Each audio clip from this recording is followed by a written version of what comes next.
Emblem Engage!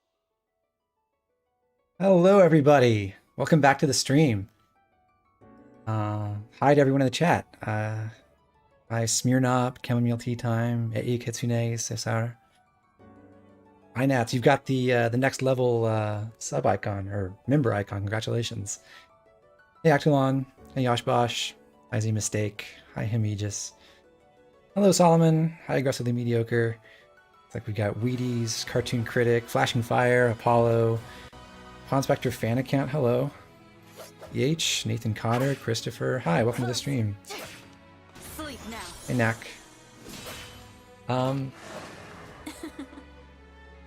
Alright, so the plan for today is kind of similar to what I did about a week into my initial run of this game on Maddening, where I went back and given what, like, having deeper game knowledge after a week of playing than I did right at the beginning, I went back and played some of the initial chapters over again with a different approach that I thought was better for the way the game actually works. Oh, hello, Pizza Hut Kid, man. Thanks for signing up as a member. I appreciate you joining up, and I really appreciate the support.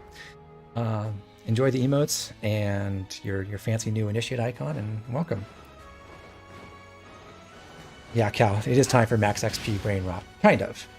I think certain changes introduced in 1.3.0 make some of the things I'm going to discuss today less important. But I still think there's a lot of value in doing what I'm going to show off up through Chapter 6, which is before you get the Ancient Well. It's before you really branch off and do different things depending on which units you want to use. So I think this is what I'm going to show off today is pretty broadly applicable, and I think it's worth doing. Feel what I feel. Yes, Septi, it is a mystery. I'm strong after all. I don't. Electric VGC, I can't answer that question for you, whether it's going to make you want to restart or Fire not. Emblem That is up to you. Engage. But I'm happy to report that compared to, like, considering what I thought, like, a week into playing the game, I was mostly right about what you should do and, like, what are the priorities in the first several chapters. I think a lot of the gameplay in the very beginning is really centralized around using Marth. He's extremely powerful, both in terms of making your best unit even better and actually capable of one-rounding the enemies, which is something that's really difficult to do in the early game without those strength and speed boosts and the extra attack you get from Divine Speed. But also he's an SP factory and an EXP factory very early on, which I think is worth investing in. Like, it strains your bond fragment economy quite a bit to train up Marth to level 10 on multiple units, but having experimented with some different stuff, I think that is the right course. It's what you want to do with those early fragments. So some people are asking about the bug of what the gross mode in Maddening. In 1.3.0, if you've never beaten the game before, then I'll just quickly go through this. We can look at the menu here. If you have beaten the game, which I have on this now, I have a global save file that has beaten this. And by the way, I did my first run on my Nintendo Switch. Now I'm playing on my Nintendo PC. So I've got a couple nice features with that, like a 60 FPS mod and higher internal resolution. So hopefully it looks a little bit crisper. But anyway, if you've beaten the game before at all, then you get this growth type menu when you start a new game. And if you've never beaten Maddening, but you have beaten another mode, you will only be allowed to pick fixed when you start Maddening. And then that works as normal. Like, nothing has changed on that front with 1.3.0. But if you've never beaten the game, then you don't have this growth type menu. And when you launch the game on Maddening in 1.3.0, it's actually all random, whereas before it was on fixed by default. So we think it's a bug because if you've beaten the game on a lower difficulty, you're still forced into fixed mode on your first Maddening run. But if you Maddening is your very first run ever and you've never beaten the game before, then it's on random.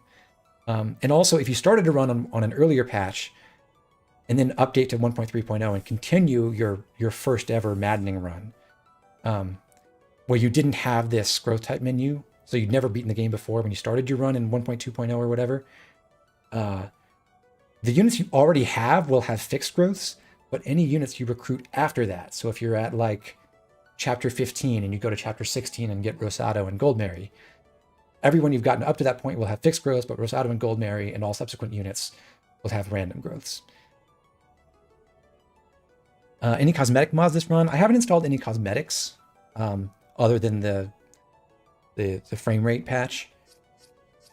I do have some other mods that I'm running just for the sake of transparency. I will let you know.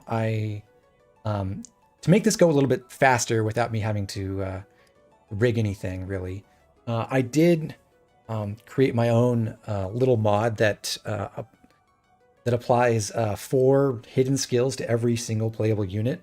One of them is forces them to always hit. One of them makes them never dodge enemy attacks, which I wanted to have just to show off that like I'm hitting my concrete survivability thresholds and I'm not like relying on dodging to survive anything. Third one is they never crit, and fourth one is they never take crits.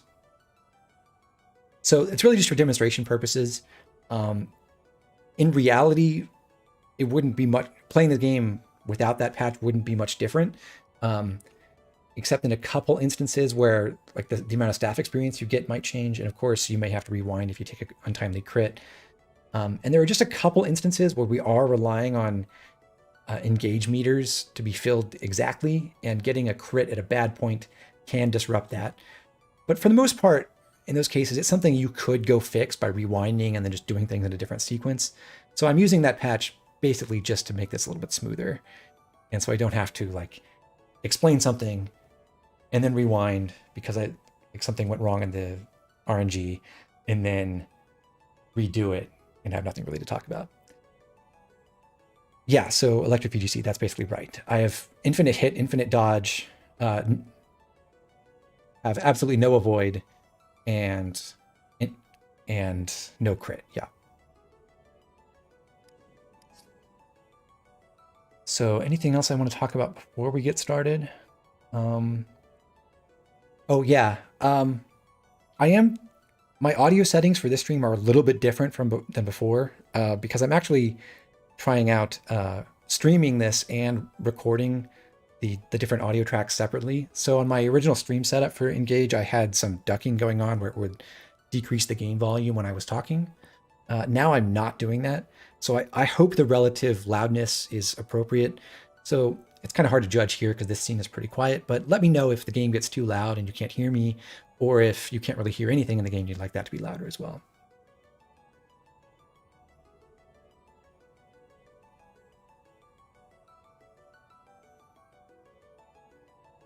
Okay, just checking through the chat real quick to see if I missed anything.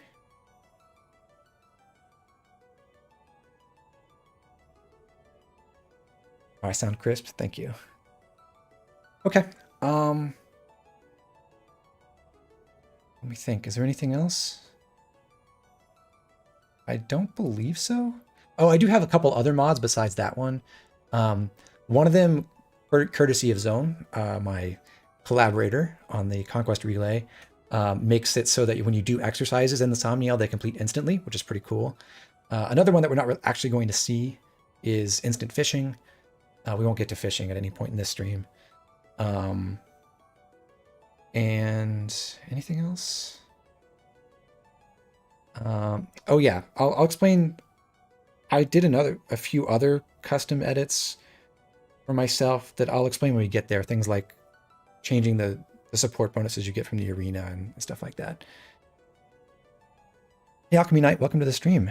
Glad to have you here. Instant Wyvern Ride doesn't seem to be possible because you can change the score limits to get the right rewards, but you can't actually make it go faster or make the course shorter. So you can basically just let it go on autopilot for 3 minutes or however long it is, but you can't make it just complete instantly as far as anyone can tell. Not with editing the XML parameters anyway. Okay, I think that's everything on the mod list that I wanted to discuss. And like I said, we'll get to the last few as we get into the game. So let's actually go to the new game menu now. I don't think it really matters at all which gender you pick for a leer. There are differences, but they're so minute in most cases. I think specifically if you have a plan for Chloe that depends on having specific units near her, this might matter. There are personal skills on people like Rosado and Goldmary that affect them as enemies, but otherwise aren't that important. I would say, I can't really speak for before Awakening with FE12, but since Awakening, among the 4 avatars, if you consider how much the game changes based on your choice of gender, like how much your strategies are different, what the experience of playing through it is like, and how different that is depending on your choice. I would say the biggest change happens in Fates, and then probably 3 Houses, and then Awakening, and then this game. And if you're comparing on the basis of which, like how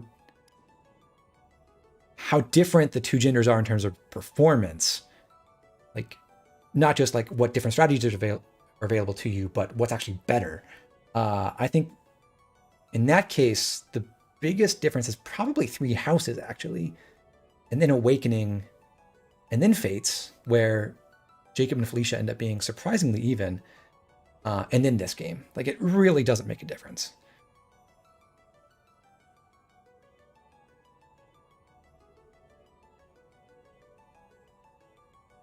So yeah, to answer your question, why no arena support? Yeah, that it just makes it so that I'm not getting bonus supports that I can't count on along the way.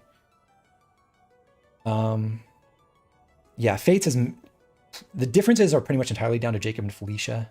There are a couple other minor ones. Like, who you can marry is actually a pretty major distinction that affects your long-term game plan, but otherwise, yeah.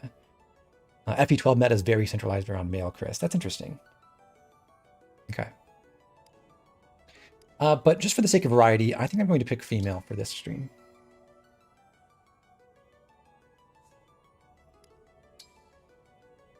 Did you plan out your first Master Seal already? Yeah, I have a pretty solid idea of what I want to do with that. Hey Joe, good evening. Yeah, so obviously we're picking Maddening, Classic Mode, Fixed Growths, and Unconnected. And by the way, I am actually on the 1.2.0 patch for this. Up through Chapter 6, there should be absolutely no difference from the current patch and this one. I'm just using this one because the 60 FPS patch works for this, and it hasn't been updated for 1.3.0 yet.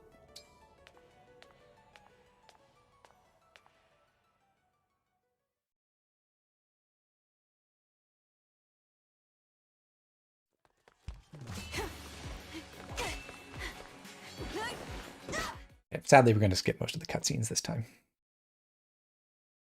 What's the difference for 1.3.0? It changed without DLC. It adds a feature to the Somniel after Chapter 6, where you can get bonus items, including SP books. But before then, there's really no difference. Move in. I'll remain by your side. How far are you going through this? Just Chapter 6. That's the plan for this stream. I do anticipate doing a follow-up with some of the, basically the rest of the early game up to Chapter 10 at some point. But I'm not really prepared to cover that, especially in light of the update in 1.3.0. I'm going to keep animations on for my turn only because they're fun.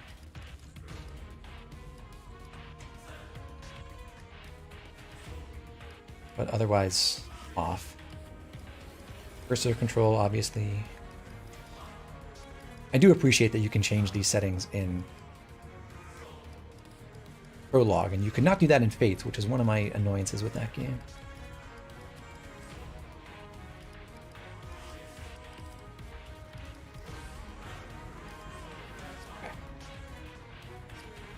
Hey, Burrito.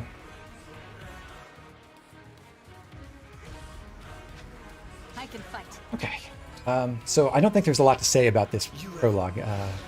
Pretty obvious what to do, and there's nothing you can achieve by doing anything different. So we're just going to get through it.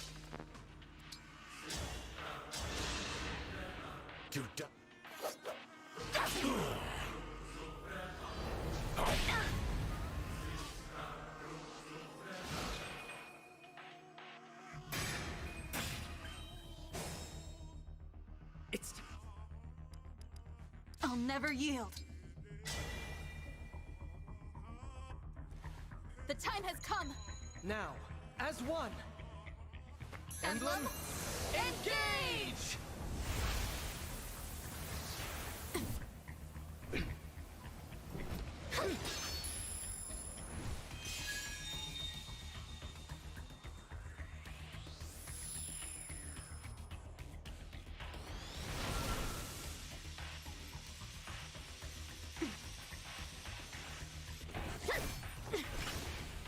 Sadly, the pre-rendered scenes are all in 30 FPS still.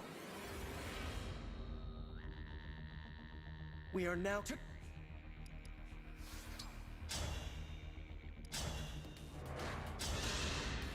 My prayers are with you.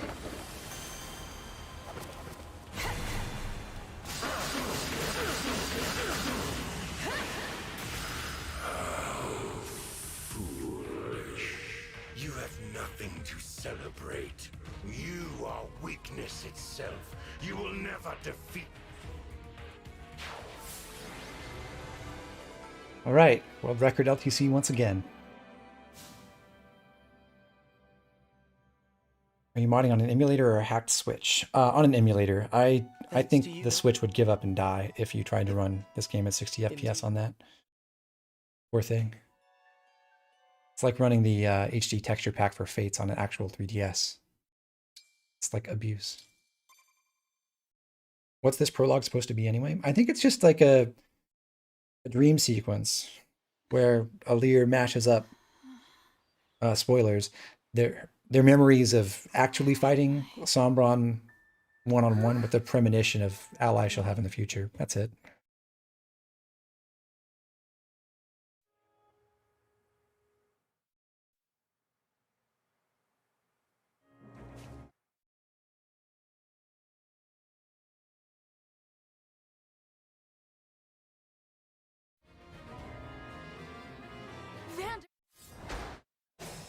Okay, for These creatures. for chapter 1, the approach I'm going to take might surprise you because I'm not actually going to try to maximize my experience, strictly speaking. I'm trying to do this in, like, I don't care about turn counts really. This whole guide is not, this whole stream is not about minimizing turn counts or anything like that.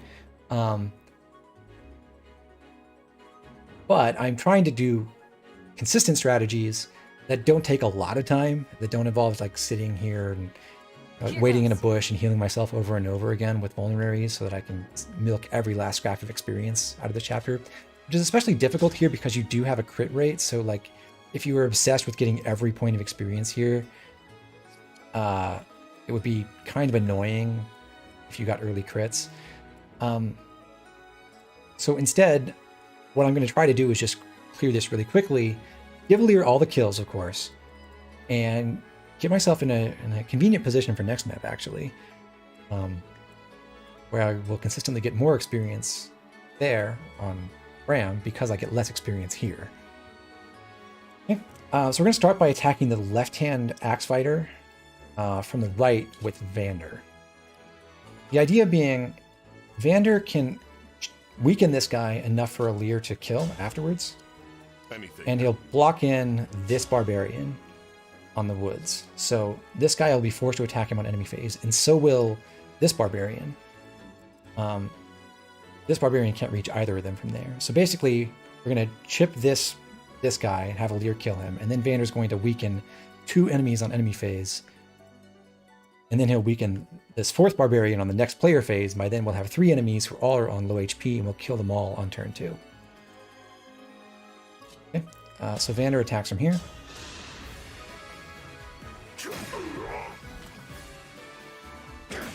Wouldn't you not want XP until you get the ring activated?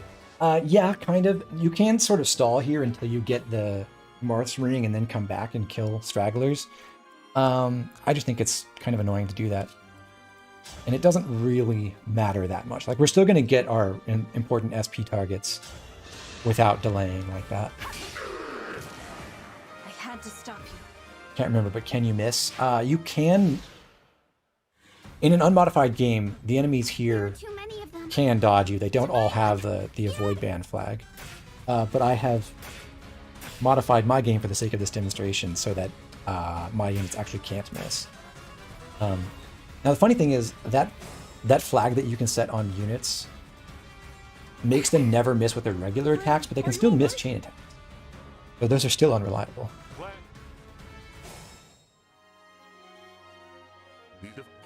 So anyhow, we weakened both of these enemies, and Alir isn't damaged at all. Now, Vander wants to weaken this healthy fighter. I'm over here.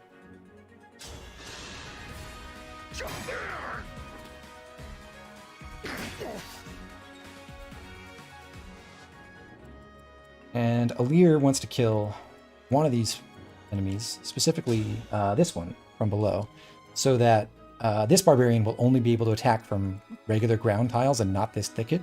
He won't be able to get into the thicket because Vander and Alir are both in the way. And similarly, this one can't get into this thicket.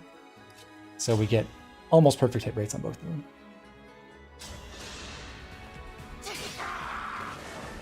I won't forget you.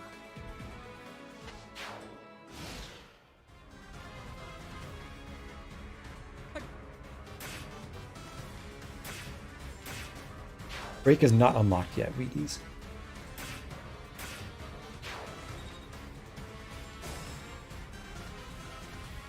Okay, so we've gotten just about 50 experience now, 52, without getting any SP for that. But that's going to change very soon. I'll manage.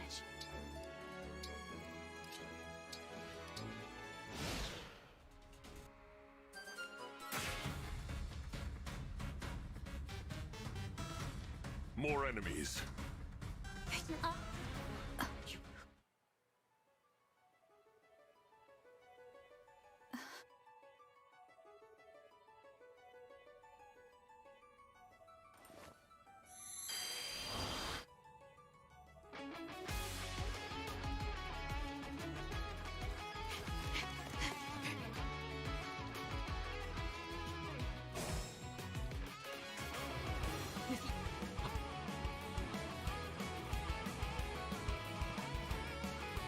Levane, you wish your Nintendo PC could run it at 30 FPS. Well, in truth, mine is not succeeding at holding 60 FPS when I'm also streaming and recording, sadly. But it's staying at like 50-ish, and sometimes getting back to 60.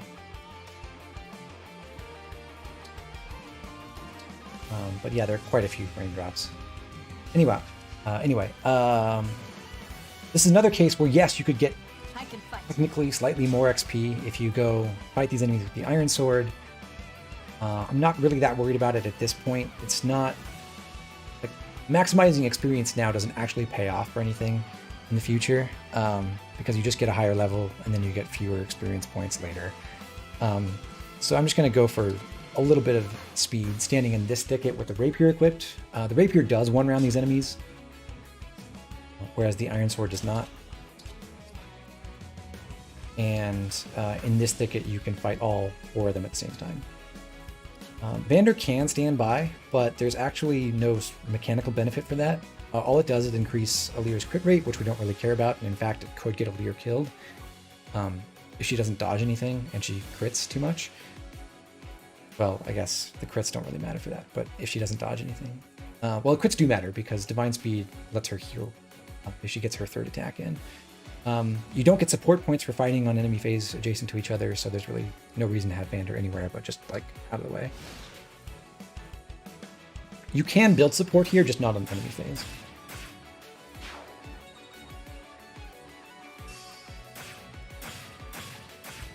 Is it possible to get Mercurius before unlocking Arena? Yes. You can get it in Chapter 4. It's just really painful to make Alir and Marth see that much player phase combat together in Chapter 4. And you only get bond points on player phase as well, similar to support points.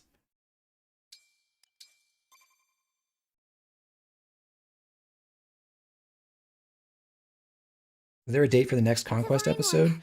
I haven't recorded the footage yet. I do know what I'm going to do. I'll probably record that this weekend, I think. Then I'll work on production next week. So hopefully soon.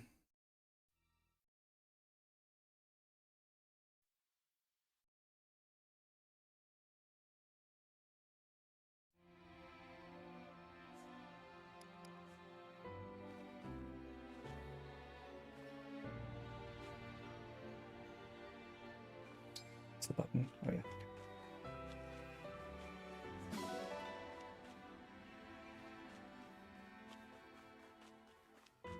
We don't have any need to talk to these people, so we're just going to leave.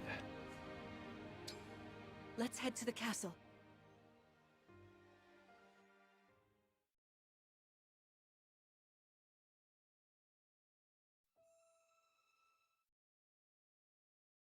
Yeah, actually, my Alir is the worst dodge tank of all time right now, sadly.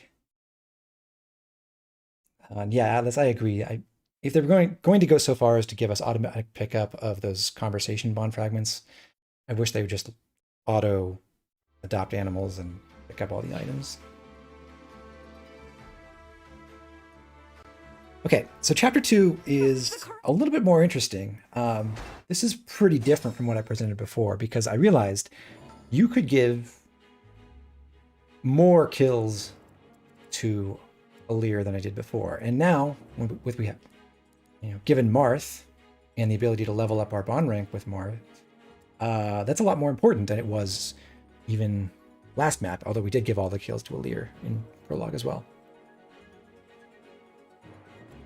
So I think before my initial strategy was have Vander weaken the archer and then have Clan take that kill. But in fact, we can just let the archer live for a turn as your steward by having Vander weaken the axe fighter, just completely ignoring the whole break tutorial really. And then having Vander weaken him as well. Or having Clan weaken him as well. That leaves him on exactly 1 HP for Alir to kill. All right. We can do this now, but actually it's better if we put Fram in position first, because again, you can only get support points on player phase, so if you've got someone who's moving last and isn't actually doing anything, you might as well move them into position to support first. So Fram will wait here, and then we'll finish off the enemy from between Fram and Clan.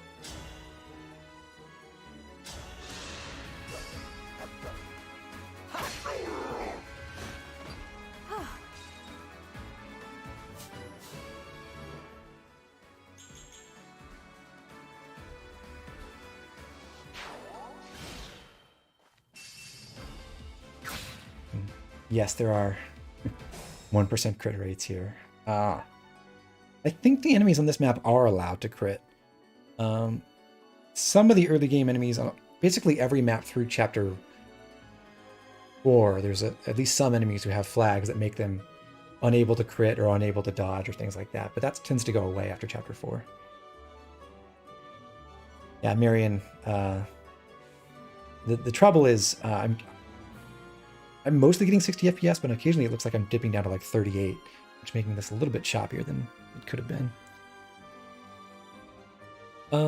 Okay, so next step, obviously we're going to give this kill to Alir as well, and we want to weaken Lumera just a little bit.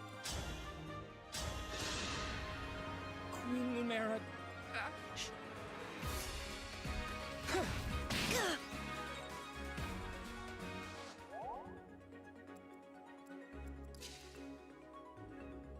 Now, Alir obviously can't kill this archer by herself, But if she engages Marth, she does a little over half damage.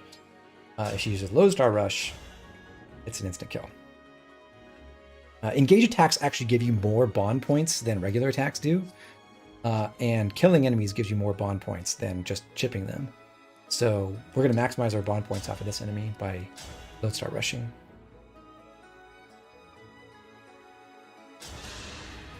Fate has brought us here.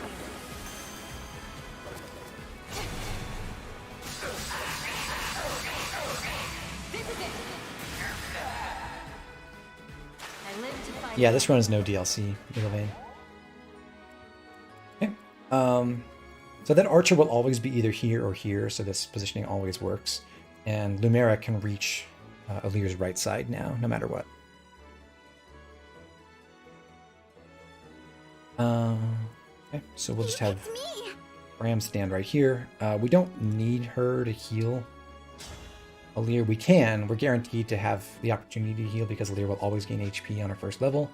But we're just going to preserve that staff for now.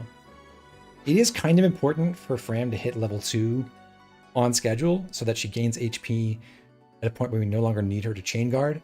But that's not going to come up until next chapter.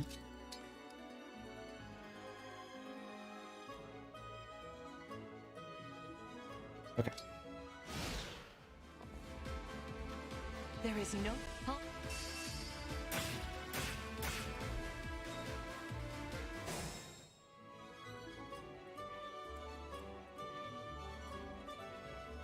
Okay.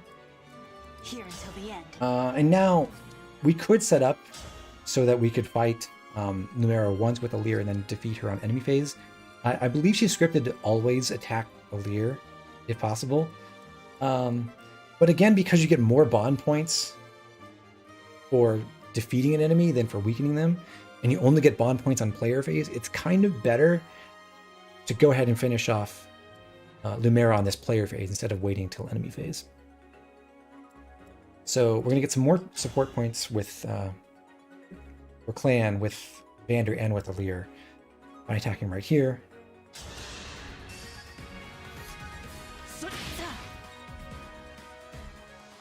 And then we'll move Vander next to Alir to get those support points as well as we attack using the rapier.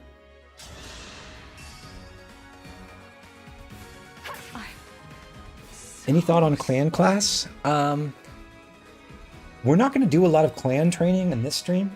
I think there are exciting things you can do with clan. If you're going to stick with mage, I think Mage Knight is just better. If you want to go physical, there's lots of cool stuff you can do if you reclass to Axe Fighter early and then go Berserker or Warrior and then potentially transition into something else like Wyvern Rider or Wolf Knight. Wait over there a moment. All right. If everyone is in position. Burrito, no one's a bench warmer right now. We're going to be using every unit we have all the way through Chapter 6. So improving their hit rates is pretty helpful. And everyone gets at least 10 hit from a C support.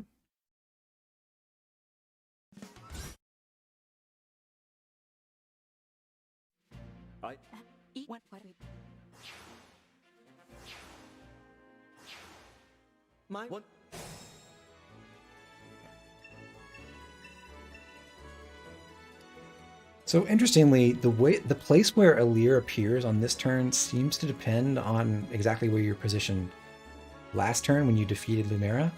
And with this configuration, it always seems to be like this. So when Clan attacks this Axe Fighter, he's going to benefit from Divinely Inspiring and also, earn more support with Alir along the way.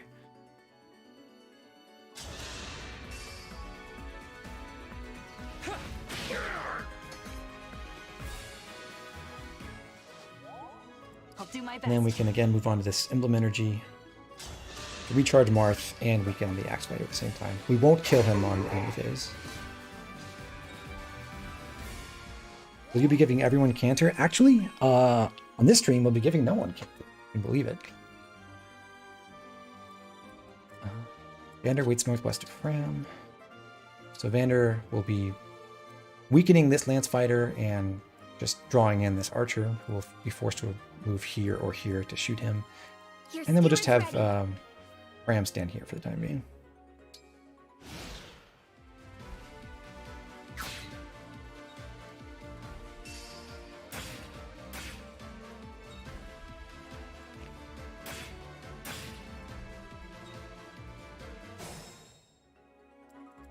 And now, for the first time, we're giving a kill to someone other than Alir, and it's actually Vander. It's kind of gross, but it is what it is. Is that a setting to revert to classic movement? Yes. In the options, you can switch between direct control and cursor control.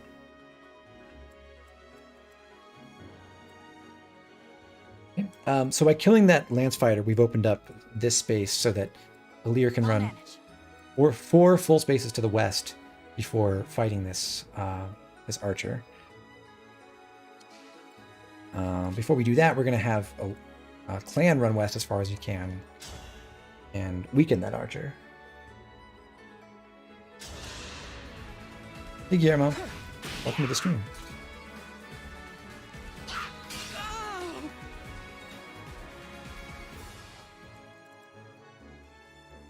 Right, so now we can engage Marth. Emblem Engage.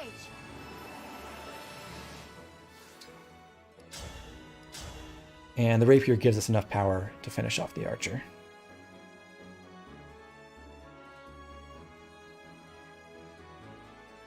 Yep.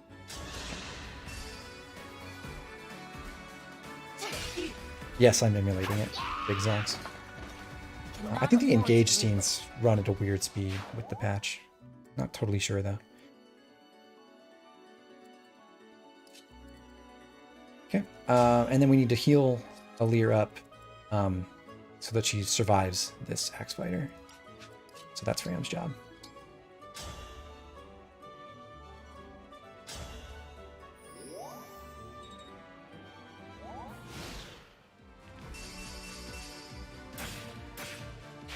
That's a lot of skills. Right, so we have 2 turns of engagement left, and we want to kill both Cavaliers and also Lumera with Alir.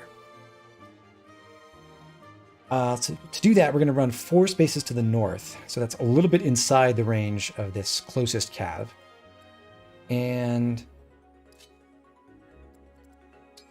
just heal with the Vulnerary.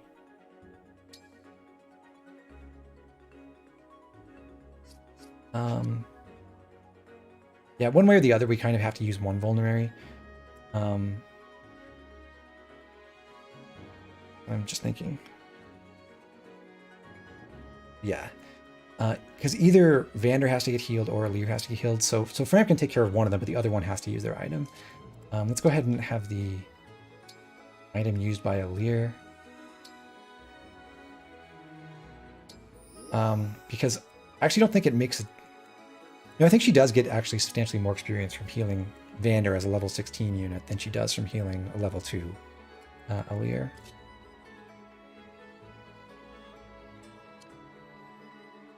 Right.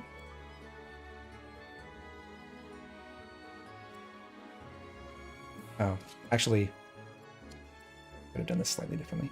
Put Vander here.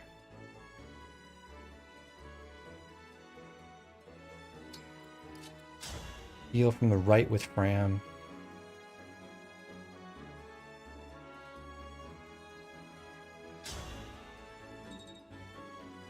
By the way, this is in range of Lumera. When she activates Gallop, she'll be able to go well past where Alir is and go attack Vander. But that's what we want. We want her to go attack Vander first. Okay. We're going to put Clan here. She's scripted to always attack Vander on her first move, if she can. So she'll run down here, she'll attack Vander, and then canter away 2 spaces, which would be up this way or this way, I think. I don't think she can't go into the woods or thicket to the right here because that costs 3 move, and I don't think she ever just moves 1 space if she can move 2 instead. So this formation kind of corrals her and forces her to move back to the north or the northwest. Your teamwork is inspiring. Now it's time for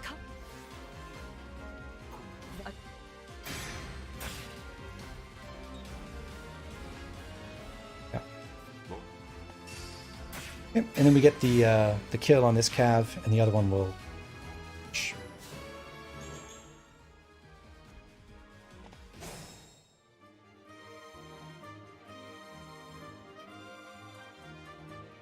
All right. So with that, I think just to double. So if you use, so an important thing to know about this battle is that it doesn't matter if units die. But if we were to use Vander to attack Alir, or to attack Lumera while adjacent to Alir, and also have Clan adjacent to Alir, which is possible with some maneuvering, and we could heal Vander first, then they together could defeat Lumera. And that's what I did before. But I realized that, once again, after her first attack, Lumera is scripted, apparently, to fight Alir. So if we just weaken her a lot, but leave her on a little bit of HP, and we chain guard for Alir so that Lumera can't break her with her lance, then we can defeat Lumera on enemy phase. Okay. So we're going to use Lodestar Rush again. We might as well. It's our last turn of engagement, and that gives us the most bond points. My prayers are with you.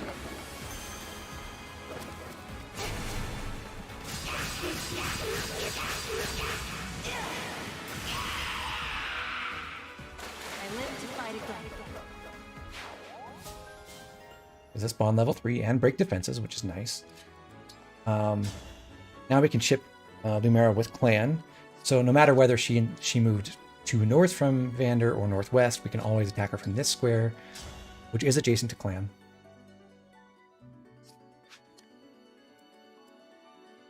Yeah.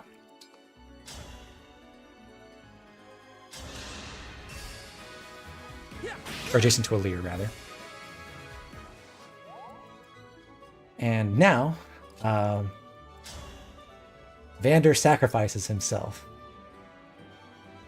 So he'll die, but not really, if he attacks Lumera. But by doing this, he drops her from 13 HP to 3. Alir has 15 attack, so she only deals 5 damage plus 2 from the extra Divine Speed attack. So we need that extra chip damage for her to defeat Lumera on enemy phase. So goodbye, Vander. You don't get support with Clan for doing this, unfortunately. You only get support points for the battle, and he won't exist after this battle. It's okay. He gets better.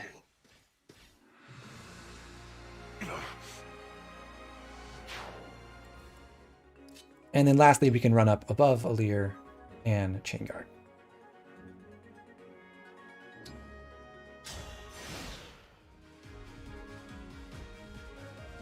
This is certainly more of a challenge. Your enemies will not hold back, and neither. Now, a slight difference you could do is, or optimization you can make here is, we did allow Lumera to get onto this thicket. If Ram had healed Alir on that previous turn instead of healing Vander, then she would have been close enough to move onto the thicket, and chain guard from there to prevent Lumera from occupying it. But it's a matter of whether you want more experience on Fram or more reliability on that attack. But anyway, that's chapter 2 in just 7 turns, and we gave every kill but that one lance fighter to Alir.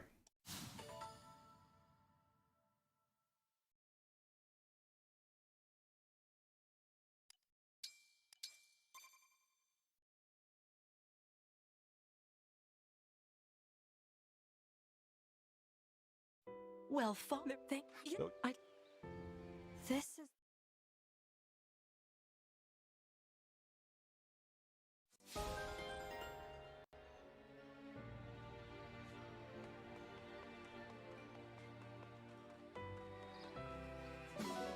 Okay, we do have to pick up the iron ingots here. That's pretty important. But otherwise, you can't adopt any of the animals here in Lethos, so nothing else to do here but leave.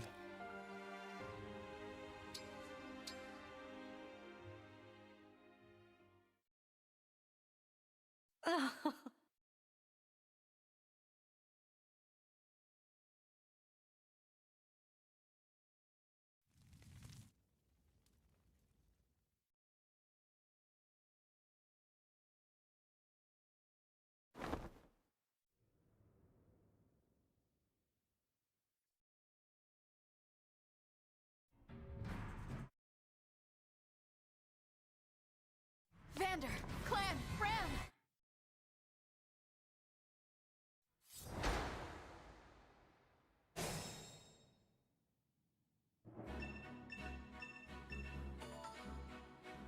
All right, so chapter 3, we're going to get some new recruits pretty soon, but let's go ahead and check on where we are with our current units. We're at 3.43 with Alir with 491 SP. Obviously no one else has any SP beyond their base because they didn't have any rings. We got 9 experience on Vander, 24 on Clan, and 31 on Fram. Okay. So we're going to open things up, and this is going to be pretty similar to what I did before, except for reasons we're not going to really cover on this stream, but probably will later. I'm not that interested in giving a ton of experience to Clan, so instead of having Vander weaken this sword fighter and then having Clan kill, I'm going to do it the other way around.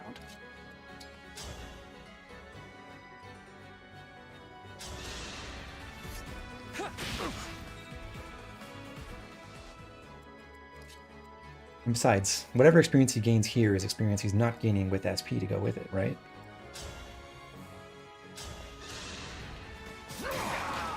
For the Divine Dragon. Okay, so once again, we want to defeat the Lance Fighter right away, so he can't break Alir.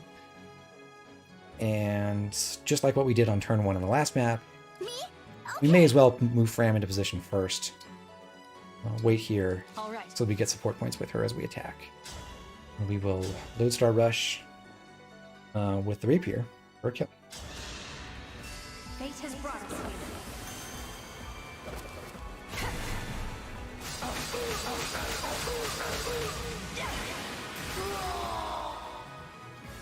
Cannot afford to lose.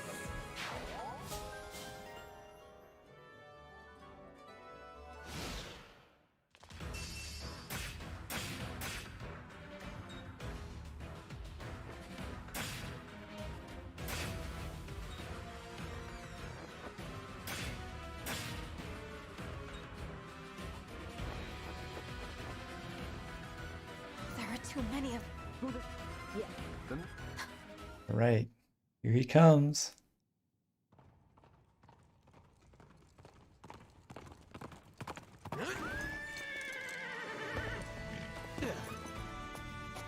Made it. It's our boy! Not a moment too soon. The Crown Prince Alfred of Firaday is here to help. Let me at him.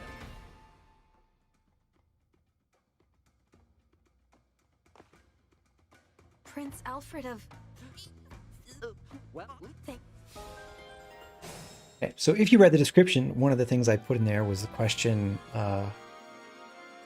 whether, basically, can Alfred's squad be salvaged?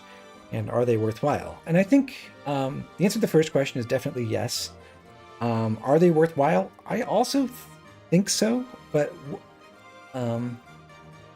we'll get into that a little bit more as we move into some of the later chapters and we get to make more decisions. We actually get to benefit from training them more. Right now, they're just flunkies who don't get SP. So for the moment, we want to concentrate everything into Alir still. We're going to open up by having Boucheron weaken this closer sword or lance flyer from below, which is the enemies will always get pulled into these two positions, with Clan and Vander going here on turn 1. And by having Alir move all the way to the left, we've pulled the sword fighter pretty far away from those two. I'm all set. So we'll attack from here with Boucheron first. This does need to hit, which is kind of annoying being an 82%, but it is what it is. And then basically Alir can't fight these flyers on enemy phase because they have lances, but she can fight the sword fighter. So we're just going to retreat to a point where we're only in range of the sword guy. And that also lets us support Fram so that she can kill this enemy without necessarily relying on Boucheron's chain attack. Let me help. Don't mess with the steward.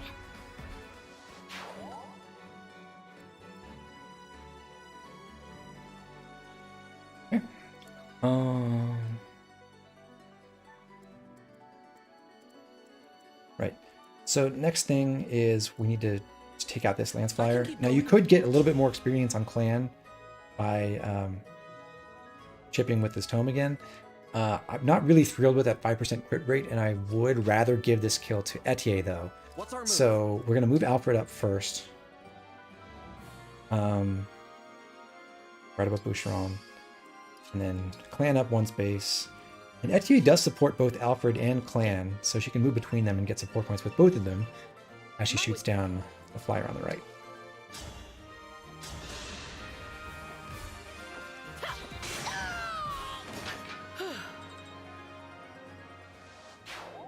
Okay, and although we can finish off this sword fighter on enemy phase, we have to figure out how to deal with the lance flyers afterwards. And the best way to do that is to stick Vander right here. With this sword fighter pulled all the way to the left, you can't reach Vander at this spot. And Vander will be able to take hits from both enemies. This lance flyer will attack him from the left, right here. And then this javelin lance flyer will attack from 2 range, either 2 spaces west of him or to the northwest.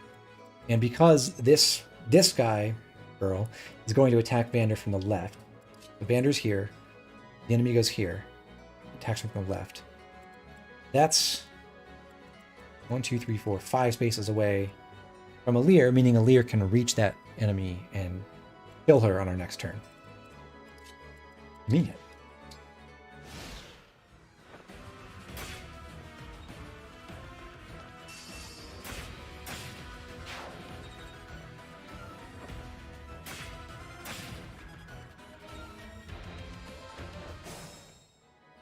This formation is technically better for us because this flyer isn't immediately occupying the square that Alir wants to go to. We want Alir to move here to defeat this enemy so that she can then we can then fight this other lance flyer to the north and then run around and defeat her for that. So basically our plan is kill this lance flyer, have someone else kill this one, fight this one on enemy phase, and then run around to the other side onto the Emblem Energy after Martha's expired and defeat her from the north to get more experience on Alir and recharge Martha at the same time. But sometimes this Javelin Lance Flyer ends up on this square, so we're going to eliminate her first for consistency's sake.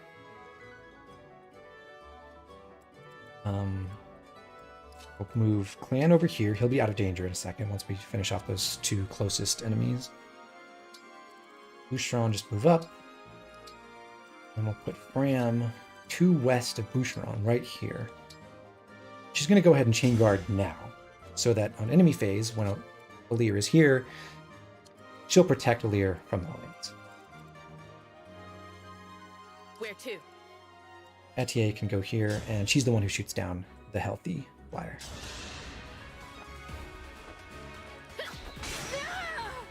That was a good session.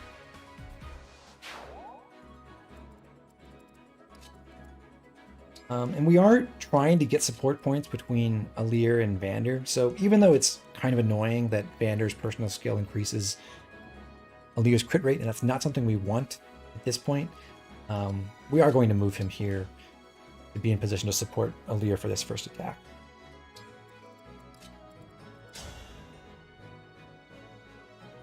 Which we will almost certainly, with a 97% listed hit rate, land on our first hit. So this should kill. I know it will because of the patch, but anyway, we are trusting a 97. Hopefully. I live to fight again. Okay. And that just opens up room for Alfred to ride up. The enemies really strongly prefer breaking if they don't see a kill. So even though they could deal more damage to, say, Fram, this flyer is always going to target a sword person that she can reach, unless she sees a kill somewhere else. Or if she didn't she's able to break. So if she saw no damage on a Lear because a Lear just had too much defense or something, it would be different.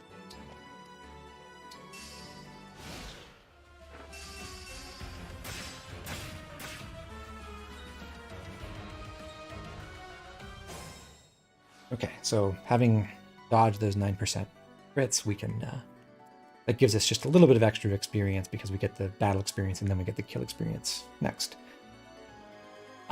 So again, our plan is to run onto the Emblem Energy and then kill this enemy, but first, let's move Alfred right above there, so he'll be able to fight the two sword fighters on enemy phase. And this also gives him a chance to build support with the Lear.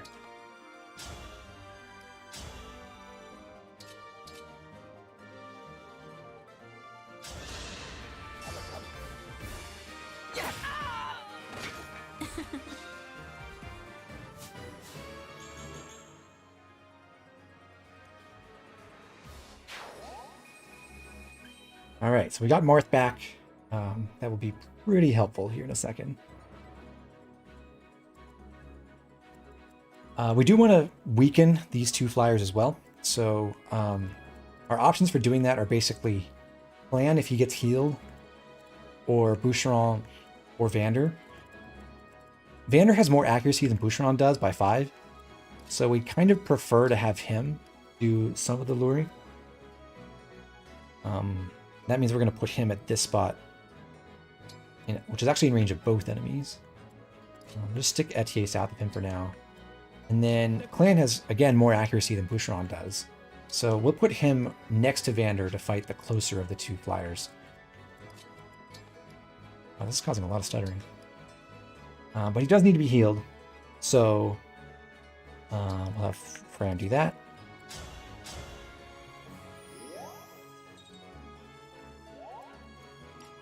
And we'll put Boucheron right here.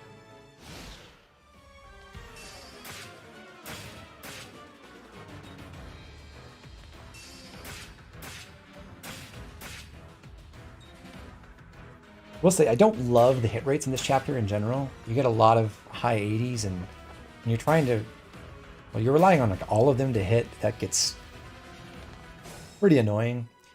But it's a relatively short map, and it's easy to execute this. So first order of business is to make sure that we've cleared up this area. So we'll start by having Alfred attack the rightmost of the sword fighters. So these two sword fighters could be in these two positions, or they could be split apart like they are now, or they could be on the north and east of Alfred. But whatever it is, you just pick the rightmost one and kill them.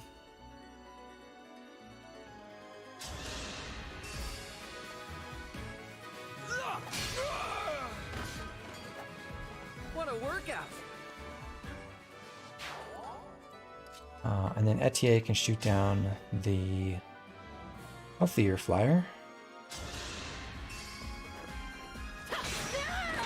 So by moving Boucheron there, we actually let her and Boucheron get some extra support without having to move Boucheron first.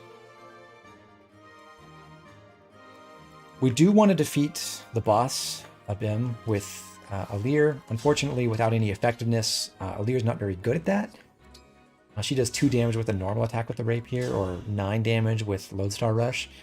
So we need to work on chipping her down first, and the best way to do that is actually first to just hold her here for a second, which means we'll just have Vander unequip his weapon and wait. So before we have Alir fight the boss, we will have her engage Marth again. We won't need 3 more turns, or more than 3 turns in the rest of the map. Go to this space north of Clan and build the second flyer, the last one left, with the Rapier. Rapiers are sorry, the flyers I think are higher level than the sword fighters are, so this is a more valuable kill than having Alir run to the left and take out this guy. I believe the flyers are level 5 and the sword fighters are level 4. And as you saw, we just maxed out bond level with Marth, so we did that pretty comfortably. We had quite a bit of margin here, but it's important to get this so that we can unlock the C bond rank support with Marth after this map and start building more bond levels in Chapter 4. If you didn't get to this limit now, you'd be stuck there in Chapter 4, which would be harmful for your thresholds in Chapter 5. Right, so we'll just have Fram heal Clan again.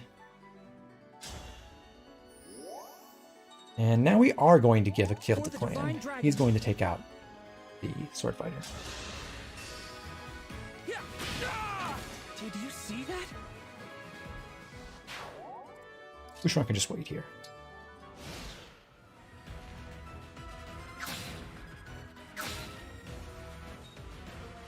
The reason that Archer goes for Etier is because Etier just has really low defense. It's actually worse than Fram's. Fram has 4 and Etier has 3, so the AI does not really care that much about being counterattacked in this game. It likes to maximize damage more, so it prefers to target Etier. And they have similar avoid, so it's not a matter of like if Etier had way more avoid, then even though she takes more damage, that would reduce the expected damage for the enemy, and then they might change targets. But actually this Archer has 98% hit on her, so it just sees, oh, I do 1 more damage to Etier, let's do that.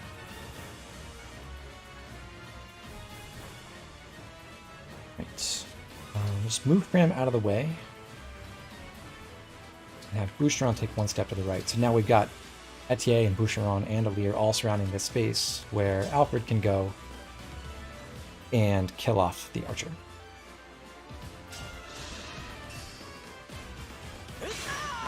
I win this one.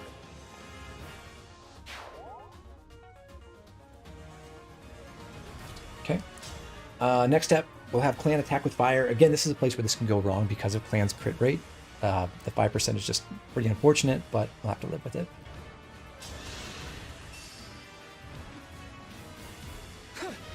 How does expected damage round in this game? I'm really not sure. I think in Fates it was just nearest integer in the normal way that you were taught in school. So I imagine it's probably the same here. Like I know in Fates, if you've got like 5 listed damage, but less than 10% hit, then they won't attack because that'll get multiplied to less than 0.5. It'll round down, they'll see 0, and they will refuse to attack you. Anyhow, Vander just needs to get out of the way now. We've reduced Abim to a point where Alir can actually kill, so he's just going to take 1 step to the left, allowing us to defeat the boss with Lodestar Rush using the rapier. Who are you, and what do you want? It does seem that Not exchange words. Engage attacks round up My when they have prayers like, multipliers that reduce the individual hit power. For example, this one, Rapier only did 1 damage, I think, by itself. 2 damage when doubling, but Lodestar Rush makes it 1 times 9 instead of 0 times 9.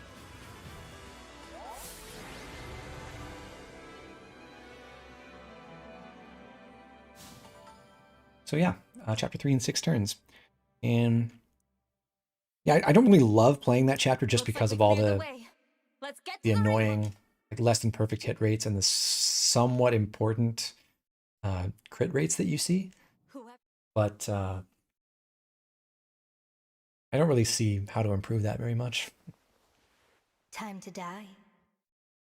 Knack, yeah, I would love if Abim was recruitable. More recruitables, more fun. No!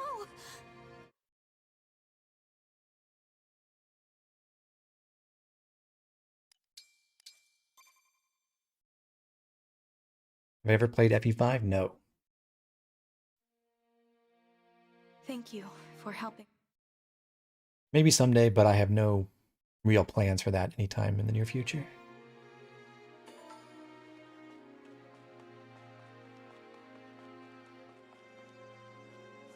So once again, make sure to pick up your ingots. Those are really important. And there's also just a set of bond fragments, which are also kind of important.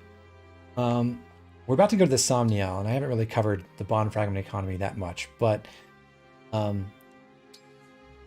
it actually turned out to be pretty tight. in these early parts of the game. Later on, they don't matter that much. It's easy to grind them. And if you just establish a business. use them intelligently, you don't really come close to running out, mostly. But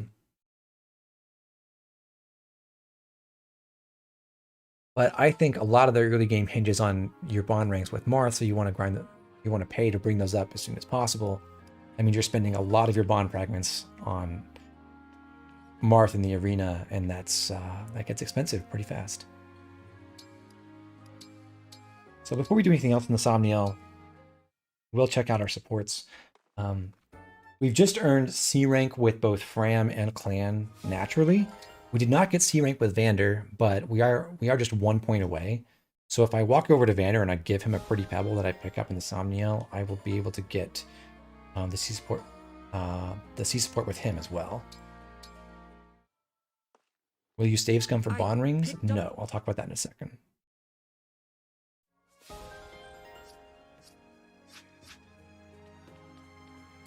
I do have my C bond with Marth as well.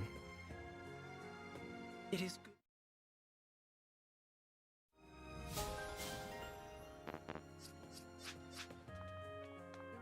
Okay, so because the bond fragments are pretty limited, we do need to take care to actually do just about everything in the Somniel.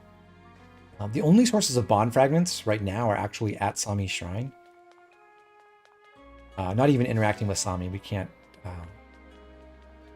name or feed or pet him until after chapter 4. But there are some bond fragments that appear on the ground there. Unfortunately, the number of fragment piles you get, like each one that spawns near Sami's shrine is worth 50 fragments. But the grotto can apparently have anywhere between 0 and 3 of these randomly. As far as I can tell, 0 is pretty rare, but you can't necessarily count on getting 3 every single time. So the way I'm going to play this is I'm only going to pick up one pile of bond fragments each time I come here, just to kind of represent what's more or less the bare minimum. And I can't actually interact with Sami's shrine yet. So we have just 100 bond fragments right now. We'll get a few more here in a minute.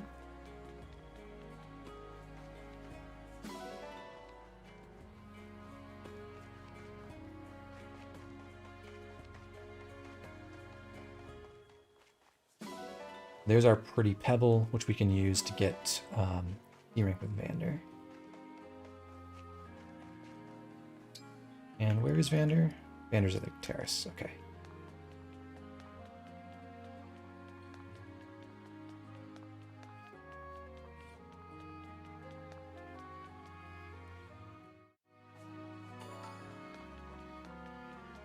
If I may. Right. So we'll give him that. And there we go. Conversation available. It gets us support C with Vander as well.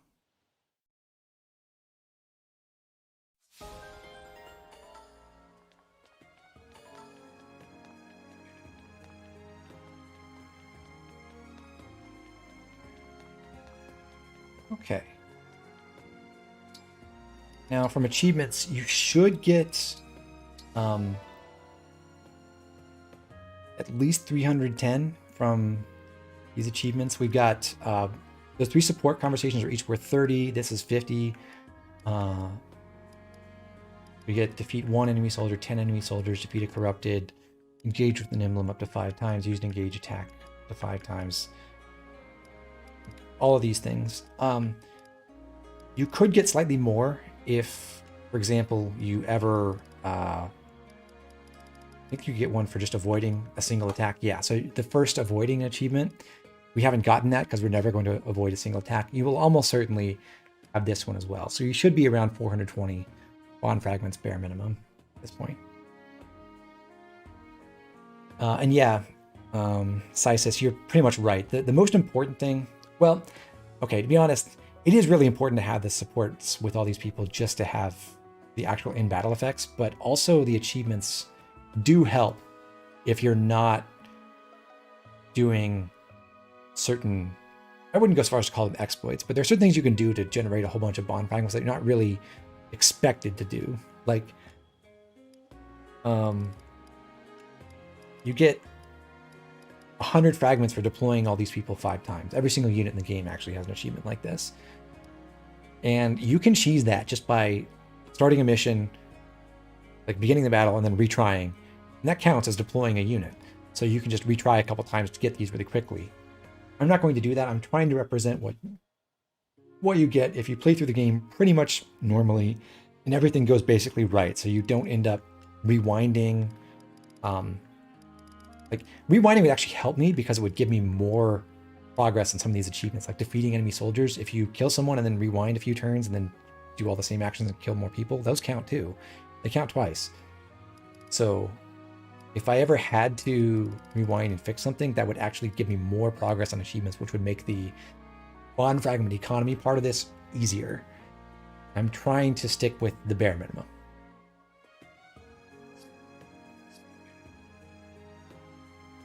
Okay. So that pretty much covers everything we can do in the Somniel. We can't go to the ring chamber yet. We don't have any money to donate, so this doesn't matter. This is locked. So now that we've gotten all our support conversations, we have our C supports with all 3 of our retainers and our bond support with Marth, which you don't want to forget. Because once you go to the battles prepped, you can't do that. You can't activate it anymore, and you can't come back to the Somniel once you leave. So make sure you've done everything, but then at this point, we're ready to go. Do you plan on messing around with the DLC at some point? Yeah, probably. I'm pretty sure I'll get it and just play it out at some point. I'm not that enthusiastic about how the DLC affects the campaign. Here we are. Like, Kingdom there are of some cool Fury. things about the new emblems, and I'd love to try them, Beautiful but place. Isn't it? And no sign of the corrupted. I think so... it's a bit of a shame how the DLC emblems break the intended experience, I guess I should say. Oh no.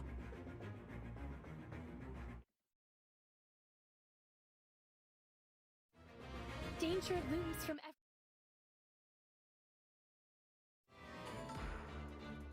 All right. So chapter 4 gives us our first really big decision, which is what do we do with Sigurd's ring? The game pretty much directly suggests that you should give it to Alfred with this tip, and I think it's right. I did experiment for a little while with what happens if you give Sigurd to Alir, which is also kind of interesting, but I don't think it's really better than sticking with Marth. And having the higher bond rings with Marth makes Alir more capable in Chapter 5 than she would be otherwise. You can't use the arena until after Chapter 5, so whoever gets Sigurd now is basically the only person who can get higher bond ranks with Sigurd, and at bond level 3, you get momentum. So essentially, this decision is, who would you like to have momentum in Chapter 5? Among other things. It also affects how you play out this map. And I think Alfred is the best person to have this. I definitely don't think it's Clan or Fram or Boucheron. Vander, I know, has merit with Sigurd specifically for LTC, because him having 6 movement plus 7 off of Sigurd is actually absurd for that. But I don't think the kinds of things you go for in LTC are even close to good ideas in normal play. And I'm not really interested in doing that. So the way I'm thinking about this is I want someone who can use Sigurd well here, gets lots of opportunities to see enough combat with Sigurd to get momentum now and not like be almost there, but have to earn it at some point in Chapter 5. I'd like to have it on turn 1. And I want someone to use Sigurd who can take advantage of the extra bulk he gives and the huge movement. And the most valuable thing you can really do with huge movement is get yourself in a position to do lots of combat on enemy phase, which is something that, say, FTA not very good at. she can use momentum to deliver a huge hit with a bow, but there aren't that many opportunities in Chapter 5 for her to do anything after that, and she's still super frail even with Sigurd. And Boucheron is just, I mean, let's face it, he's not in great shape as far as stat-wise. He is actually a little stronger than Alfred, but not having things like having lances and Sigurd is also just nice because, for example, you can have a javelin, you can override with that and then fight people on enemy phase with your javelin afterwards. Whereas Boucheron, if he wants to override, is locked specifically to the Rider's Bane. That's the only weapon he can override with.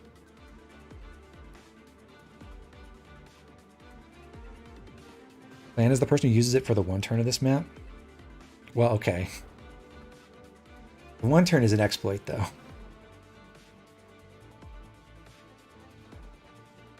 Isn't it? Like, there's not a way to actually reach the boss on turn 1 unless you use the whole movement glitch, right?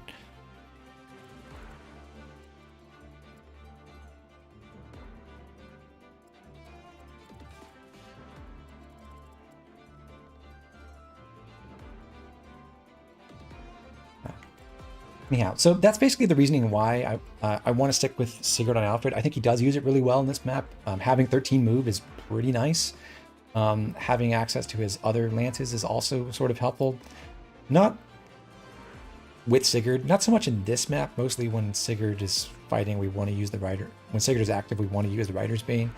But later on, it's going to be nice to be able to equip other lances and override with those instead of with the Rider's Bane. To answer the question about the movement glitch from Electric BGC, basically, I don't know all the details. It's been a while since I looked at this, but if you activate an emblem, you engage with an emblem who gives you bonus movement, which is mostly Sigurd, but also Roy on Cavaliers and like Camilla. And then you maneuver yourself in a position where you can only reach with that extra movement. And then I think it's you step back one space towards your normal movement range. You disable the emblem. I forget the details, but something glitches out and it lets you like basically move to your target spot without consuming any movement. You just zoom across. So it's to do with like turning off the extra movement you got from engaging and setting up a combat round on that extra tile that you were at that you couldn't get to with your normal movement. It's weird.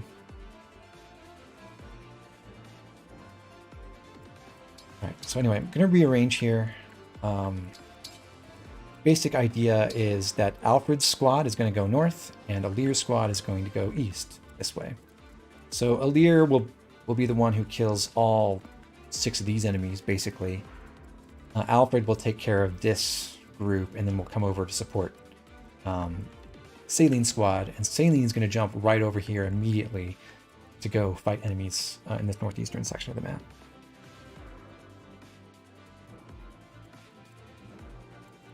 So, got Alfred, Etier, but this doesn't really matter, but let's put Clan here, Ram here, and Vander in the bottom right. I don't think we need to make any inventory changes, really. Liberation, Iron Sword, Vander's got his Iron Axe, Clan with Fire, Ram has Art, Heal, and a Vulnerary. Alfred's got Sigurd in his Iron Lance, Etier, Iron Bow, Boucheron, Iron Axe. Just default inventories. By the way, I do not have the Heroes DLC installed, so I did not get those extra weapons from that. I'm not going to use those in this run either. Do these villages have an energy drop, or is that Jean's Prologue? That's Jean's Prologue. This one has a Javelin, and then this other village has 2,000 gold.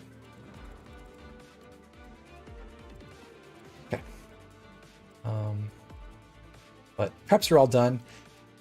Once again, we're going to focus pretty much all the experience into the people who have Emblem Rings. So that's Alir and Alfred and Salem when she shows up in a second. We're going to try not to give kills to anyone else. In fact, I believe we're going to give 1 kill to Chloe, and that's it. No one else gets any kills.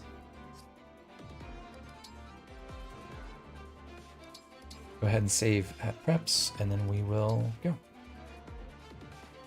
Yeah, the update 1 bonuses with the steals are after chapter 4, not before. I yeah.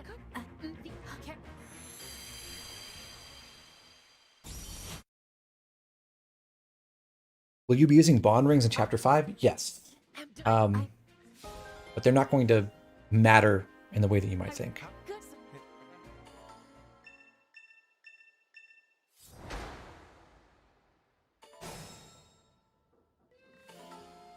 Okay. So like I said, we're going to start with Alfred's squad going north. Ignoring that for a second. Boucheron attacks first. He does have to hit, unfortunately. We don't get the time crystal till next turn. Then Etier weakens the enemy. I'll take this.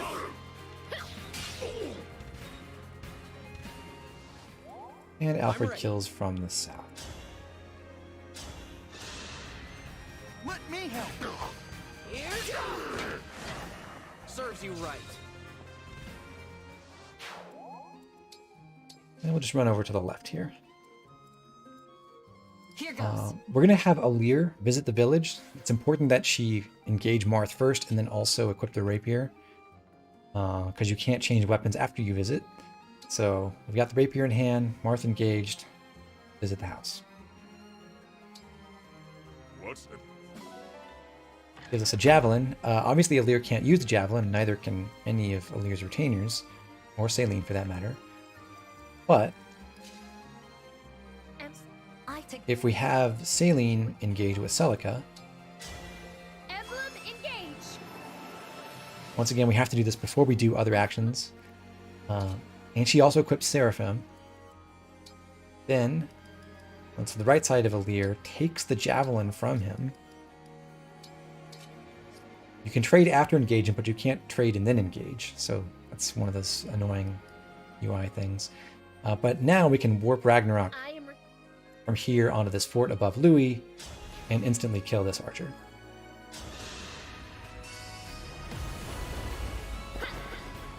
Grant me strength.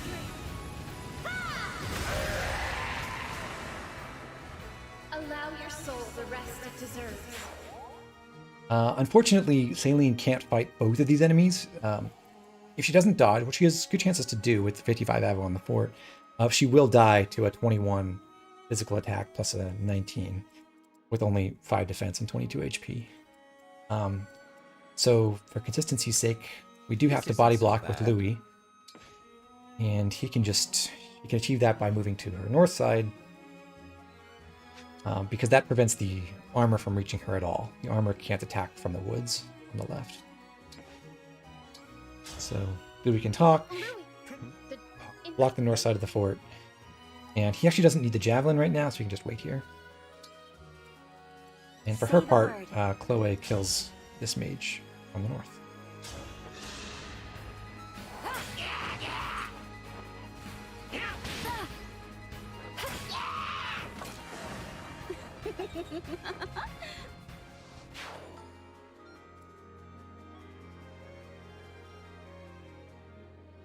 Yes, Grift, the frame rate is a lot higher than it was in my first playthrough.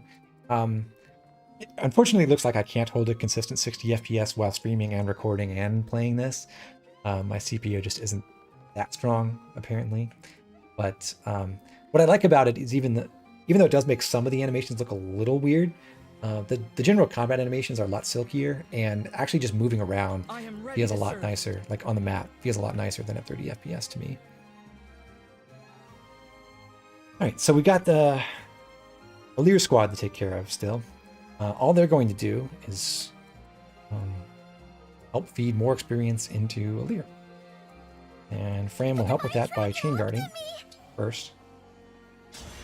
So once again, even though this lance fighter would deal more damage to Fram, he really wants to break Alir. And Fram can prevent that. Clan can just move it a little bit closer, and Banner can do the same.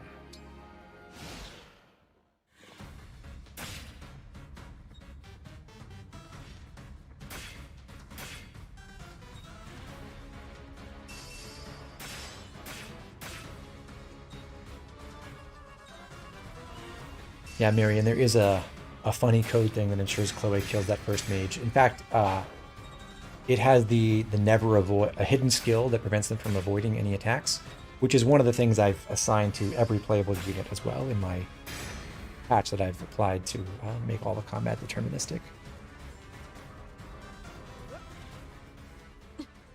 So that mage has the same avoid ban that all of my units do, and will never dodge a single attack. Right, but we got the Draconic Time Crystal now, so without that patch, we would be a lot less concerned about bad rolls in the RNG. There's still some places where things could go wrong on enemy phase, and it's difficult to do anything about that. But we're okay now. Pretty much everything you can do at this point is reasonably consistent. And if it goes wrong, you can just do things in a different order to get different results. One thing that does change this map after this turn is the way these lance fighters move seems to be pretty random unless you get really close to them. Like, I thought it was just like a matter of, for example, this guy. I thought it was a matter of him just walking towards whichever outlet, whichever blue unit was closest to him, but it doesn't seem to work that way, and I don't really know why. What I'm going to do on this turn is designed to encourage him to go south towards Alir, but sometimes he decides to go northwest anyway, even though the enemies there or his targets there are farther away. So we'll cross that bridge if we come to it, but we don't want that to happen. It's pretty easy to rectify if he does choose the wrong path.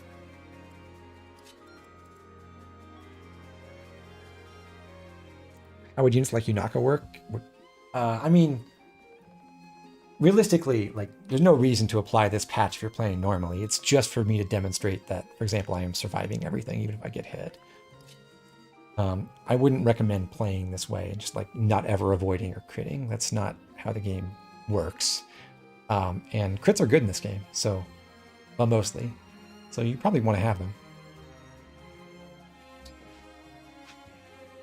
Anyhow, I'm going to move Vander to this position, which, number one, he's supposed to engage this armor just to pull him to an appropriate spot, but also that is reasonably close to this lance fighter, so the hope is that will encourage him to go this way, among other things. Clan needs to come over here to weaken this enemy.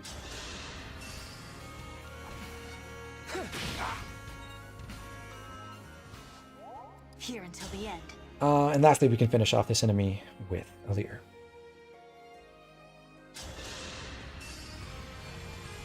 I live to fight again. And we'll have Fram heal on this right side. That gets her to level 2, which again is important because that's when she gets her first HP point. So she's already damaged. It would be bad if she were at full HP and then leveled up, gained HP, and was no longer at full, so she couldn't chain guard anymore.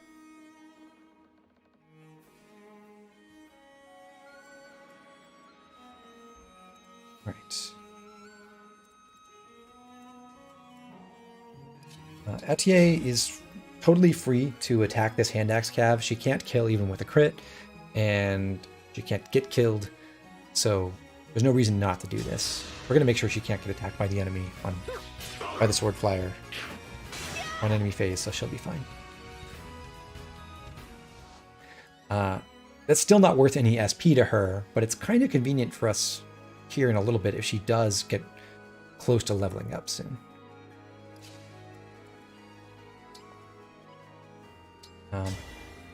To kill that Cavalier, Alfred engages Sigurd and uses the Rider's Bane. We're going to save Override for a second. Use it against the Flyer instead, because Alfred has worse hit rates against the Flyer than he does against the Cav.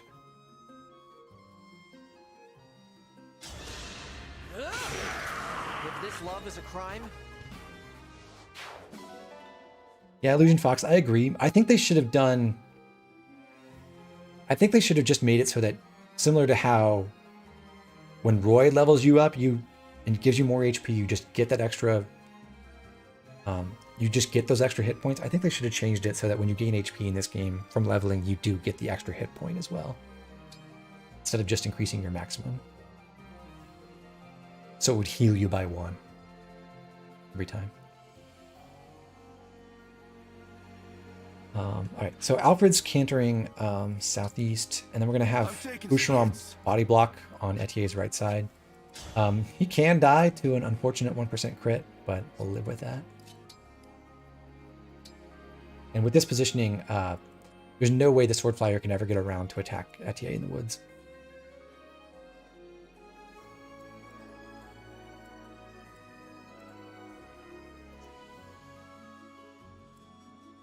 HP tonics give HP too. They actually restore the 5. That's interesting. I haven't actually tried that in this game. But yeah, that's a break with precedent as well. Previously, they would just give you plus 5 max HP if you use them on the map, as opposed to in preps. Okay, so we're taking care of Alfred's group. For Saline, she wants both of these kills, which you can get with Seraphim. So having Seraphim equipped before she warped is what allowed her to deal so much damage to this Cavalier on the last enemy phase, so that she can now kill with the half damage Seraphim using Echo. I want to help you.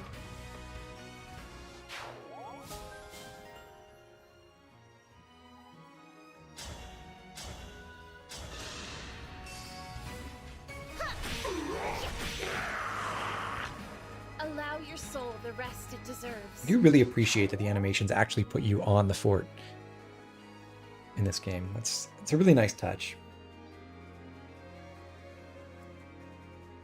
So with this barbarian, because we haven't visited both villages yet, he's not going to actively attack anyone. So the way his pathing seems to work is he just tries to pick the shortest path to the village. And right now, with Louis being where he is, he could randomly choose to run straight south next to Louis, or he could go onto this Emblem Energy tile, because those give him the same path length through around the fort towards his destination. The AI does seem to take into account the fact that my units are in the way, so it sees, okay, I have to go around, I have to go through these woods and then over this way. We don't actually want him to go on the Emblem Energy, though. We want him to go due south. So to force his choice, we'll just occupy it ourselves.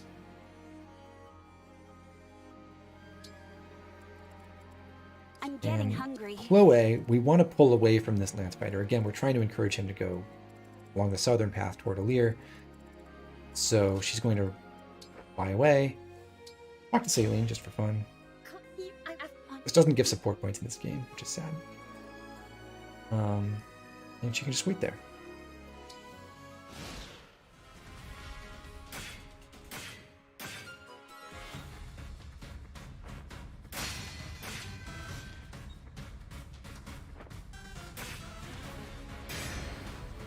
So that feeds that sword flyer kill to Saline instead of Chloe.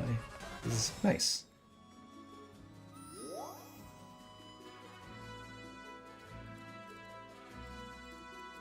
Alright, so next order of business, we did succeed in getting this lance fighter to go the right direction. If he went north for some reason, you can just rewind to right before he moves, and the AI, apparently it picks the path, it repicks the path like right before it moves, so it can choose a different direction just by rewinding to here. But we're satisfied with where we are, so we'll just proceed from here. Obviously I want Alir to kill off this armor. I also want to be able to kill this archer on our next turn while on the fort, so that Alir will be unbreakable and will be restoring HP, the fort healing. So we want to make sure that this archer moves to a spot that's adjacent to the fort, and Plan is our bait for that. He's going to stand right here, unequip his weapon because we don't want him to accidentally crit on enemy phase. So no weapon equipped, stand here and wait.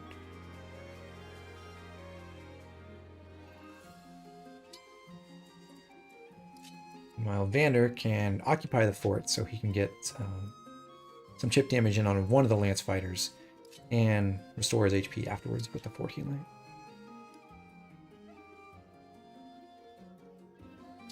That opens up the spots for Alir right here. And he may as well use Lodestar Rush because we're going to level up with this kill. We've earned enough experience, and when we get our next level, we're going to gain both strength and speed. So 12 speed will let us double this archer with Rapier, which means we don't need to use Lodestar Rush on him. We can just double him normally, and we'll have enough power. We'll have, instead of 15 physical attack, we'll have 16. 16 times 2, or 16 minus 4 is 12. 12 times 2 is 24. So we kill this archer when we double him. So let's just use Lodestar Rush now. That way we avoid a counterattack in the armor. Fate has brought us here.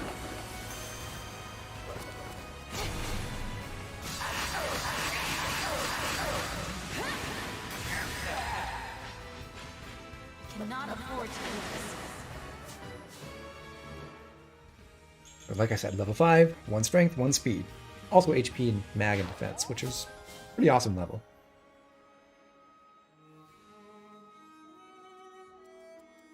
So as it happens, we also got bond level 6 with Marth, which gives us an additional point of attack. We actually have 17 now, so we beat the kill threshold against this archer by 1.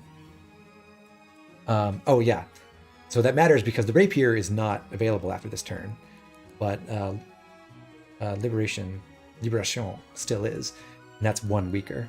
So that's where the extra bond rank comes in.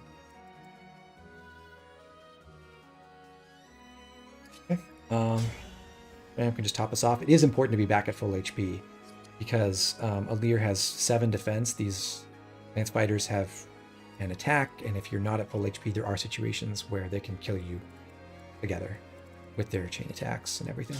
So back to full. And we'll stick right there. Ram has more avoid than Clan does right now in the same defenses. And this archer can't kill either one, so it's going to target the weak, the person who's less evasive, and that's Clan.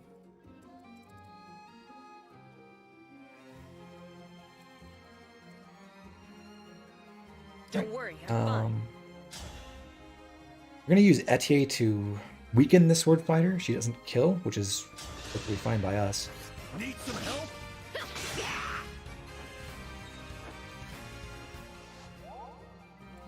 And we're going to move Boucheron so that he also supports Alfred, as Alfred hands over the hand axe, makes him equip it for an extra chain attack here, which does help with achievements, even though it's not really meaningful for this kill.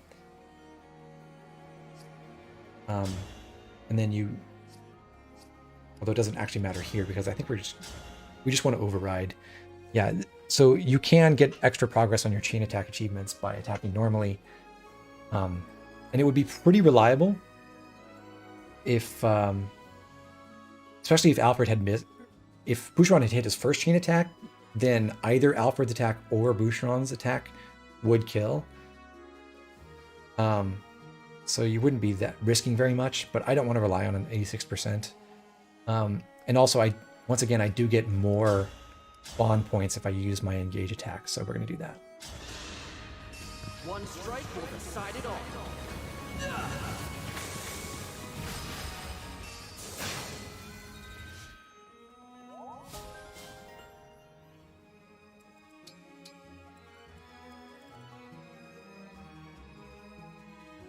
Right. We do need to visit this village sooner rather than later. So we'll have Chloe take care of that now. Thank you for warning me. Gives us our 2,000 gold. This mage has Surge, which is a 1-range tome. So unlike the first mage that we killed with Chloe on turn 1, this one cannot reach past the fort, which means we don't have to kill him to protect Louis. We can stick Louis right here, battle this ruffian, and not expose him to a mage this time. Now, Chloe has more res than Saline does by a little bit, and this enemy gets to totally ignore their avoid with Surge. Can't miss. So the only thing it's looking at is how much damage do I do, and it's always going to target Saline because of that.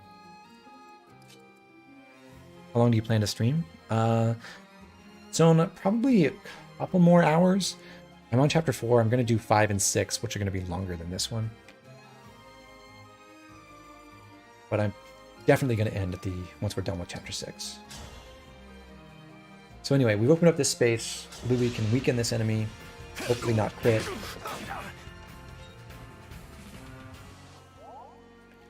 And then that does not weaken him enough for Saline to kill with one shot from Seraphim, but as a mystical unit, she gets 20% more damage when she uses Echo, and that is exactly enough to kill.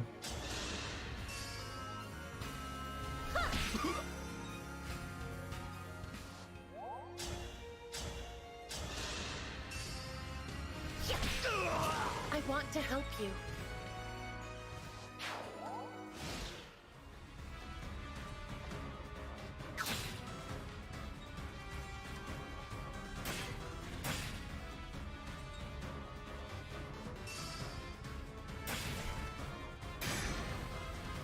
Also, Saline gets that kill because the enemy does 1 damage to himself, thanks to her, what's it called? We're losing ground, are we? Holy Stance skill, I think. She does 19 herself, and then Holy Stance returns a 1 damage to the enemy for an even 20.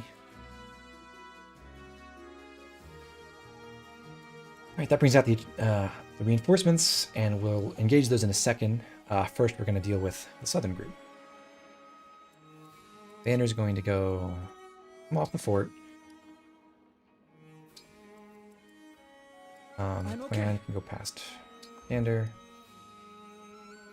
And now, it's important for Fran to be at level 2, at least. Again, because we want to make sure she gains that HP point before we get out of this mission.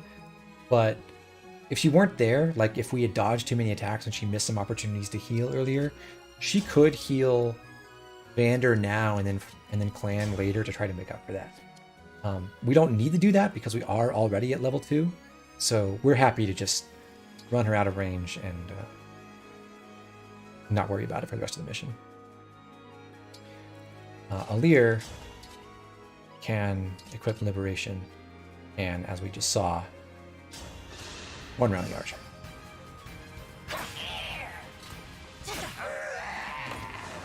Dream well. She also doubles the lance fighters, and what was important about Vander being on this fort and weakening this lance fighter is it ensures that we kill this enemy on enemy phase, assuming we hit. We have a 97% chance to do.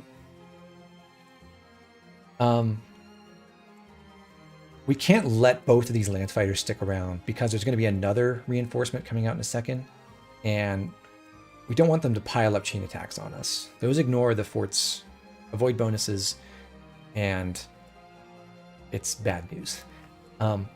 If we hadn't healed Alir at all and she was still at 21 HP, she wouldn't get the fort healing until our next player phase, so she'd be at 21 now.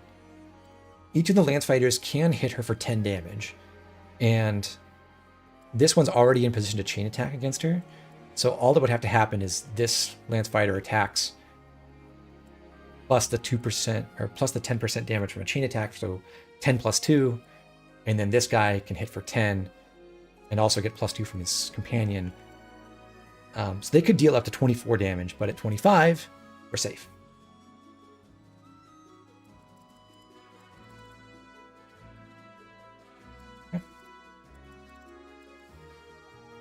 Louis is going to go back onto this emblem energy tile just to be in position to provide support again, and also to wall off one of these axe armors. So stand here. We'll have Saline damage this enemy. She's not going to... She's going to be pretty close to having Bond level 3 with Celica, but not quite. Bond level 3 is when you get Resonance, which is the skill that makes Saline lose 1 HP at the start of every round of combat, but in exchange she deals 2 more damage with her tomes. If she had that now, she would 1 round the axe armor. And it is possible to arrange things so that she does get more bond points from some other kills earlier. That would get her to bond level 3 now. We don't actually want her to 1 round this armor. We want her to take an extra turn to fight him so that she can get she can recharge Celica faster.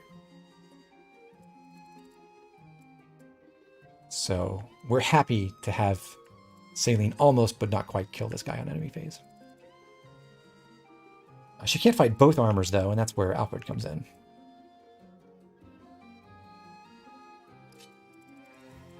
Alfred rides all the way over.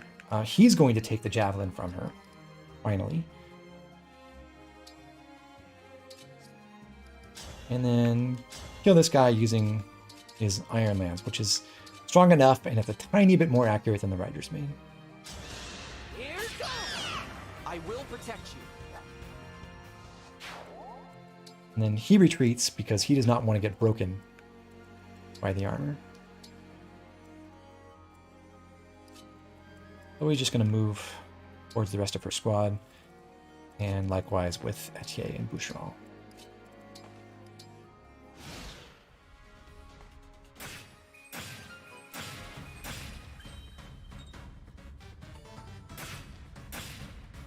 So we live with 1 HP.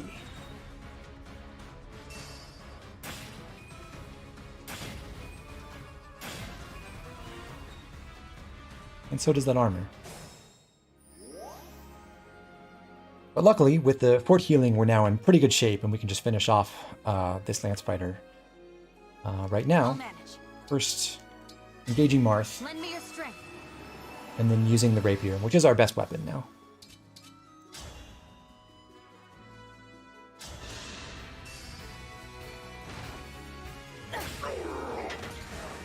I live to fight again.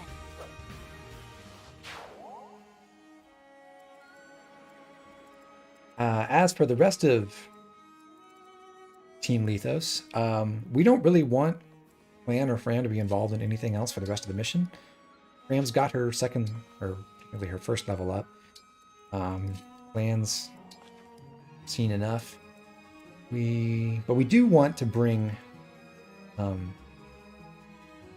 this Sword Flyer down for Lear to kill.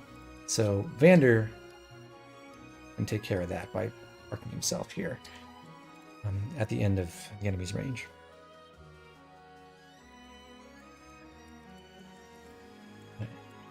Etier and Boucheron are able to get away. Etier can just run over by Chloe, and Boucheron can move here next to Louis. So if Louis then moves 1 space to the north, Alfred can move onto that Emblem Energy tile now. He's just exhausted Sigurd. Moves there, and he uses the javelin he just got to deal 1 more damage, finishing off the armor.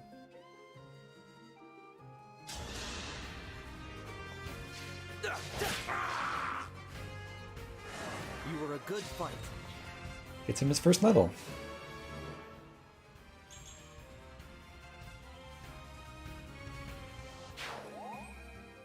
Alright, so we just wait here, and that recharges Sigurd. Meanwhile, we could have Saline go up here and engage Rodine's group right away. We're going to delay by 1 turn, though, so she's just going to go 1 space up and heal herself with her Vulnerary.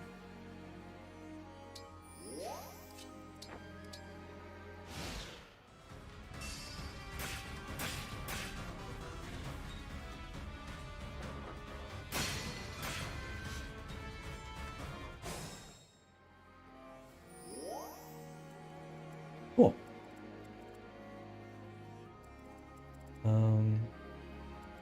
Now, we actually want Alir. Basically, we want Alir to be able to finish off both of these enemies, not this turn, but the next turn. So we're going to have Vander run away to the east and make I'll do my Alir go 3 spaces west of him to intercept the left-hand Sword Flyer. So now this one is going to attack Vander, and the one approaching from this side will attack Alir.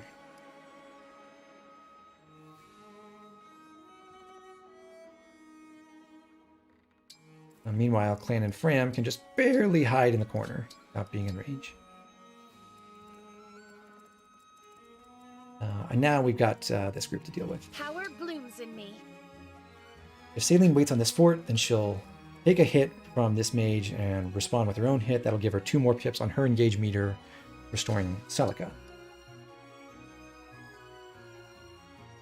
We want Boucheron to stand just southwest of her. Etier below Boucheron.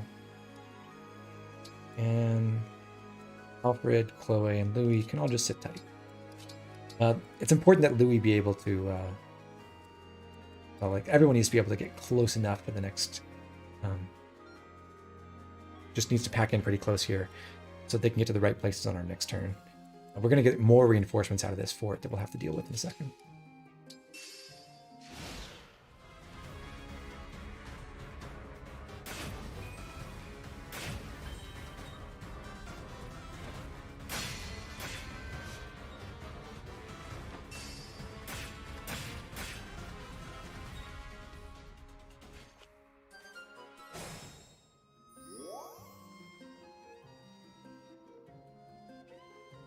All right, so we can take care of these 2 flyers now, but let's handle this group first.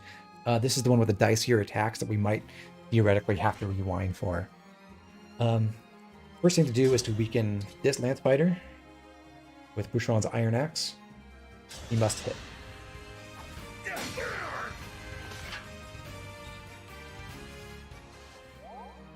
And now Etier can weaken the other one. Take this. So the neat thing about this is the damage lines up such that if Saline engages Celica now, Please grant me your and strength. she uses Echo with Seraphim,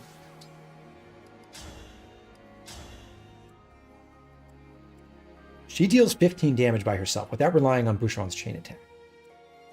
So that's not enough to kill this one, the one that Etier weakened, but it is enough to want to kill the lance fighter that Boucheron attacked. So she's not relying on Boucheron's chain attack here. Let me help. Which is a good thing, because he missed. Allow your soul And the that rest it kill deserves. gives her bond level 3 with Celica, so that now she gets resonance. She deals 2 more damage with her tomes, and therefore, she can kill the other lance fighter without relying on Boucheron's chain attack.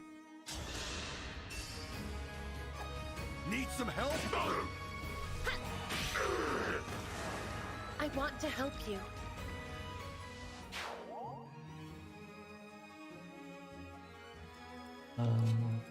We do need to weaken this this mage a little bit more.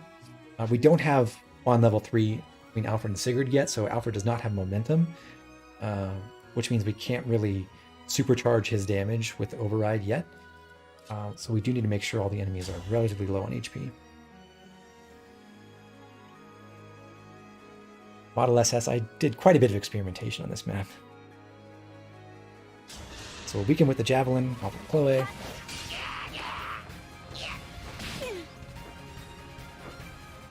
And now Louis can take her Javelin and use it to weaken the Archer.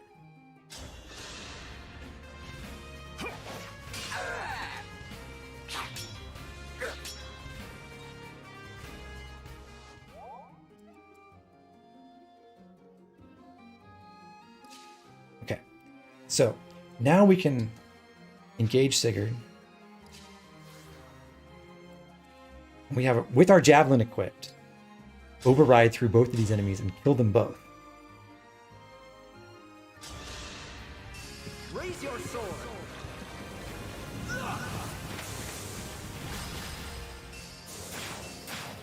So because we can override with the Javelin, we don't have to trade with Alfred afterward to equip a different weapon.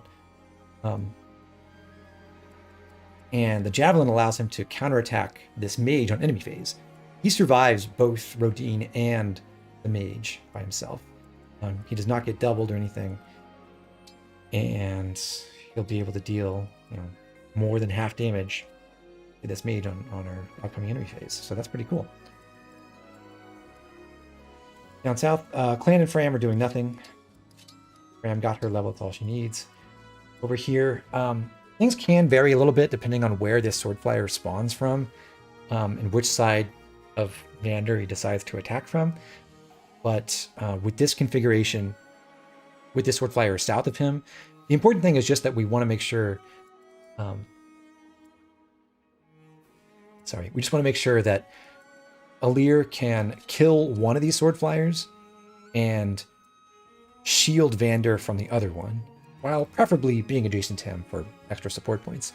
So with this configuration, we can just move Vander one to the right, have Alir kill this enemy from the north, and then this left-hand sword flyer won't be able to get around Alir to attack Vander. It'll be one space too far away. There are cases where this flyer can attack Vander from the right instead, in which case you just do the opposite. You run Vander west, and you kill this sword flyer from below, and then this sword flyer, who's now over here, can't reach Vander anymore. So let's just execute that now. Vander goes one space to the right, Alir goes here. This blocks the left-hand sword flyer while we kill the right-hand one. And again, we should use Lodestar Rush when possible. My prayers are with you.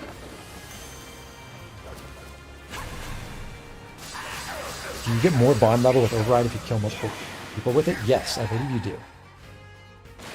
I'm like 98% certain.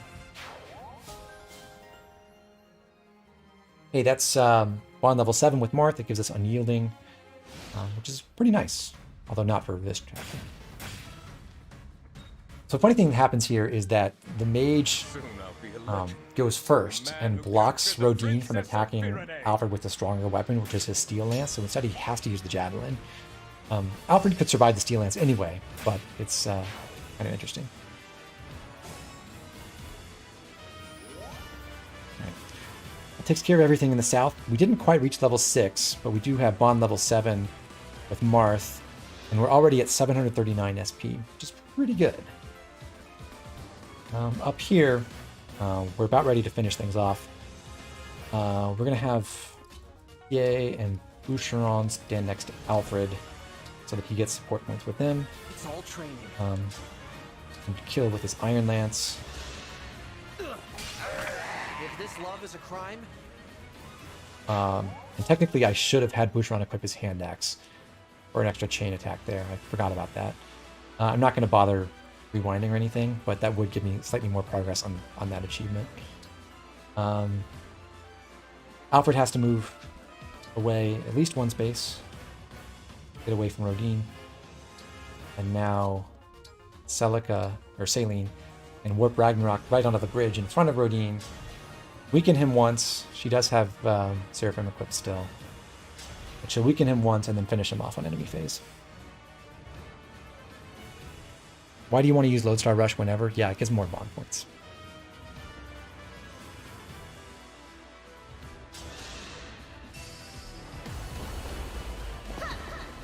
My apologies.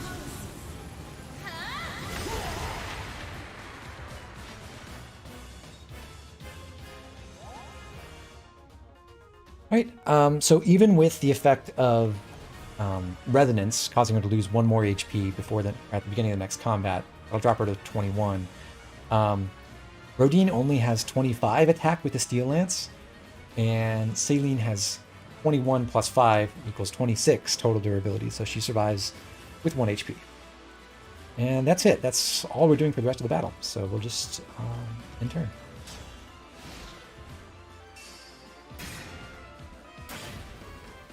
I would have won, you know.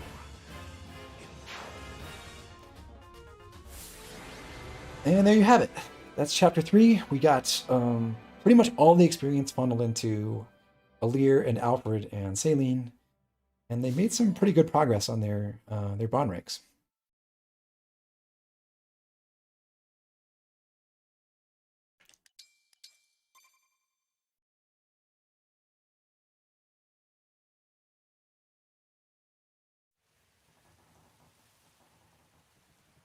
Will I go into early building of units? I plan to do a follow-up stream after this, covering things to do after Chapter 6, which I think is more relevant to that kind of discussion. Like, when should you do the paralogs? What kinds of things should you try to do with the early seals and all that stuff? Not really within the scope of this stream, though. I'm now able to adopt animals, and I will gladly do that. So one of the other mods I have installed that I've made for myself is one that makes it so that dogs only drop steel, which I think is a fair compromise. Like, in general, I don't think I'm ever going to plan to use like dog resources, just because they're really swingy. Like, you could get super lucky and get several silver ingots really early on and just have infinite fuel for all your low-level forges, or you could just get iron and that's it, and that's basically worthless. I don't really think it's a well-designed reward system, and I think it's more interesting to work within the framework of like balancing donations and the extra ingots you get from that against your other financial needs than it is to just like farm dogs. But I can't deny that it's definitely the best thing to do. You should just get 5 dogs in your farmyard and roll the dice on getting silver on every map.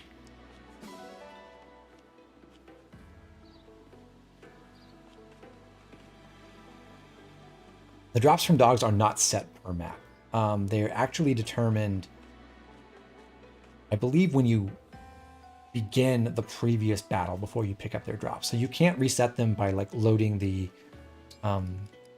post-battle save and then going to Somniel and getting different results. You have to replay the previous battle. But if you do, the results are different.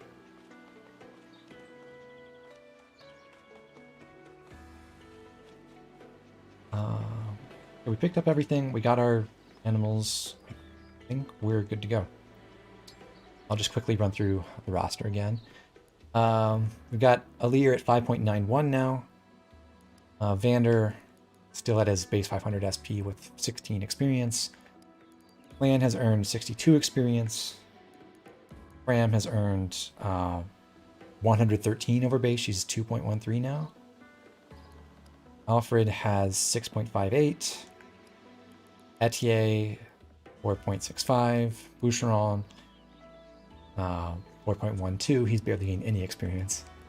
Saline is at 6.63 with 463 SP. Alfred has gotten up to 430. Louis at 6.12 and Chloe at 6.21.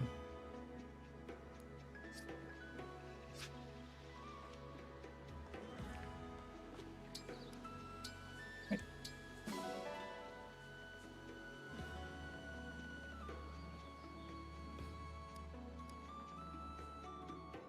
We did get 250 bond fragments from conversations as well. And that is important. Those do seem to be mostly consistent, because they depend on things like getting healed a certain number of times. That can swing if you dodge a lot of attacks, but it's basically, if you're short from post-battle conversations, you can make up for it with the extra drops that I'm not picking up in the Somniel. We do want to go back here before we go to the next mission, of course. Sorry. To get our update bonus 1 items and also to do all of our errands here in our base.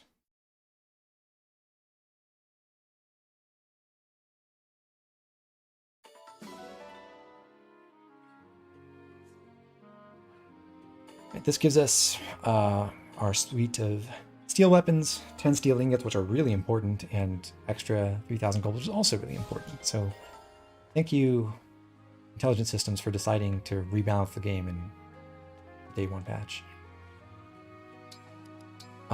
We have gotten just one support conversation, just between Alfred and Etier, which is pretty nice, actually. Etier makes a pretty convenient partner for a lot of the things that Alfred wants to do in Chapter 5.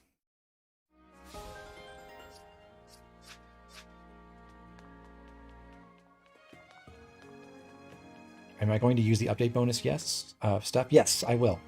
I don't really see any reason not to.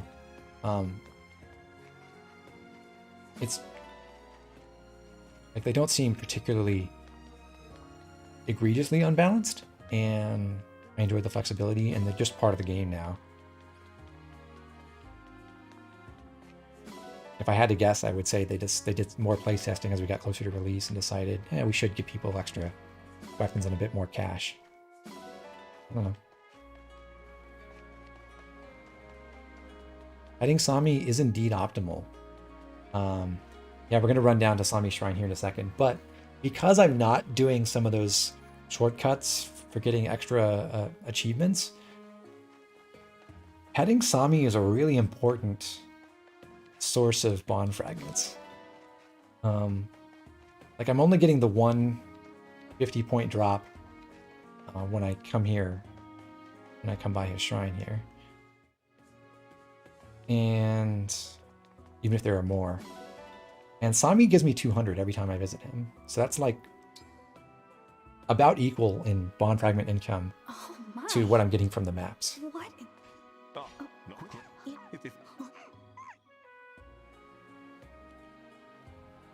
Just to clarify, Illusion Fox, I'm using the free update bonus items. I am not using the DLC ones.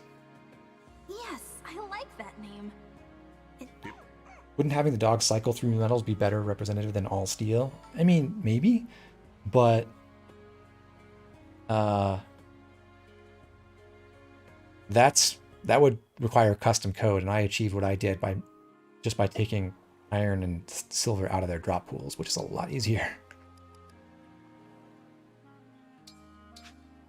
You do have to make sure not to give Sami food that he dislikes. Like, don't feed him nuts. But oranges, apples, peaches, those are all fine, and those are readily available from the orchard, so I just stick with those.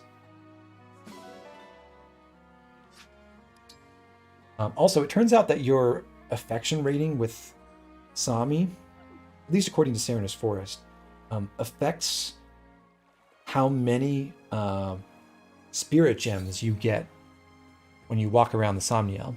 So you get pretty pebbles that are worth 1 support point. Spirit gems are worth 2. And I forget what the breakpoints are, but it's like 30% and 60% affection or something. Those increase the number of spirit gems you get every time you come back to the Somniel. So it's actually kind of important to keep his affection up. And it drops by 5%. The bar drops by 5% if you ignore him. Also, dressing him up does increase affection as well.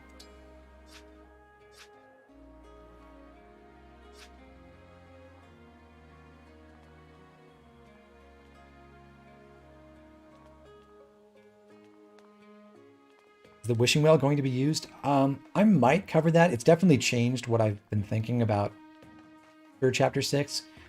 But I'm not going to get to that on this stream. So we'll address that when we get to it.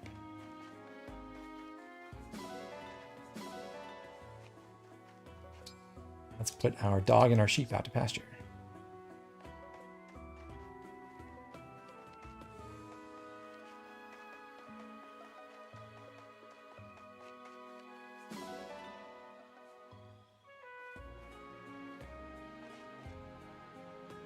We do definitely want to do strength training. This is really crucial.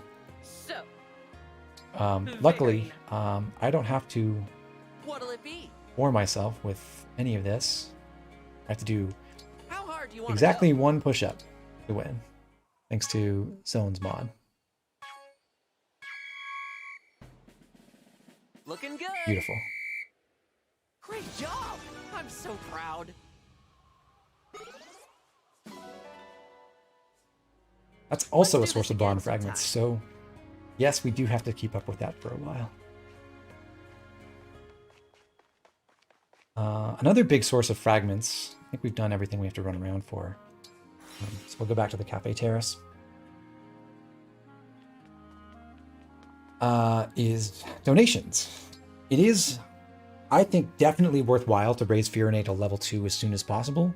One important effect of this is that it gives you enough iron ingots to evolve a weapon after Chapter 5, which is really nice, because it multiplies the number of fragments you get by 2.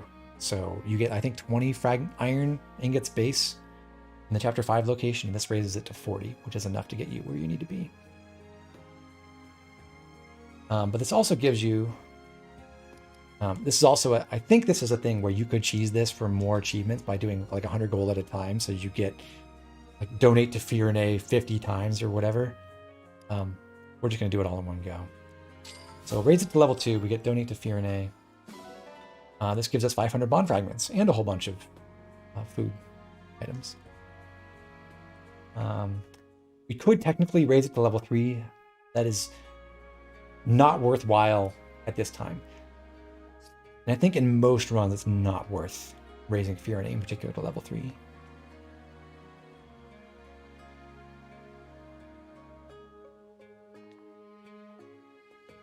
Okay. I'm just going to save right now just because I actually don't want to be too successful with this. I'm going to pull exactly 6 bond rings, and I really don't want them to be any good. So one of the mods I have actually takes away all of the stat bonuses from rings if they're below S rank. I'm just going to pull from Marth's pool, which is most convenient. We get Merrick C, and you saw that did absolutely nothing. No points. Katarina C, nothing. Lindy A, nothing. Tiki A, nothing. Lindy C, nothing. And Linda B, nothing. Got everything from Linda except S. So with the mod I made, S rank rings still give all of their normal bonuses and skills. So if you want to rig for those, you can. But I'm just trying to represent like a bad set of ring pulls that don't give me any applicable stats. And in fact, I mostly don't want stat bonuses on a lot of my units anyway. And my bond fragments are so limited right now that I really don't want to pull more rings than I have to. So I'm just going to stick with exactly 6. That's actually 1 short of the number you need to cover everyone. You need 7. But Vander is not going to gain any SP from combat in our next mission anyway, because when he gets like 1 experience point, that still doesn't translate to any SP with the bond ring. So it doesn't matter what he has. I'll just run through the list and give everyone else, other than people who have emblem rings, some bond rings. So without my mod that makes these all give 0 bonuses, what I would be trying to do here is basically just give everyone the wrong rings, whichever don't give useful bonuses. This just makes things a little bit more convenient because I don't have to like juggle that and figure out how to assign those rings least optimally. So yeah, Illusion Fox, the only purpose of those bond rings is to give me SP.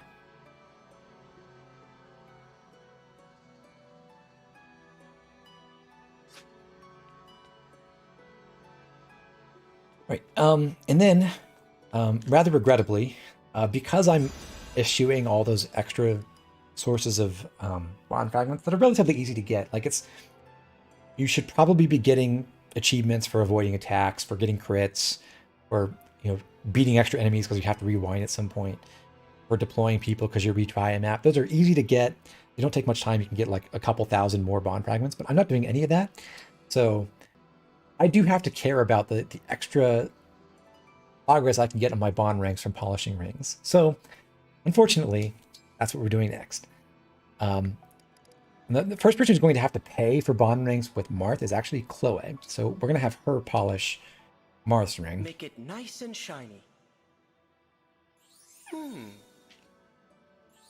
take excellent care of It does give us, that does give us an extra achievement, so great for that. Celica, I will have Alfred do. Interestingly. I hope you'll clean it well. That fits clean. Not quite. That looks so much better. Thank you. And Sigurd, we will use Lear. Handle that gently. Overdoing things a bit? I appreciate your upkeep of the ring. That for favorite food? That's what I'm thinking. Eventually.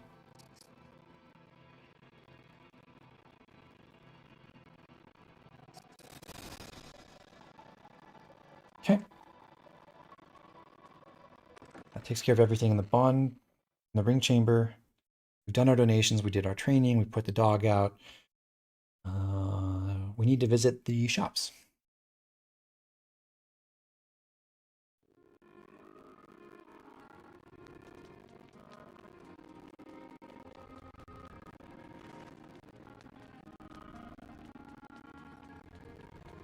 Hello, Durchin. Wow.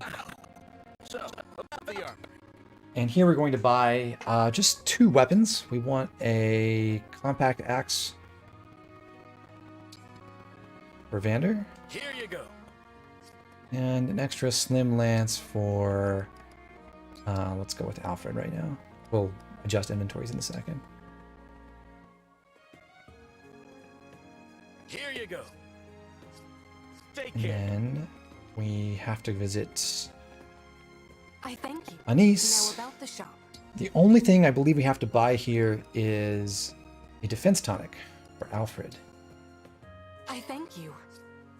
So Do come again. purchasing from each shop gives us 2 more achievements. Those are each worth 10 bond fragments. So when we pick up our achievements now, we should get something like 420 points. Yep. Now we're up to 1330.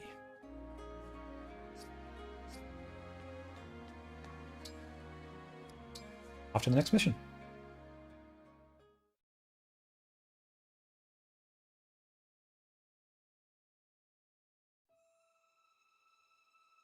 Yeah, the patch does have some issues with running around in the Somniel. It does cause occasionally it's weird about causing a temporary slowdown that also affects the music. Also, I think it is playing the world map at hyperspeed too. Anyhow, just to confirm, we do have donation level 2 here, so we are going to get double iron from this battle.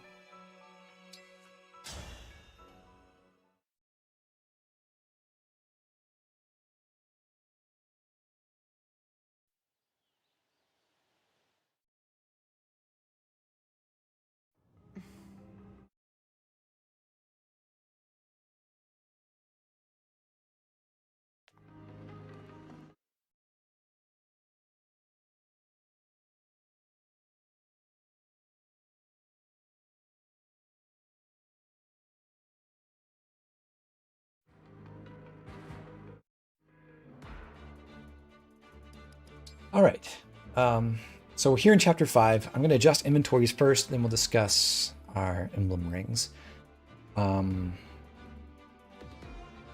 see. So Alir needs Liberation and a Steel Sword. Vander, Compact Axe, Iron Axe. Lan should re-equip his Fire Tome that he unequipped last mission.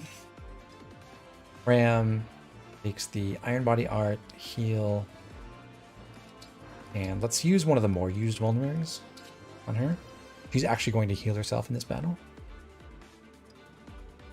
Alfred takes a Javelin, Slim Lance, and that's it with the vulnerary, and he uses his defense tonic. Etier is the only person who can take the steel bow, so, which will help her out. Boucheron, hand axe. He's going to use the steel axe. So hand axe, steel axe, iron axe. Saline, fire, slim sword. I'm going to go ahead and give her the iron sword as well. These aren't really going to get used. There is a strategy I had worked out that relies on filling Saline's inventory, so I'm still kind of doing that out of habit. But it's not really necessary. I've worked out a different way that's more reliable. Louis Just needs his Iron Lance and his Javelin. And Chloe will take the Slim Lance she has, plus the Steel Lance that we got, and our spare Iron Lance.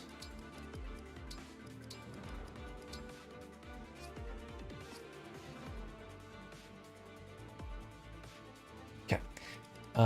Yeah, people are talking about tonics in the chat. So obviously, on my first run, I didn't know, like I knew tonics were limited until you beat a certain chapter. I believe it's after chapter 8, you get unlimited tonics from the shop. And that's kind of scary because you don't really know when tonics are going to be useful. You're not that familiar with the stat thresholds or when people will get certain stats or anything like that. So I didn't buy any of them. But now that I have some experience and I've been able to try things out, I've been able to work out what tonics are most crucial and when. So in this case, we're giving Alfred a defense tonic so that he can take almost no damage from these sword fighters. They do double him, but they only have 15 attack. And if he has both Sigurd and a defense tonic, he has 13 defense. So he's just fine fighting them.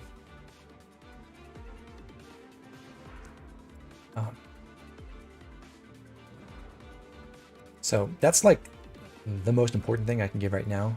There are a couple other things where tonics can help in this battle.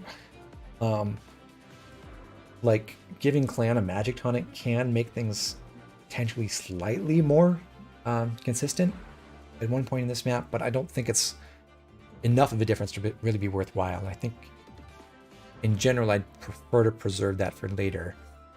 Although once we get access to meals, most tonics are not going to be that important either if you're able to rig high quality meals.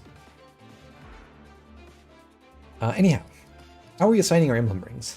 We're sticking with Marth on Alir. It's really, really important to have these strength and speed bonuses on someone. Alir uses Marth really, really well because she gets self-sustain with divine speed. And she's strong enough to beat armors with the rapier, which isn't that hard. And in a level or two, she'll be fast enough to double a lot of enemies. Not the sword fighters, but the archers, certainly. She's 1 point away from doing that. The axe fighter, she already doubles. It's just, it's really helpful. And Alir is also the one who has the highest bond rank with Mars, so she gets the biggest bonuses from using him right now. Again, we can't grind up bond ranks in the arena yet, so either it's bond level 7 with Marth on Alir, or it's bond level 1 on anyone else. Similarly with Sigurd, like Alfred's the only person who has momentum, and that's a big deal. We're not going to give that many kills to Alfred in this map, but still a fairly substantial number. Well, like, it's like 4, but 5, I think. 6 kills to, no, 7 kills to Alfred, now that I think about it. And just like what we saw at the very end of the last mission, it's nice to be able to use other weapons with Override besides Rider's Bane. Rider's Bane is like the second strongest you can use. It's only weaker than the Steel Lance, which Chloe's carrying. But the flexibility to deal less damage if you want with a Slim Lance, or to be able to equip a 1-2 range weapon afterwards is pretty nice.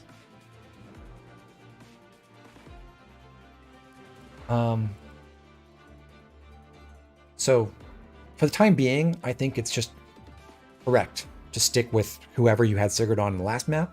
I think Alfred was the best person to use Sigurd in the last map, so he's the best person to have him now. Also, having 13 movement with Sigurd Engage is still pretty awesome. And then similar reasoning with Celica.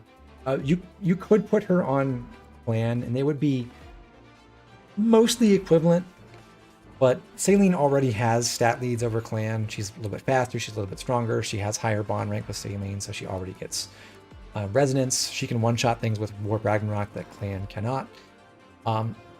Just makes sense to stick with this.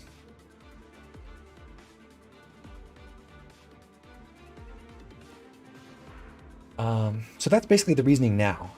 After chapter 5, perhaps a little bit more thought that should go into it, because you can buy bond ranks for anyone else. But we'll talk about that when we finish this battle. I do need to rearrange my forces though. So in this case, we want Chloe in the top left, and Alir, Clan here. This is fine. We'll put Alfred in the bottom right corner. He can use his 13 movement to get where he needs to go. Fram here. Sorry, Fram here. Boucheron back here. Saline this spot. Okay, so we got Etier, Boucheron, Fram, Vander, Alfred. That looks correct.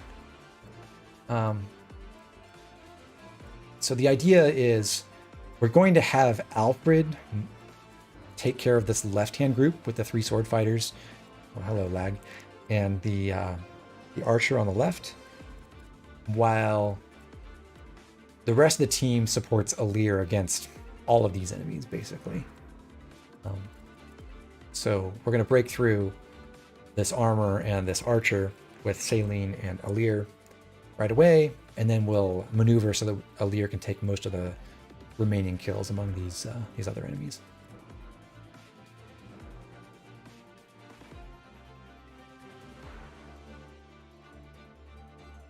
All right, so let me just scan through the chat real quick. Lots of discussion about tonics, huh? Yeah, I think unless you're being super restrictive about other sources of income in this game, money isn't that tight. And you can definitely afford to just buy a few tonics to patch up like whatever you're not getting out of your meals. Or, you know, if you're settling for D rank meals and getting +1 to strength, mag, speed, and defense, but you need +2 on someone, just buy a tonic and make that easy for you. It mostly makes for a smoother experience than rigging the meals. Although I do think that's kind of worthwhile in Chapter 7 in particular, but we'll get to that maybe out of this stream. Yeah, if you know what you're doing with tonics, and you're not just like splashing 4 tonics in every unit, they're not a big deal as far as the expense goes.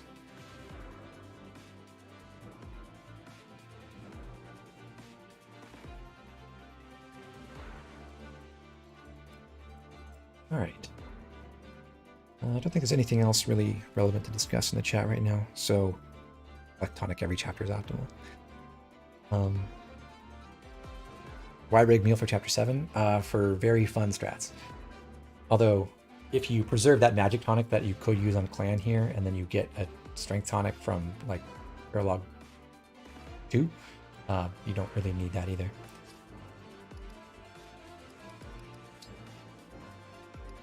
Anyway, we'll save here and we'll start the battle.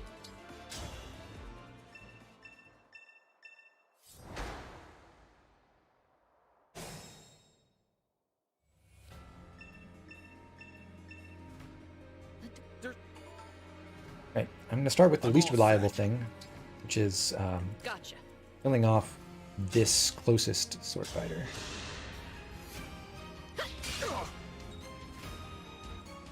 Which involves Etier hitting with a steel bow, and then Alfred landing a javelin.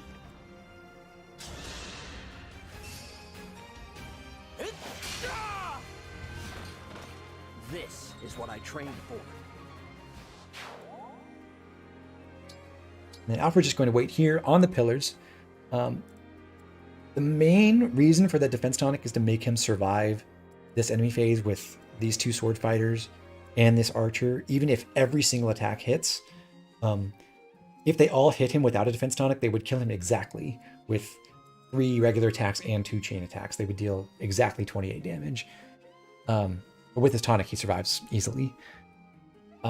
He could just chance it without the tonic, relying on a void on the pillars, which he has like, they still have like 75 to 80 hit on him, so it's not great, but he'd probably make it through. However, the defense tonic makes him more survivable later in the mission too. So it's just really nice all around. Understood. Move everyone else to get ready for this next Whatever you say. As your steward. turn.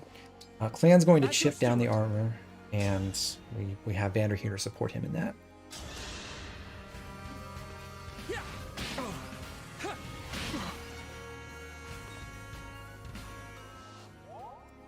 Here goes.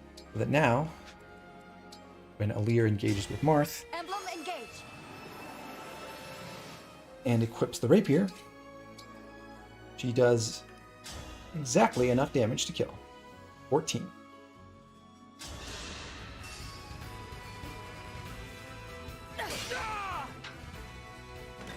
Dream well.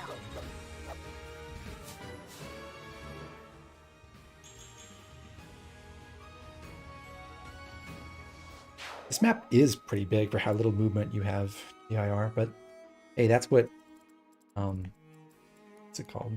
Gallop and Warp Ragnarok are for. Yes. Celine can't kill this archer by herself, but I'm if listening. she gets an assist from Chloe, then she can.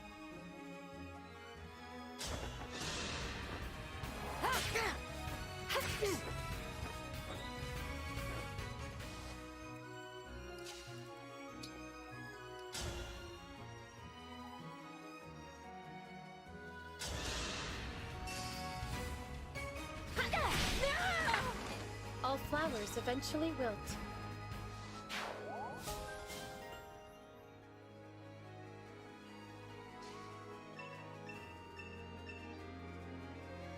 Woo-hoo-hoo! The castle's under siege. Mighty fine time to nab some I did use the Slim Lance this time, Listia. See? My original Here now. idea for using the Iron Lance there was I wanted to have fewer chances to crit, but the Slim Lance having higher accuracy matters on this enemy phase as well, so it's overall better.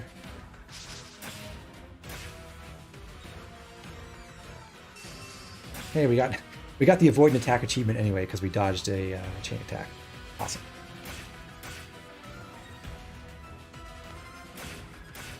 Male or female Lear only considering Louis?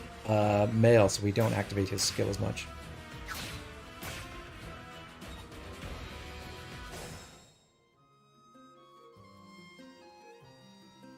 Okay, so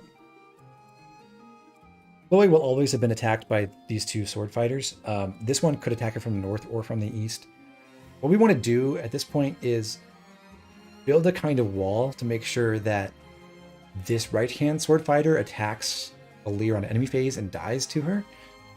So we want to have our bulkiest units cutting him off from everyone else. That includes Louis and also Alfred. And then with Alir in between them.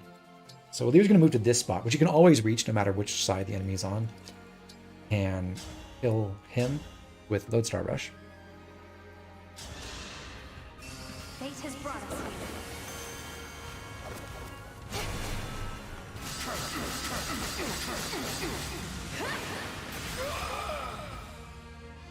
I had to stop it.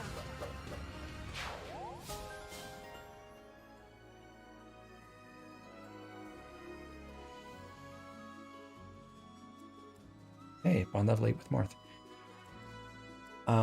Next, we want to weaken this sword fighter, who's going to be killed by Alfred, and also this sword fighter, so that Alir can kill him on enemy phase. Let Vander go here, supporting Clan again, so Clan can chip this guy down.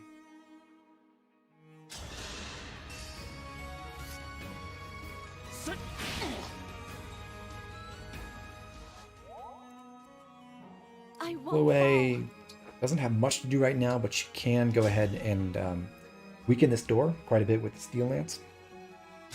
So it's important to know that the enemies on the other side will not attack you ever until you open one of the pathways into the room. So Chloe is perfectly safe here, even though it looks like this mage could go kill her.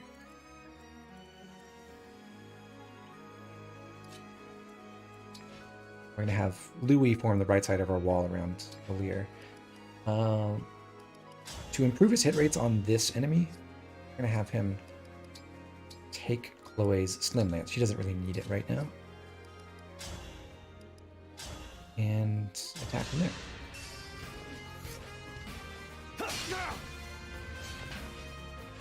No knowledge gem to attack the door with. Yeah, that is very sad.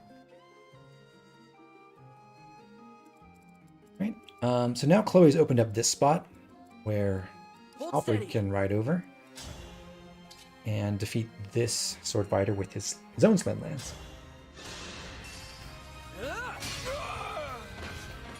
You were a good fight.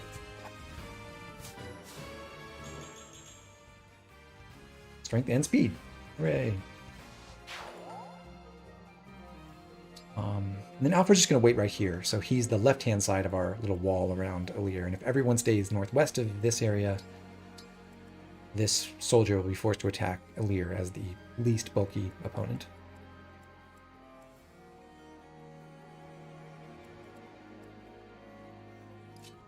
So we'll have... This gives us a chance to have Fram heal Alfred. Get him back close to... Not quite full, but much healthier. Boucheron may as well chip this. Is that a barbarian or an axe fighter? I forget. Fighter. May as well chip this guy. This is another case where he can't mess things up even if he crits. So this is fine. Just free experience, free progress on achievements. Just go for it.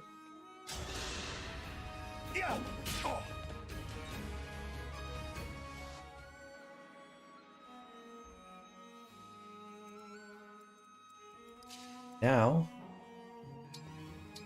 Saline can engage with Celica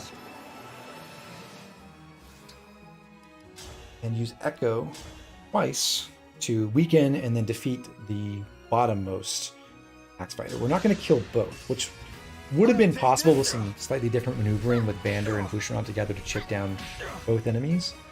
But we really only want her to beat one. We're going to save the other opponent for Alir. Need some help? Opinions on the S-rank weapons at the end of the game? I mean, some of them seem alright, but none of them seem that impressive. Georgios is kind of cool for being a really strong sword to use with engage attacks.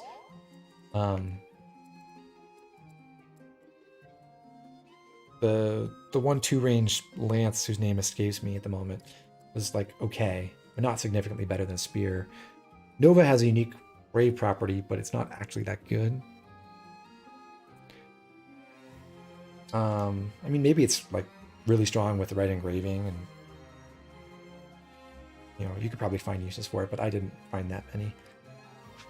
The others are mostly mediocre. So last thing, we have Etier. Etier is going to run north and park here, so she's out of range of the sword fighters. This axe fighter can attack her, but she survives with 1 HP, and this forces him to stay right where he is, which is really convenient.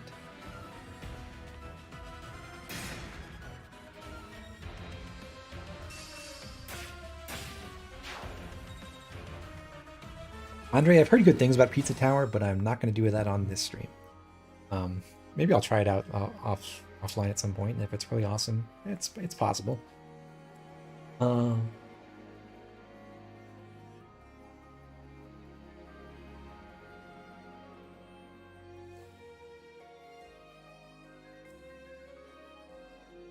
Nathan, you find Dragon's Fist to be sufficient for most kill strats on the Sombron? Yeah. Yeah, it works fine. Anyhow, we're gonna heal up Alir again. Go back to full there. Then Chloe can move to that spot where Fram just was, and thanks to Saline's personal skill, her vulnerability now restores all of her missing HP. I do want Alir to get some support points with people like Louis and Chloe and Boucheron. So we're going to have Celine get out of here. She's going to warp Ragnarok, and from this position she has exactly enough movement to launch herself 2 spaces past the archer and kill from this side with Ragnarok.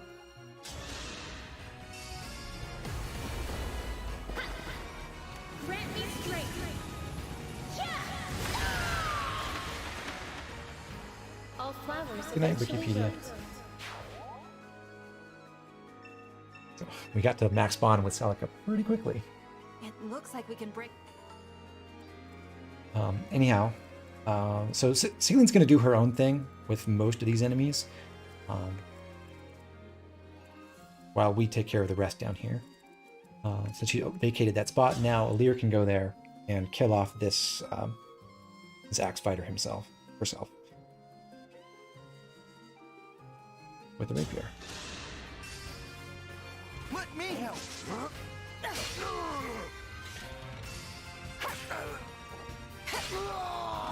Dream well.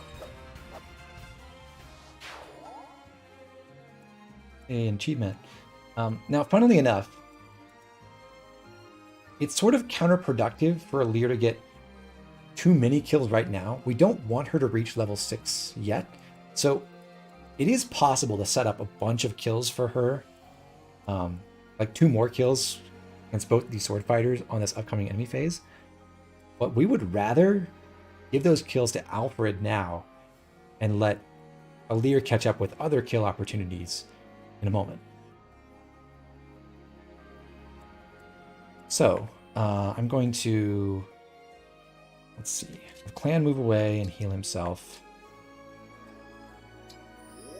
Put Boucheron over here. What's our move?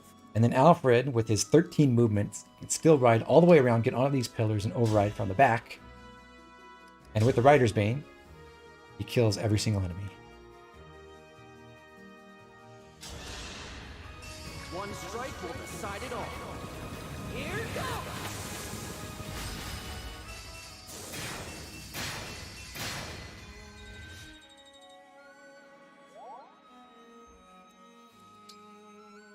Yeah, Andre, if you want to suggest games, like the chat on the stream is not really the place to do it. You could comment on some of my videos, and I would see those. But yeah, I'm familiar with what you're talking about, but it's just not what I'm focusing on here. So please refrain from doing that, chat.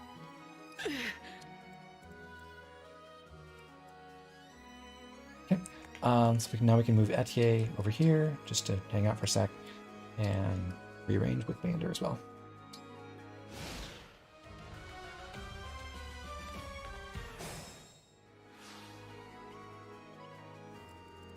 All right, let's start with Saline. We're gonna have her again use Echo twice to weaken and then kill an enemy. That gets her more SP than just killing them normally. And by doing it from this position, she's pretty close to that armor to the south. As far as I can tell, the sword fighter from the left side corridor always goes south. I've never been able to pull him north for any reason, but by sticking close to the armor, we can convince him to run north towards Saline instead of going east towards the rest of our team, which is convenient because it just cleans up a lot of what we want to do later.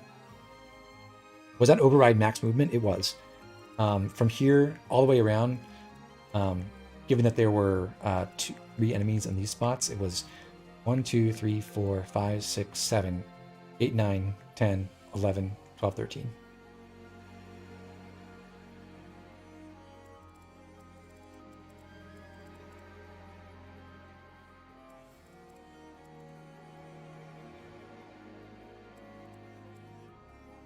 All right, so I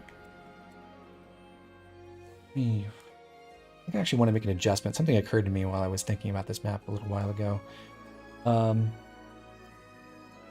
Let's see, Alir by herself has 113 hit. This axe fighter has 12 avo, so even completely unsupported, she always hit with the Liberation,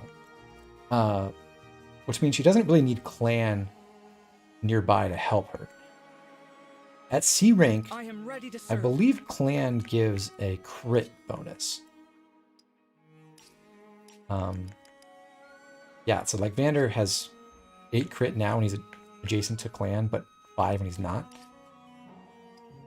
So I don't want Alir to crit, which means ideally on this enemy phase, we don't have clan next to Alir. We don't want his bonuses.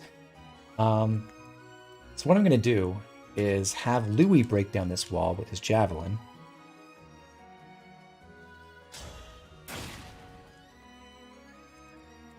Put Chloe below Louis. Boucheron below Chloe. This is perfectly fine.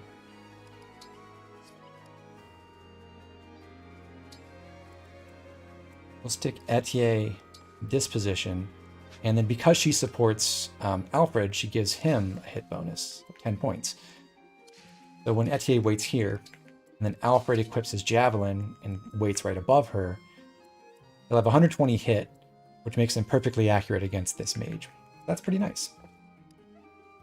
And with his personal skill, he'll get an extra damage bonus as well when he waits.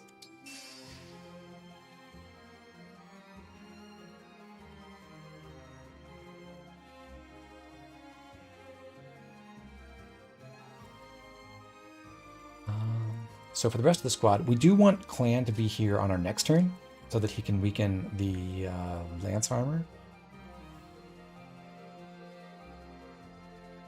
Now I'm wondering, because in my experience, this armor has always gone due south, but that might change if I don't have someone like in this spot. So maybe I should have stuck Boucheron there instead. We'll just let it ride for now. I don't want Clan to be adjacent to Alir. I do want Alir to be fighting the Axe Fighter in enemy phase, and I don't want her to crit. So we'll just stick here. We don't want Vander next to Alir for the same reason, and Fran would help our avoid, but we don't really care to do that. So we'll just stick with this, and we'll wait here.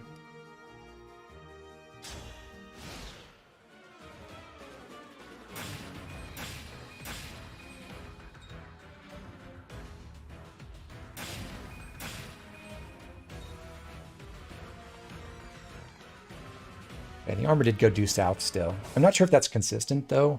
Probably to do this more consistently, I would just have Boucheron wait here temporarily. I mentioned that a Magic Tonic can help Clan out, make things more consistent.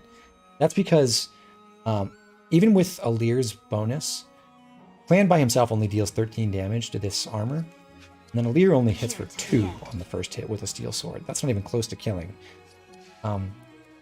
However, with 2 chain attacks from Boucheron, they will kill. That said, if you just have Boucheron weaken with the steel axe first, that's also helpful. The downside to this is that it has a reasonable crit rate, and if Boucheron crits, does 12 damage, then you can't ship with Clan anymore because he'll take the kill. So you kind of just got to play with it and see, like, if something goes wrong in this sequence, just, you know, time crystal it and do something different. But I think overall it is, actually I'm not even sure. I think it's slightly more consistent to attack with the steel axe first, accepting the crit rate, hoping you don't get it, and then not having to rely on the chain attacks afterward. I think that's correct.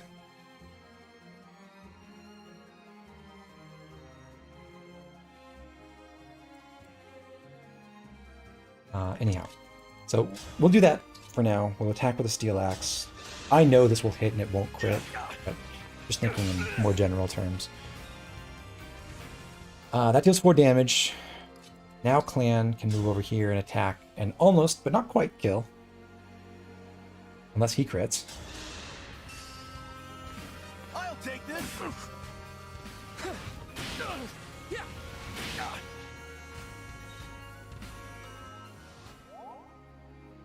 Which leaves us with Alir coming over here and dealing at least 2 damage with her steel sword for the kill.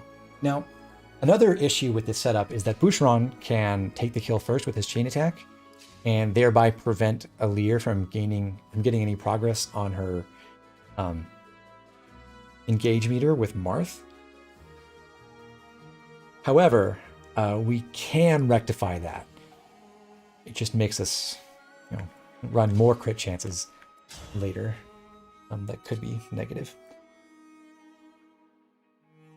Anyhow, go for the steel sword kill. Need some help? Thanks for the assist.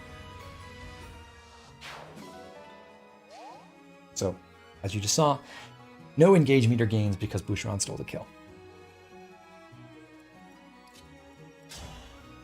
However, Alir with the steel sword has 21 attack, which is exactly enough to finish off this axe fighter with 7 defense and 14 HP. And the steel sword minimizes her avoid relative to her other options, which is important because we're going to try to surround this axe fighter with other units who are bulkier than Alir. However, the enemy targeting is decided based on a combination of their listed damage and their hit rate. It's the expected damage. Basically, it's their damage, listed damage, times their hit rate, times 2 if they double. And that's how they decide who to target if they don't see a kill. So we can put Louis on one side and Vander on another, and he deals less damage to both of them than he does to Alir. But yeah, Vander does not get Avo from Clan, sadly. If Vander had a heavier weapon equipped that gave him less Avo, or if Alir had a lighter weapon that gave her more avoid, that can change the targeting priorities. And that's actually why we don't want Alir to level up to 7 yet, because then she gains speed. She gets more avoid, and this axe fighter sees 17 damage against Alir right now at like, well, it's going to be, I'll just go ahead and move in Fram. We do need to move in Fram here and heal Alir after the fact, so we get an avoid bonus from her as well. I'll just go ahead and do that so we can see the listed bonus. 29 avoid with the steel sword. If she were to gain speed, she would have 33. Or, sorry, 31. And I think she might get luck or something, or even defense on the next level as well. So, long story short, we reduced the expected average damage from this axe fighter enough so that he prefers to target Vander over Alir. So that's why leveling up to 7 before now is not that helpful. It makes it harder to deal with this axe fighter. But as it stands, we are able to trap him. We can put Louis below, specifically with something other than his javelin. We don't want him to get doubled.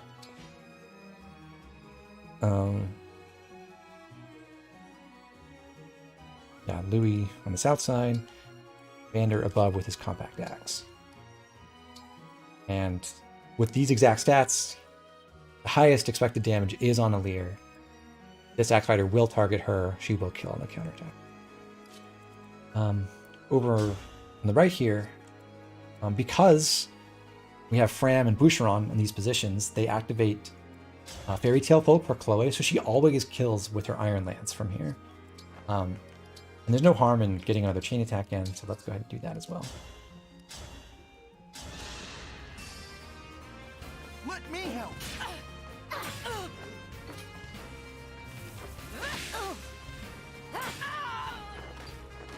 Simple enough. Hey, another achievement. And then lastly, I guess we still have to deal with Saline as well. But lastly, in this section, Is it my turn? Alfred can kill off the mage.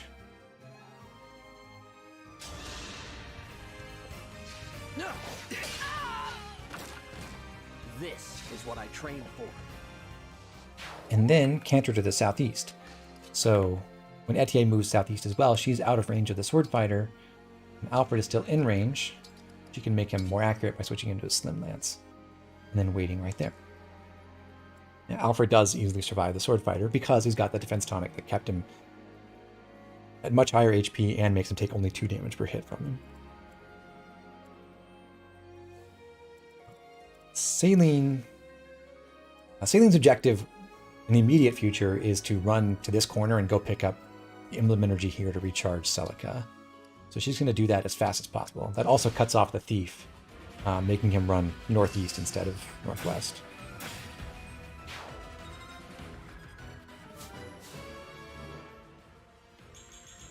So yeah, there we go. At this level we get speed and defense and luck, which together make the enemy less likely to target Alir.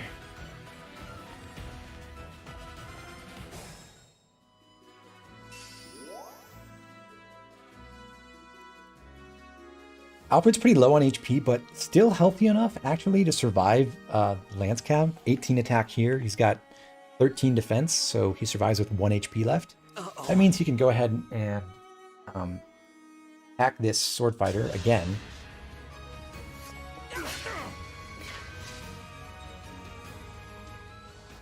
and then move northeast in position to intercept this Cavalier on this next enemy phase. So kind of similar to how we had Louis and Alfred spreading across this area to funnel this last sword fighter on turn 2 into a Lear. We're trying to control these enemies. We want to chip both Cavaliers and then set them up in such a way that we can kill them both with a Lear pretty soon.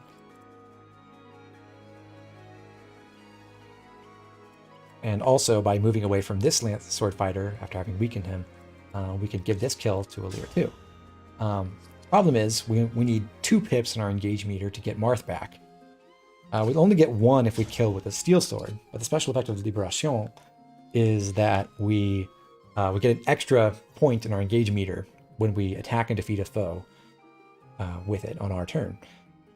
So, if we can get the kill with our personal weapon, which is weaker, then we can recharge Marth anyway, even though Boucheron stole our kill.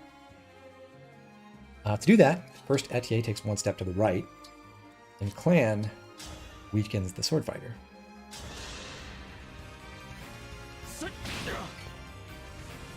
That also happens to give us a hit bonus thanks to their support rank, so that we have perfect hit now.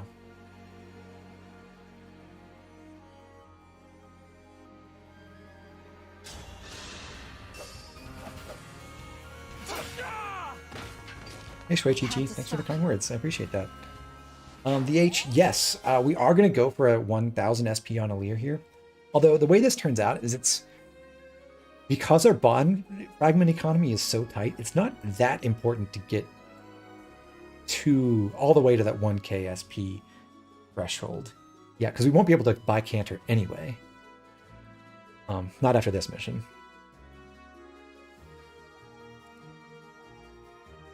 Where was I? Oh yeah, so we got the kill with Alir. Just gonna have Louis go right 1 space. He's too bulky. Well, he's not. I guess he's not too bulky, but he can be too bulky to fight this Cav on enemy phase. But also, he specifically needs to be able to maneuver around this Cavalier and get to this spot where Chloe is. And if we put Louis on the south end of this Cav's range, 1, 2, 3, 4, 5. If we park Louis here, he won't be able to get all the way around with his 4 movement. So instead of baiting that Cav with Louis, we're going to bait him with Chloe instead.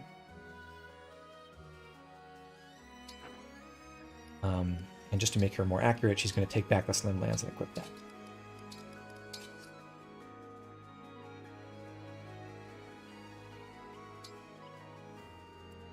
Fram. Since Alfred survives, she does not need to heal Alfred. She can instead heal Alir.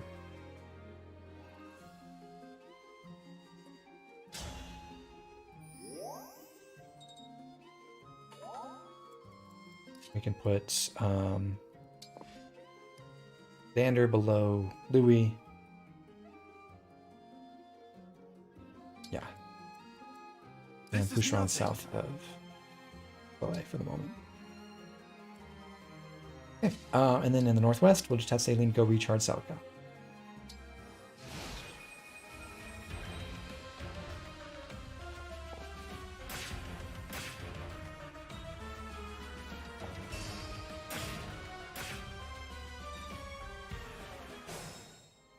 Cool. So Chloe can just back off for a second. And now to help Alir kill both Cavaliers, she can kill one on player phase using the Rapier, now that we've got Marth back. But for the other one, she needs some help for the Chain Guard. So we'll put Fram in position to do that first. Chain Guard from here. All right.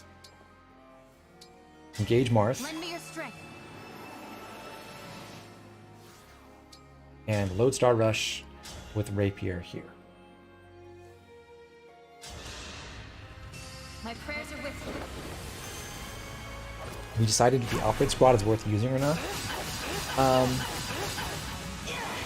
I think the topic of like how to train people and which people get experience is going to be a bit more germane between this battle and the next one. Because right now we're still sort of constrained about like who's even good with any of the emblems. So, like, you pretty obviously want to get most of the experience on the people who have emblems, and those are the same people who had those emblems in the last map. But starting in chapter 6, we can throw people in the arena. We can basically get whatever bond ranks we need. That makes for slightly more interesting discussion about like when and whether and how you should train other people besides whoever got the emblems early on. Alfred, now he has to heal himself. He can't survive forever.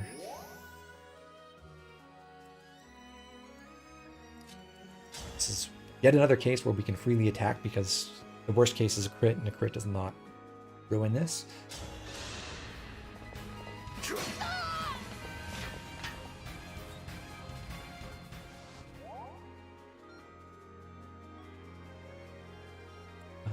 Louis needs to block this archer now. Just as with his Iron Lance equipped is fine. So he couldn't do that from here because he would have been obstructing the spot that Alir had to go to. But this prevents the archer from attacking Alir.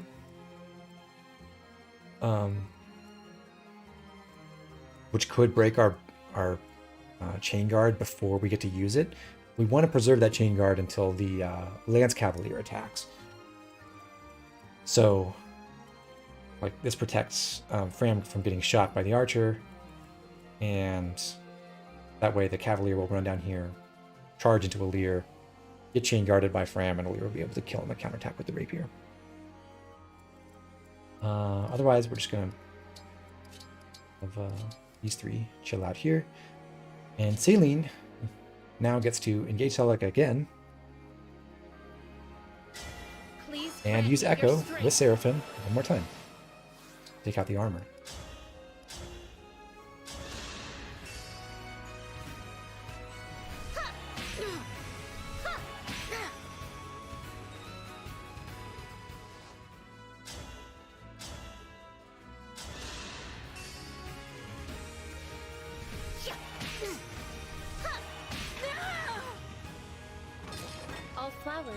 Am I going to make any video guides for this game?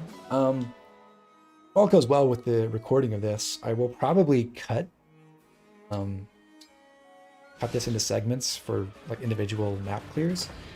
I don't know to what extent I want to cover other kinds of guide content. Like there were some things I maybe wanted to talk about, like metagame wise, that got upended by the 1.3.0 update.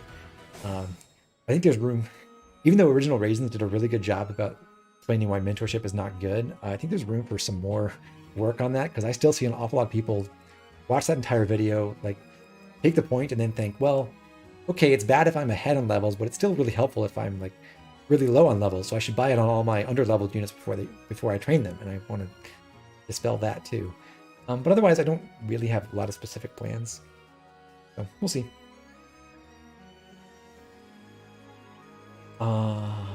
Right, first we're going to take out this archer with Alir.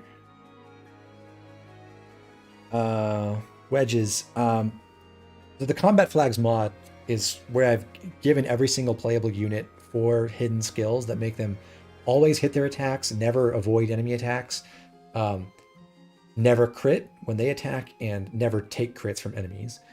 So it's really just for demonstration purposes to show, like, cut down on time I spend rewinding or like rigging hits, and show off that, like, even in the worst case where I don't manage to avoid any enemy attacks, I'm still able to survive. Like, I've accounted for all the survival thresholds.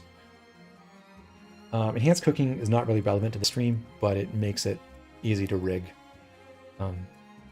S-rank meals if I want to. Yeah, the age, that's the long and short of it. Like, no matter what level you are, the difference between having mentorship and not having mentorship is basically 100 XP. And that's it.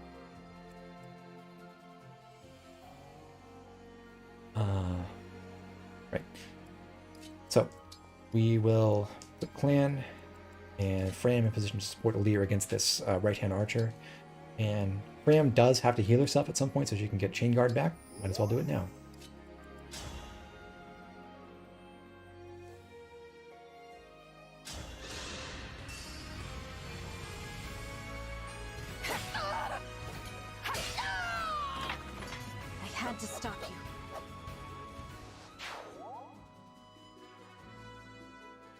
the real discussion becomes who actually gets something from that extra level. Well, the thing is, like, an extra level is basically worth, like, being a higher level in and of itself doesn't do anything. It's the growth you can get from that, right?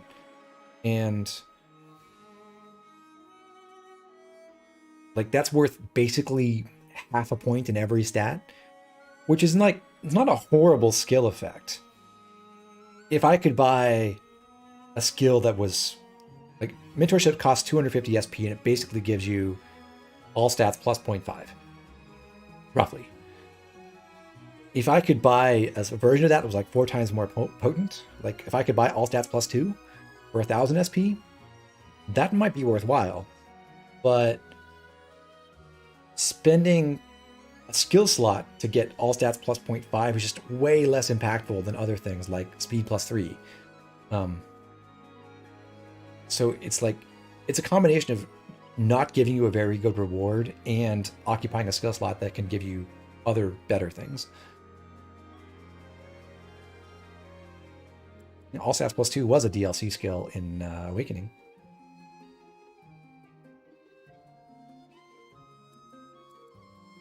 Right. So we do need to... Well, we don't technically need to chip this archer, but it's, you know, it's more SP from Alfred if we can manage it. So we'll have him go here to block the left side of the archer and attempt to chip with the Slim Lance.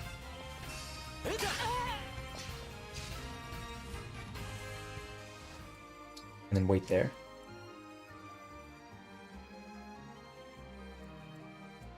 So we're just trying to trap this archer again so we can save the kill for Alir one more time. Oh,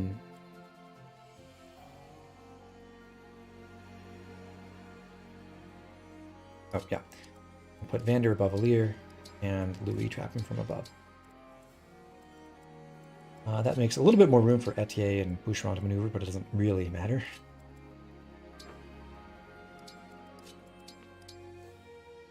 Then over in this corner, now that this thief has gotten one of the treasures, we might as well just work Ragnarok and finish him off. My apologies. I strike true. I will not forget your loss.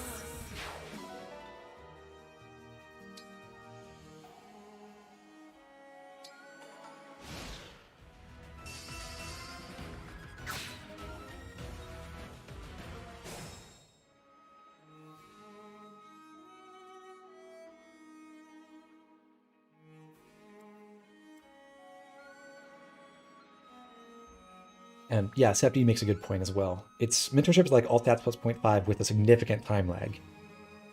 It's like no extra stats for a little while after you buy it, and then it progressively gets a little bit bigger until eventually, once you're ahead of the curve,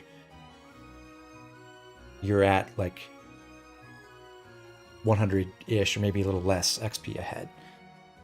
It takes a while to get the benefits, so it's just like worse than having even speed plus 2 for most of that time, just numerically. Even if all stats were equal, which they're not.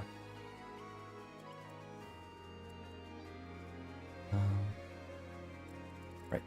So we finished off that thief. We do need to open the other treasure chest and get our second treasure, which is the Armor Slayer.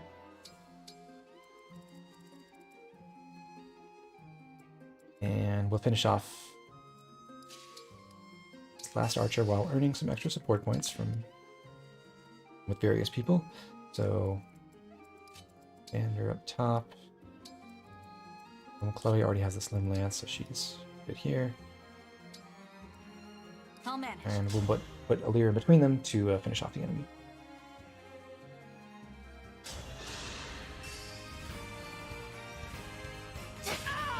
Dream well.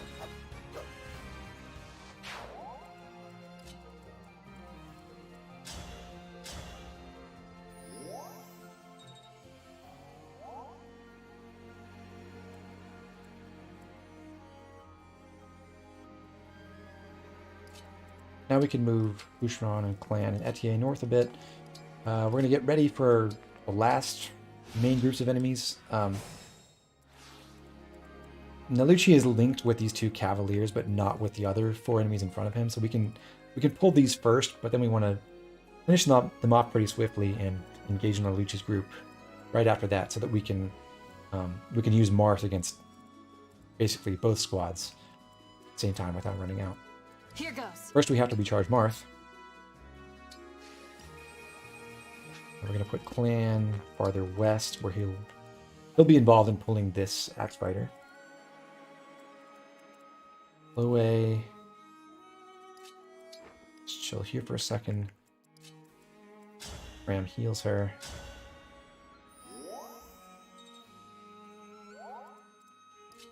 Etier go due north.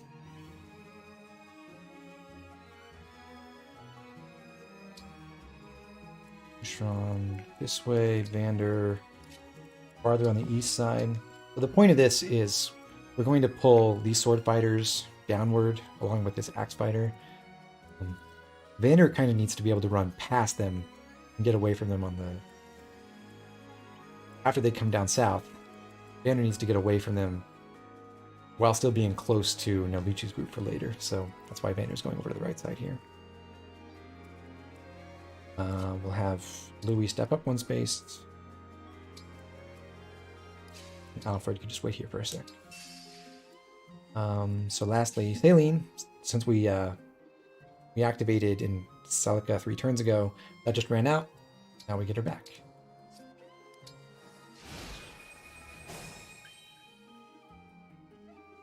And at this point, we're ready to take on the last 2 waves. Alir should move up right above Etier. This is in range of both sword fighters. But to make this consistent, like ideally we would just have them both attack Alir from like the right side and the north side. And Louis can block Alir's left side to make them only attack from the right or from above. But the enemy turn order is apparently random. And if the right-hand sword fighter goes first and decides to attack from above, and Louis is stationed right here, then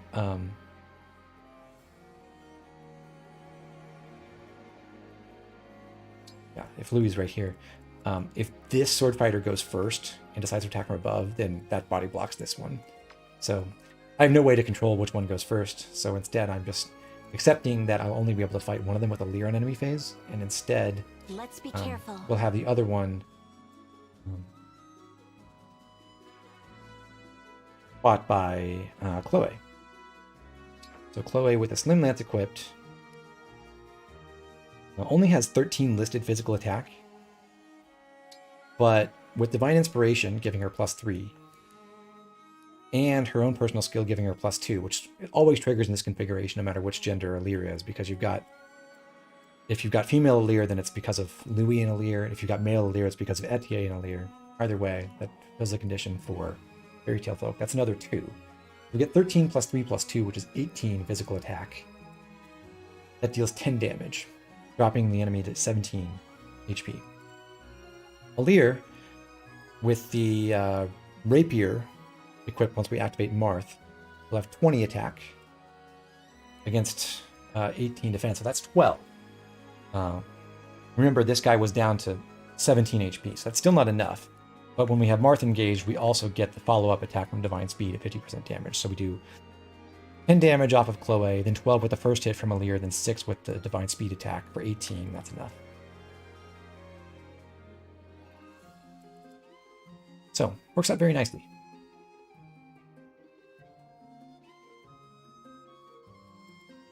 Alfred's just going to stay right here. Fram needs to move north of him to heal him so that she can be in the right position for our next turn.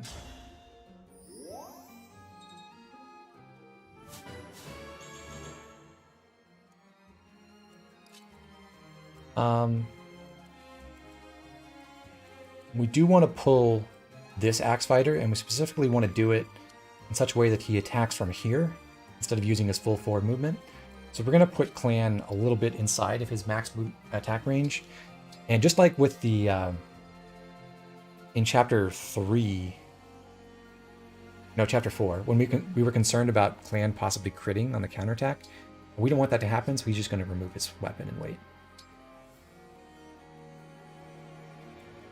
Etier should stay here. Vander, stay here. Boucheron, you can come west a bit.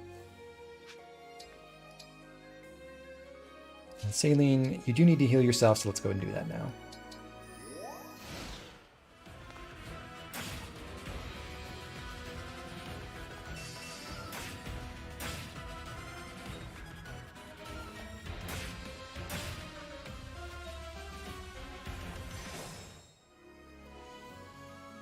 Okay, so as planned, we've got the Sword Fighter right above Lear, the other one right above Chloe, and then this Axe Fighter on the correct spot.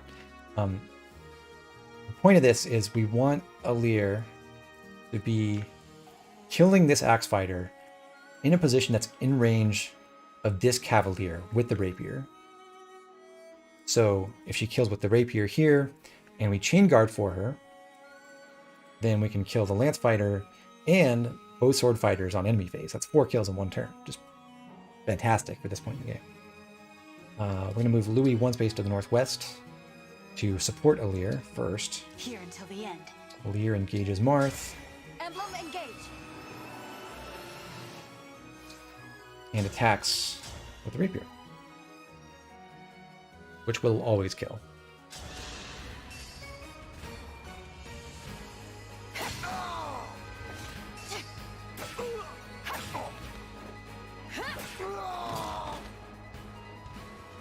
I had to stop you.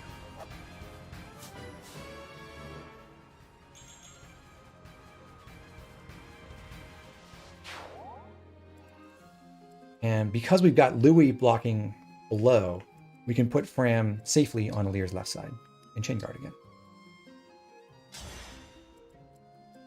And just moves up to be beside Louis.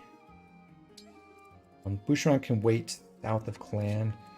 I don't believe he needs to heal himself. I'll have to make an adjustment for that, but I don't think so. Alfred, For you, let's go anything. this spot, and Etienne can get away from the enemies by running due west. Since Chloe has 5 movement, she's able to escape from the Sword Fighters just by running directly, or flying, as the case may be, directly south, away from them. And Vander can escape the Sword Fighters, who would try to target him because they can break him by going all the way up here. You could also run away to the southeast or the south, but we want him to stick pretty close so we can help out on our next turn. So he's going here instead. The Martial Monk can't damage him with 10 attack against his 10 defense, so that's not a threat. My will Saline's is just firm. waiting for her time to jump in.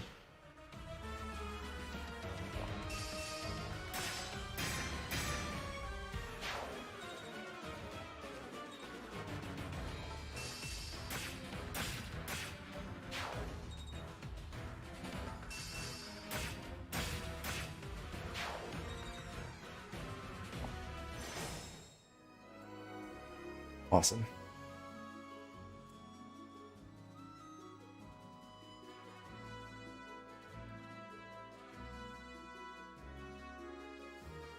Okay, so at this time, we can just have Fram. Let's see. Yeah, Alfred takes 13 from Nalucci. We don't really need Fram to heal anyone, as far as I can tell. Yeah, I don't think we have to. So she can just wait here. She doesn't have to do anything. Also, Alir is healthy enough. All right. She doesn't die in 1 hit either. We're going to try to surround Nalucci as we kill off all the other enemies around him. And then we'll preserve Nalucci for 1 more turn and finish him off on the next turn. So Alir just needs to move so that she's adjacent to both the Cavalier and Nalucci. They can be in different configurations depending on where Nalucci decides to move first. But she's adjacent to both of them, and then she just uses Lodestar Rush with the Rapier to finish off Cav. Fate has brought us here.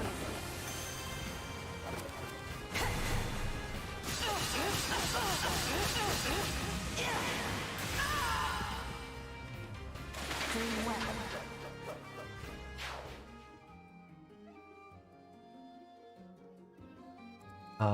We do have to deal with this Martial Monk. One person who can chip him is Vander. We're going to use clan support just to help build their support rank. It's not that important, really. We're not too concerned about Vander's combat potential or his, ability to team up with clan. But you may as well do this while we're here. So from this spot, Vander should always be able to attack this martial monk and weaken him. This does risk a crit, though, especially if you have clan nearby.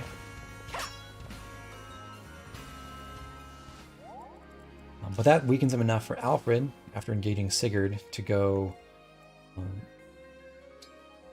kill the monk from above with the javelin. You were a good fight. Getting another level.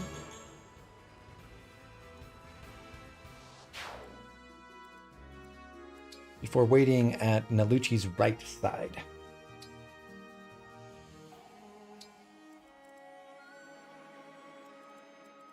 We're going to box in the boss from the south with Louis, who's just going to stand here. While Celine engages Celica Emblem Engage! and works herself right above Naluchi.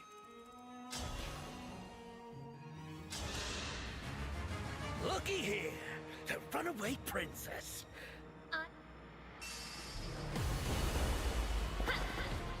Grant me strength!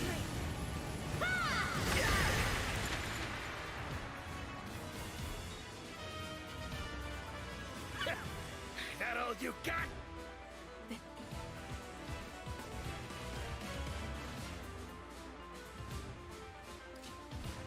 Alright, we'll just have Boucheron and Etier move a little bit closer, and Graham can stay where she is.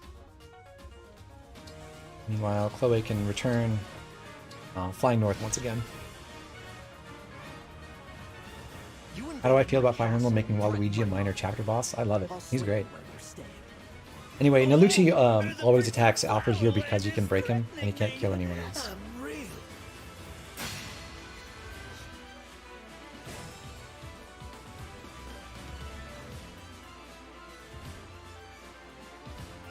Okay, now we can bring in Boucheron and get some chain attacks.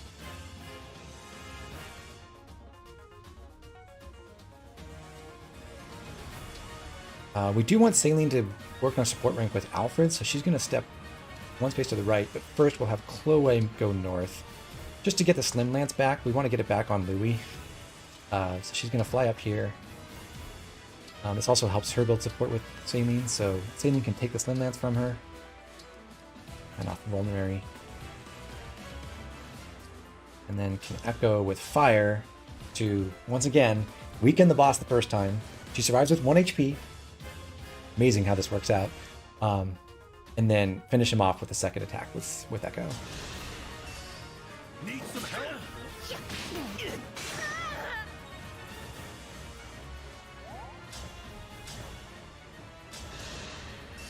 Let me help. Shall I treat you to tea later? Now we're level 8. And so is Alfred, for that matter. And Alear. That should be like it's 1 point past, yeah. Got 1 extra XP beyond the threshold.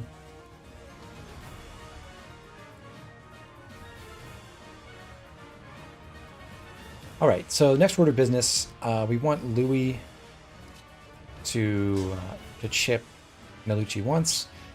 Slim Lance gives him more accuracy if he takes it from Celine. Oops.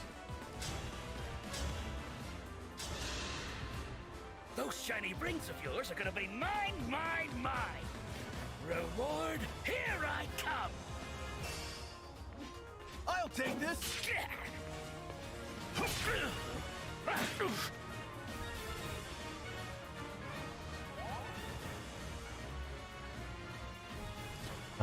Let's move Vander this way.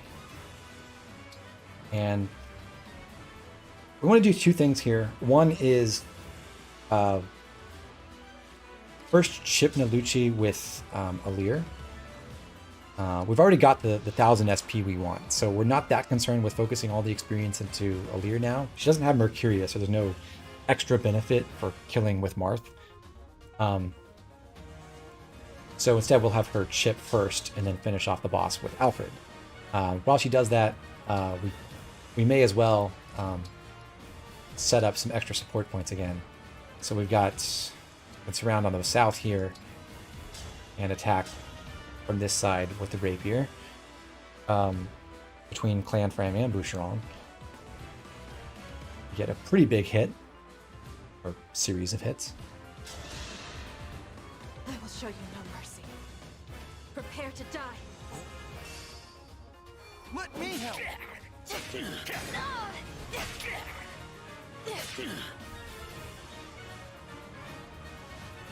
And then on the other side, we can put Vander and Etier and Boucheron all surrounding this left face, so that Alfred can ride around. He gets 4 extra damage from momentum with this. And with the Rider's Bane, he should kill. He's got 98% hit. He could also override to guarantee it. We hit all of our chain attacks already, so we're already at the kill threshold. There's no extra bonus for doing this, though, because we're already maxed out on Bond. So we're sort of better off attacking normally with the Rider's Bane, getting an extra chain attack in that can help us with our achievements, potentially. And I'm willing to risk the 98% hit, given that I still have all of my time crystals, and I know it's going to hit anyway. Okay.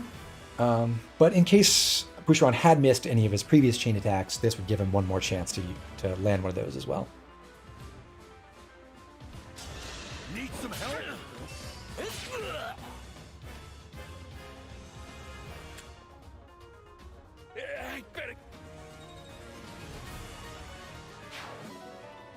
And that does it for this chapter. And hey, there's our achievement for using chain attacks 20 times. Alright, so this was a little bit slower, obviously, than our previous chapters. It's a bigger map, and we put in a lot of work to set up kills for our 3 main units. But because of that, we've got Alfred and Saline and Alir all to level 8, which is a nice little boost from their starting levels, which will help them out in our next chapter as well.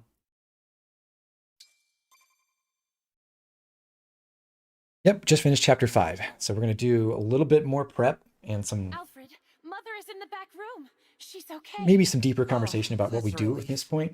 And then we'll move on to chapter 6. This gives us 10,000 gold and military funds from Pyrenees. So now we have, I think, 20,000 in the bank, minus what we spent on our extra weapons and tonics. So it's like 18,850. Because we invested in Pyrenees already, we do get 100 bond fragments instead of 50 after this map, and 40 iron ingots instead of 20, and then better chances to get other materials here. I don't believe we get any extra steel yet. So aside from our dogs, our only source of steel so far is the 10 we got from the 1.1 update.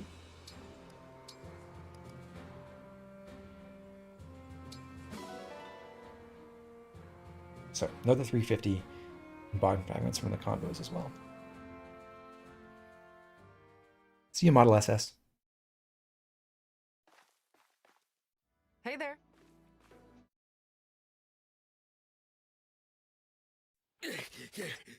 Bye, Nalucci.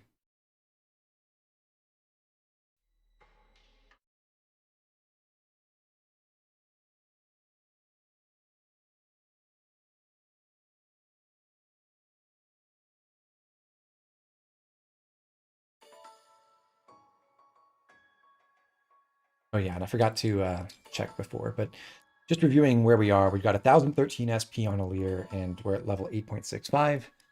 Vander is at 1.18 with no more SP over his base. Clan 1.83 with 310 SP. Ram 3.14 with 346. Alfred 8.22 with 594. Etier 4.69 with 302 SP. So she attacked 1 time in that last map. Boucheron attacked twice. He got to 304 SP. And 4.20. Saline just barely passed level 8. She's at 8.01 with 601 SP. Louis 6.21 with 304 SP, and then Chloe who's got a little bit more experience than most of the untrained scrubs. 6.57 with 318 SP. Wonder if you can give Marth gifts after Chapter 4 to raise bond. I don't believe so. Yeah, there's no gift option for emblems. If there were, that would be pretty wild.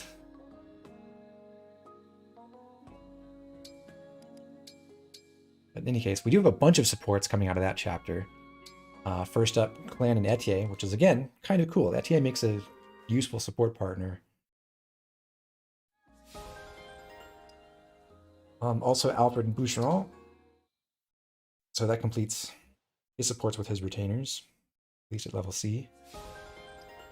Etier and Boucheron.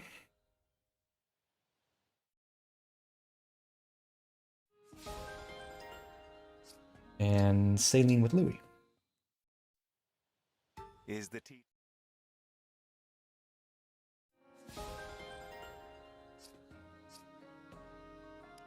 And we also have our minty fresh level 10 Marth bond, which we're not really going to take advantage of anytime soon. Not on Alir anyway, because she already has her 1000 SP, and we're not. She's also pretty high level now. So, although she can now use Mercurius, she's not the most efficient user of it. Over the years.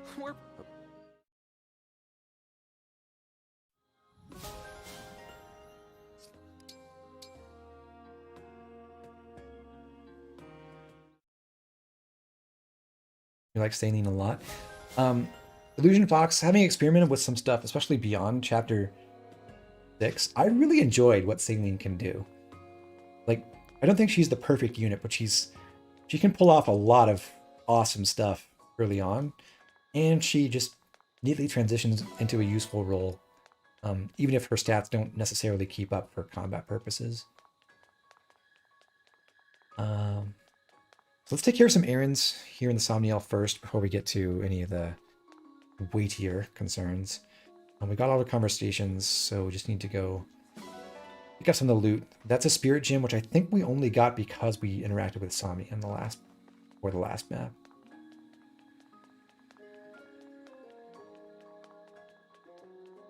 The stream has only convinced me further of Etier supremacy. Well, I think we can go ahead and start on this topic. I think it's pretty clear based on the way the experience scales and how you're rewarded SP-wise for focusing experience on your characters with emblems. The strategy, like, if it makes you really happy when you're playing these games to raise a balanced team, which I enjoy too. Like, I think it's more fun to play these games when you don't just build like one or two super units who do all the combat for you. I think it's more entertaining and interesting if you make a varied team that has other stuff it can do. I totally understand the temptation to like raise a bunch of different people and keep them all pretty even. But the way you do that in this game is not by training everyone equally all the time. It's by letting different people surge ahead. So we've been giving a lot of experience to Alir and then also Alfred and Saline. We're going to continue that kind of pattern for a bit, but I think the best way to get people like Boucheron and Etier up to scratch is to surge ahead with other units and then hand off all the really powerful emblems and stuff to those other units you want to train afterward.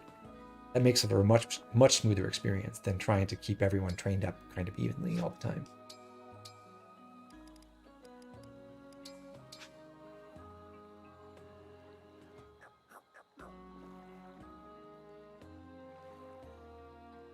Anyway, got to check in with Sami.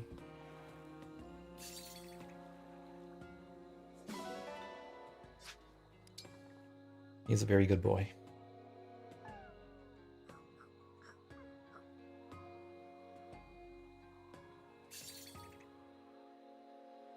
Your one disappointment of Maddening Fixed Growth is that it seems pretty unlikely to have a fun come-from-behind underdog story with a lot of growth units. Yeah, I think it is. My preference would be for the mid-game units to not be as good as they are stat-wise.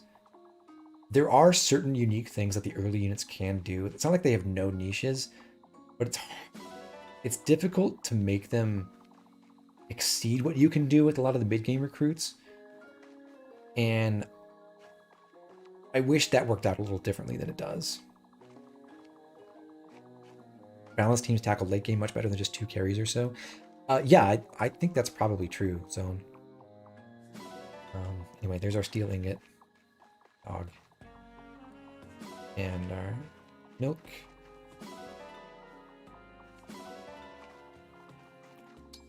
Yeah, I mean, my late game went fairly smoothly, with some exceptions in my first run, and I had a pretty balanced team. If you know what you're doing going in, then I think it is just correct to have like 3 main combat units, and that's it.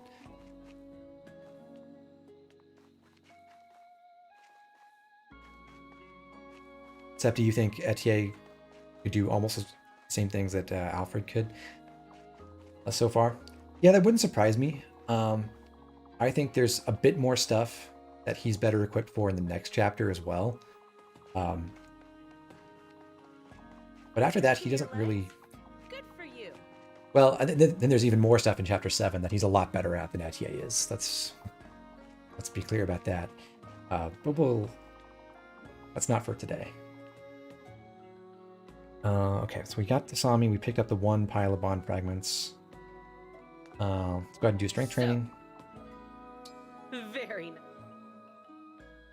What'll it be? Once again, we do want the strength bonus. Although it's not going to be that important in this battle because we're not focusing on training Alir in the next battle. How hard do you want to go?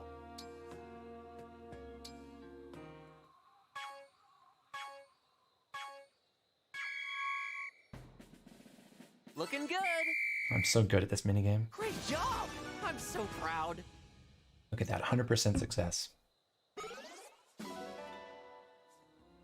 Let's do this again sometime.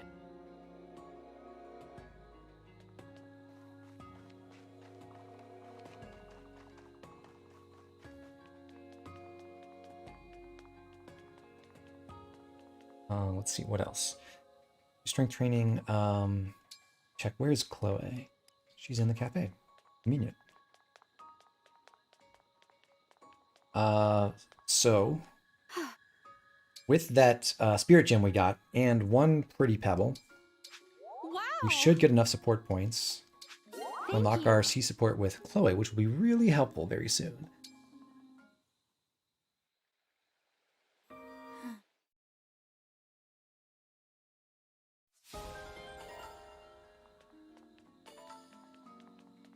Next up, we want to engrave. We're gonna go visit the smithy for the first time. Here's how the smithy works.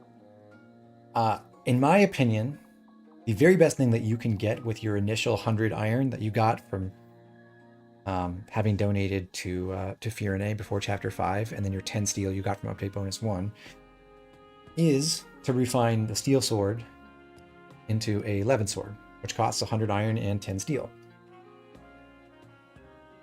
This is a stupidly powerful weapon for this point in the game that you can do all sorts of crazy stuff with. But you should not upgrade this yet. Engraving a steel sword is cheaper in terms of bond fragments than engraving a Levin sword. So if you want engraving on it, you do that before you evolve it into the Levin sword. And I prefer Holy on it for the lower weight. So if you engrave something and then you upgrade it, it does preserve the engraving. So we're not going to lose this. We'll put a Holy engraving on our steel sword for 200 bond fragments. It would be 300 if it were a Levin sword.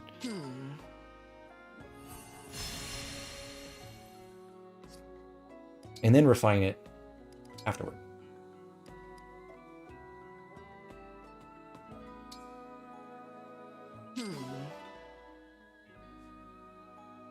Cool. So now we have a 14 might, 10 weight magic sword. Awesome.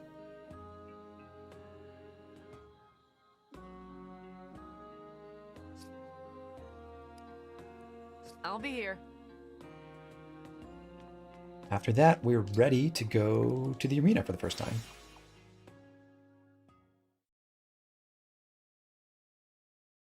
Who gets the sword? Initially, not who you might think.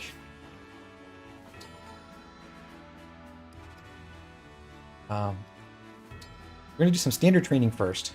As it happens, Etier is at level 4.69. So if she were to train up 3 times, she would have 1 experience remaining until her next level. And Etier gains HP on her first level, which is super convenient. So we're going to put her in the arena 3 times. Now, she does have a bond ring equipped, so she is going to get 15 SP out of this as well.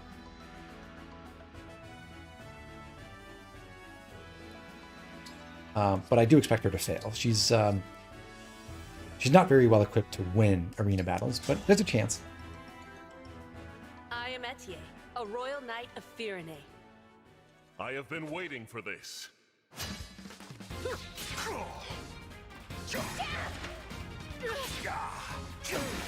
I really thought I had you.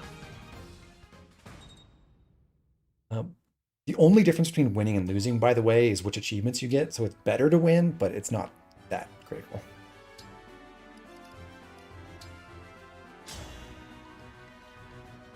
Etier here, busting in once again.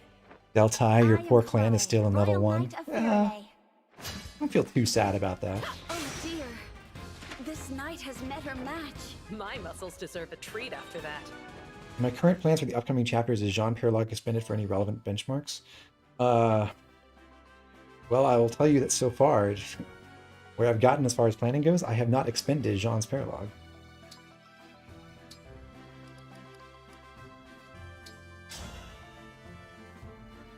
I am Etier, a royal knight of Firene. Saline has arrived.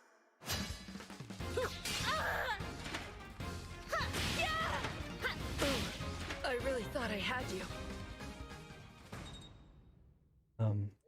But Septi, I should mention, you saw that the support up notification. The mod I have for the arena makes it so that you don't actually get support points from it. So even though you still get the message saying support increased or whatever, it doesn't work. You don't gain supports. The only reason I'm doing that is so that I don't get extra support ranks in these early chapters that I wouldn't have without getting lucky with my matchups in the arena. That's why I've done that. Next order of business, we're going to do some emblem training with Chloe and Marth. So Chloe cleaned Marth's bond ring before our last mission, and that's why she's like a third of the way to level 2 with him. I'm not totally sure how much value, like, as far as the bond rewards you get from cleaning, I'm not sure it's totally deterministic. It might be randomized a little bit. I've seen fluctuations, but I haven't like tracked on individual rings between individual chapters doing the exact same actions, whether they get the same amount. But I've seen fluctuations in terms of how dirty they are and how many points I end up getting out of it from doing it at different chapters. So I don't know all the mechanics on that, but it does seem to give you... Actually, let me check. I did this once before and wrote down exactly how many points this cost. No, okay, so last time I did this, it cost 373, now it's 364. So I think there's just a random factor in terms of how much bond you get. But anyway, polishing the ring makes this cheaper, because you get discounts if you've made partial progress toward the next bond rank. So we can buy our way up to level 5 now. This should be a picturesque match. I am Marth, And she's going to get owned Prince by of Marth. Altea. Yeah. Oh dear. This knight has met her match.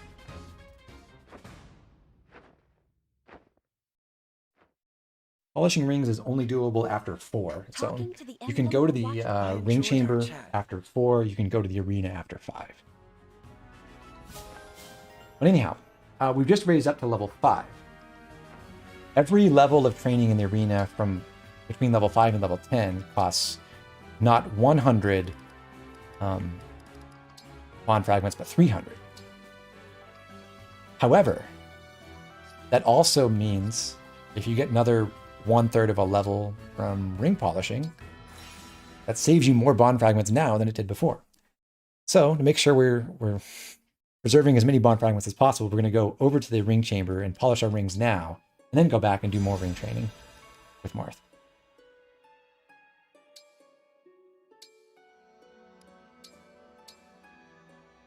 It will take some work. It's already clean. It's already clean. Thank you. The ring looks amazing. So just to check there, that got us about 1/3 of a bond rank again. Celica, we're going to use Alfred. I hope you'll clean it well. Finding the spot you want does get more points. That may be true. I can't empirically corroborate that, but it's also just a real pain to find the right spot. I don't care that much. This is sufficient. And then third, Sigurd. We're gonna have that done by Saline this time. Handle that gently. Would it be better to not polish ring last chapter? I don't think so. Is that not a I don't waste think of the time? accumulated dirt I appreciate your upkeep of the ring. outweighs the... Like, as far as I can tell, when you leave it dirty for a while, it doesn't necessarily mean you get twice as much. Like, if you leave it dirty for one nap, it doesn't necessarily mean you get twice as much bond rank next time.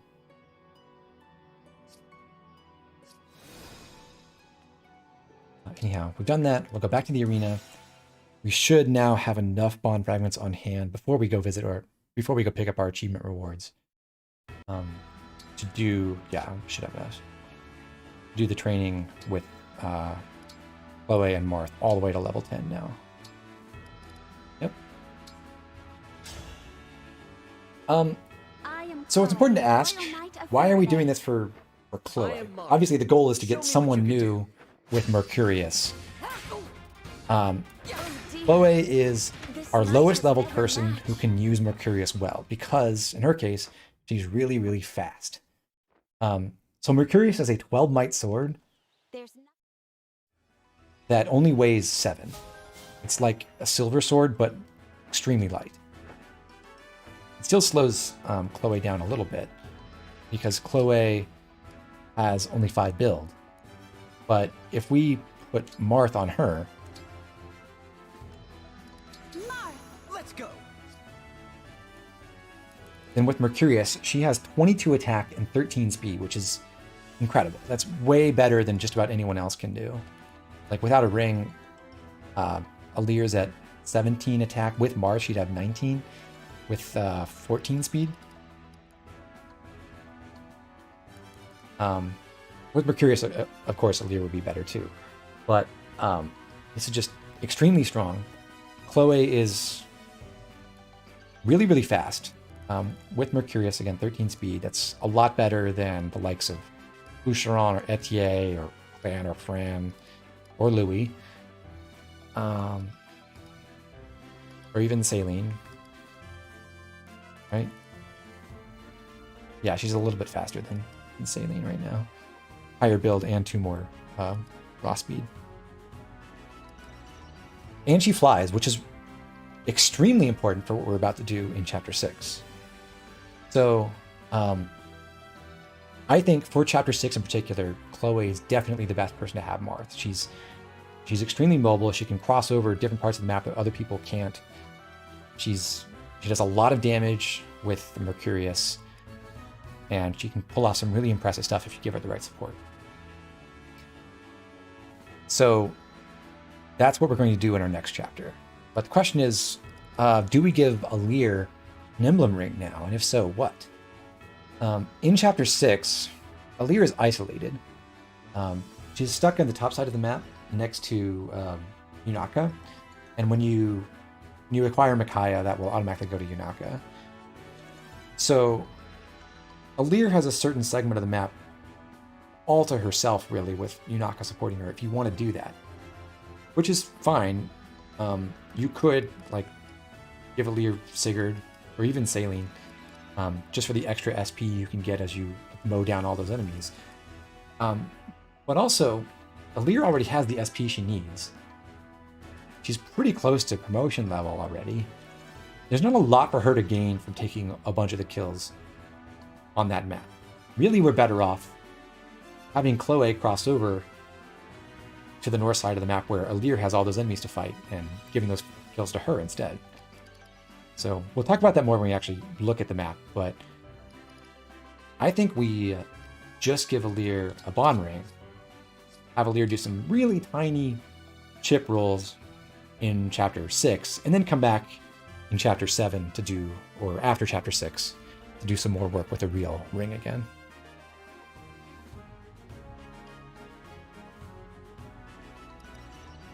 Right. So we have a few more things to take care of before we leave. We need to go get our achievements, although they're not actually necessary for anything else since we've finished all our training. Just want to track where we are in terms of bond fragments.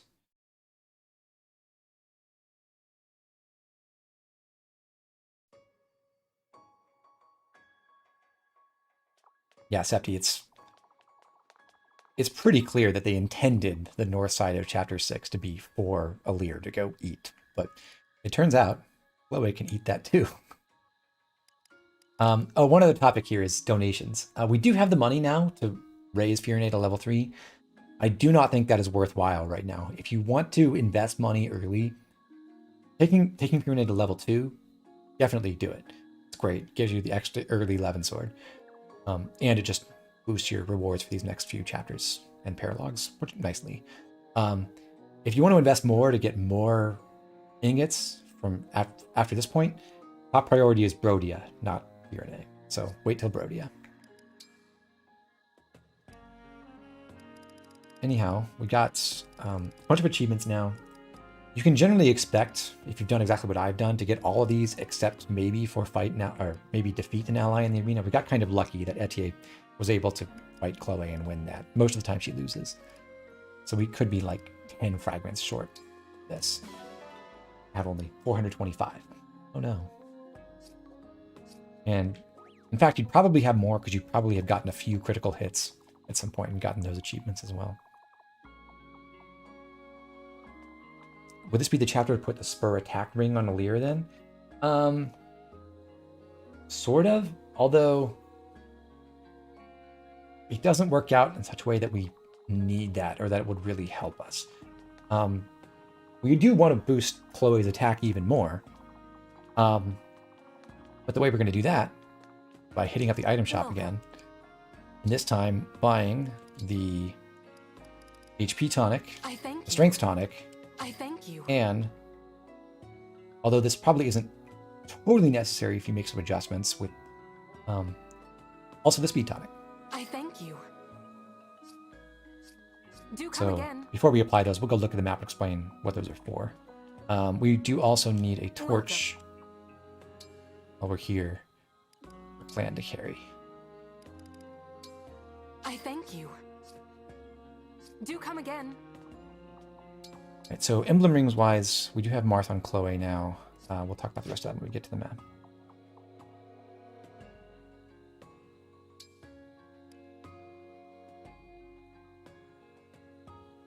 And yeah, I think I've covered everything on my list. Okay. There would be an even easier way to boost Chloe's strength this chapter in changing Alir's gender. Yeah, there is actually a kind of cool thing you can pull off with male Alir that you can't do with female Alir in Chapter 6. But I decided to set this up so that's not relevant. Has female Alir so far mattered? No. Is a Loom Staff worth it for staff XP or probably not? I don't think so. It would be somewhat helpful on... Like a cool thing you can do with the Loom Staff is have Yunaka use it with Micaiah engaged because that increases the visibility range by 5 as well. But otherwise, I don't think it's worth spamming it for the staff XP on Ram, of all people. And Yunaka can get even more experience by using Mend instead of Illume.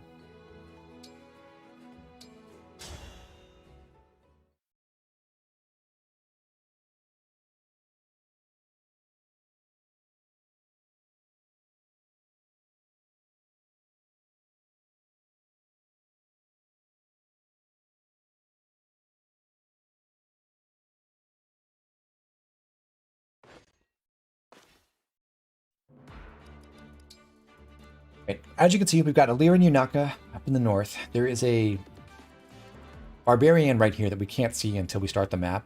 For whatever reason, they don't give thieves their bonus visibility. Well, I guess Yunaka's not a blue unit right now, so we don't get to benefit from her extra sight range as a thief until we actually start the mission. But once we do, we'll be able to see the barbarian here.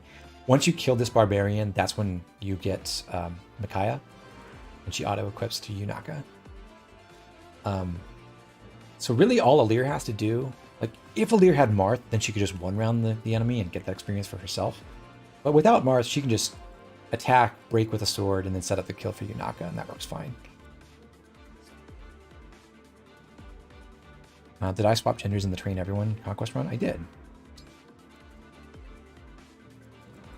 But anyhow, I do wish there were a few more enemies we could look at to explain what the stat thresholds are. But one of the major ones is being able to kill the thieves, especially these ones with melee weapons, on enemy phase in one round. Really hard to do that normally because you probably, I mean, no one has 32 attack to just one-shot them. So you try to double probably, and that would take 19 attack with the ability and 18 speed. 18 speed is also really hard to hit. Chloe's not there. 13 plus 2 is where she's topping off. With speed tonic, you get to 17, but not 18. And certainly not with the Mercurius. However, with Marth and Divine Speed, you deal an extra attack at 50% damage. So, if you can hit for 18 on the first attack, and then 9 with that extra bonus attack from Divine Speed, that also kills. What does it take to deal 18 damage on one hit? Against 6 defense, it takes 24 attack. Chloe has 22 attack with Mercurius at base level, level 6. Which means, if you give Chloe that strength tonic,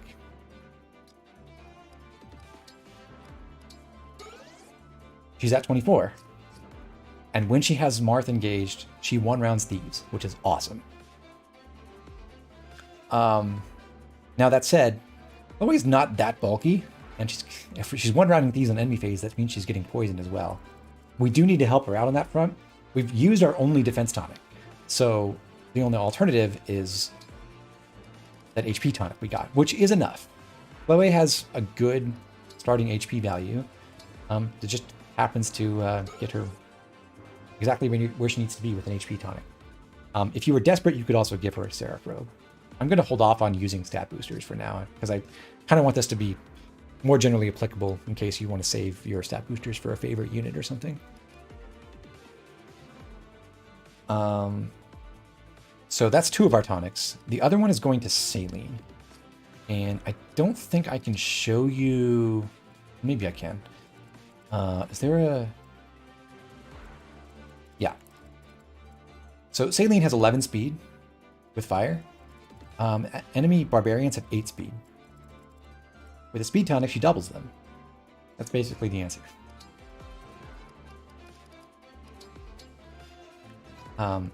So if I wanted to preserve this speed tonic for later, like if I wanted to do some stuff in future chapter without relying on meal bonuses before beating chapter 8, I probably could. But this is convenient right now. It makes this one part of this map go a little bit smoother than it would otherwise.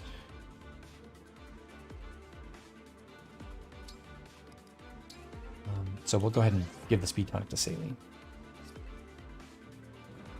That takes care of the tonics. I'm going to adjust inventories right now just to make sure we have everything we need. Alir wants Liberation, the Slim Sword now. And the Levin Sword, obviously she doesn't need a Rider's Bane. Vander, Compact Axe, Iron Axe. We'll have him take the Steel Axe, although I don't think it really matters for anything. Plan, Fire, Vulnerary Torch, that looks good. Ram, Iron Body, Heal. She can go ahead and grab the Obstruct Staff. We're not going to use it. But it's nice for her to hold on to. Alfred, Heal Lance. Oh, he's not going to need that because she's going to be using Mercurius instead. Heal Lance, Javelin, Iron Lance, and a Slim Lance. Just get all the lances.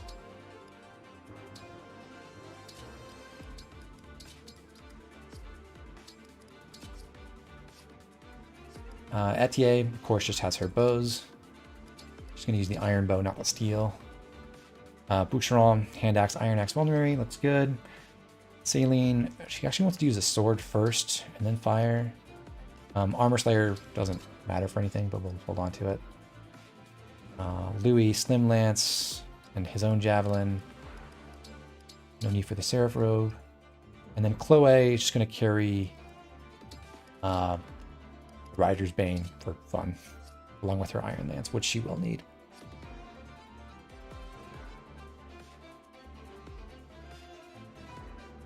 All right. That's all the inventories. I'm going to reassign Bond Ring away from Boucheron because he's literally not going to fight anyone in this battle. He's just going to stand around and chain attack. So we may as well equip that to Vander instead. And I do need to rearrange people in the formation here. Ballet, Louis, Tia, Clan, Boucheron, Vander here, Fram there, Saline here, and Alfred here. Okay. So last thing to check in with is, do we stick with Sigurd on Alfred and Celica on Saline? I think Celica, yes, we absolutely just stick with Saline. Works great on her. She can go kill stuff with Warp Ragnarok, and that's very nice.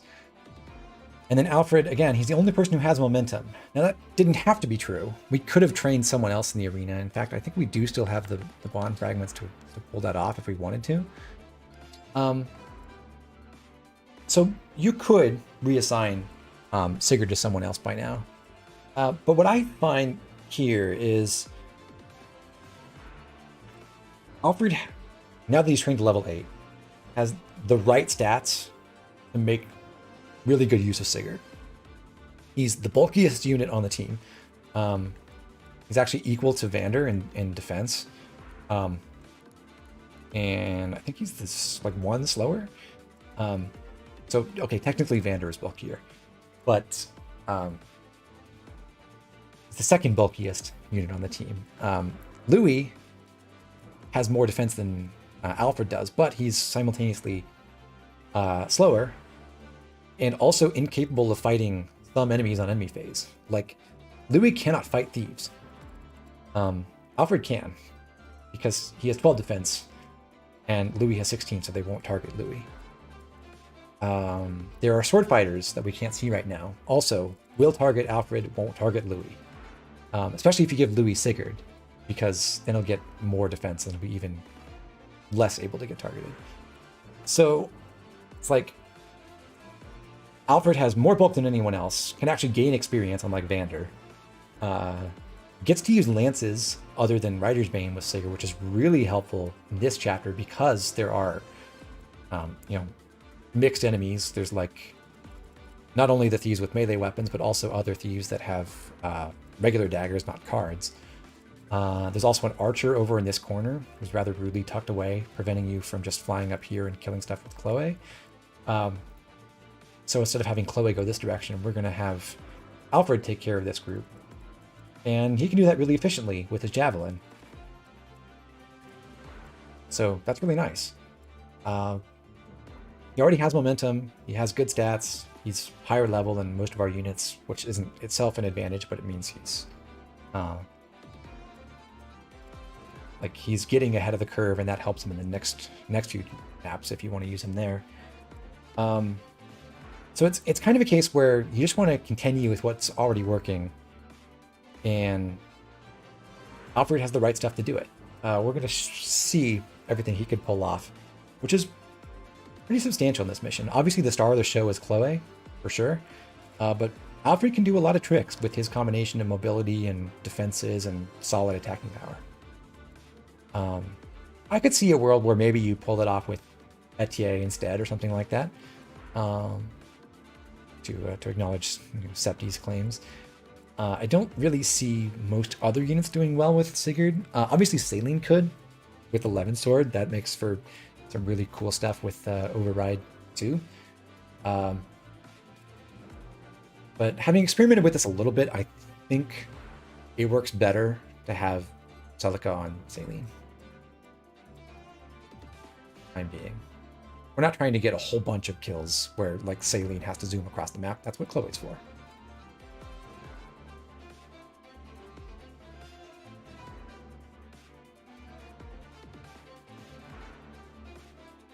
So that's basically my thoughts on like how you should stick with the emblem assignments right now. Chloe has by far the most to gain from Marth in this chapter. She does awesome stuff with him. It works really well if you just stick with what's already working as far as Sigurd and Celica go. Alfred and Saline both use them really, really well. And they can support you for a really easy clear of this map as Chloe romps through like half the enemies by herself.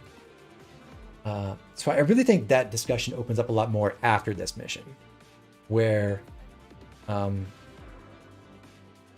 you've got Micaiah as well for power leveling purposes, and there's all sorts of like different stuff you can do with Marth and then with Sigurd and Celica that you can't do right now when your bond fragment's more limited and you've got some obvious candidates who are already well trained with Sigurd and Celica.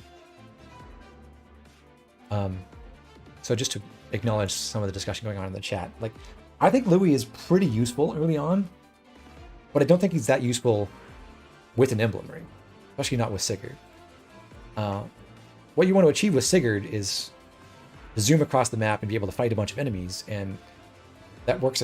Like Louis doesn't work well at that because he just doesn't get attacked, so he can go occupy a spot, but he can't really deal a lot of damage while he's there.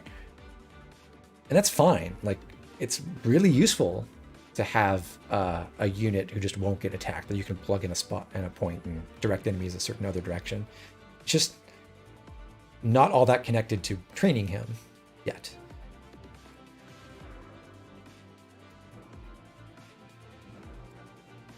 So yeah, he's really helpful. He's just not a worthy candidate of training at this stage of the game.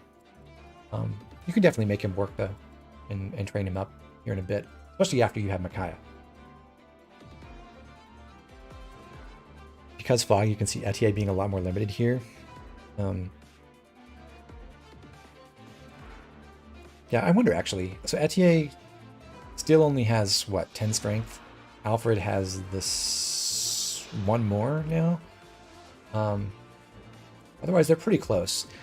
From what I've seen with Sigurd, you're not really pulling a lot of Okos though. And I think Etier is clearly better equipped to, chip stuff for herself on enemy phase and then go override them for kills later.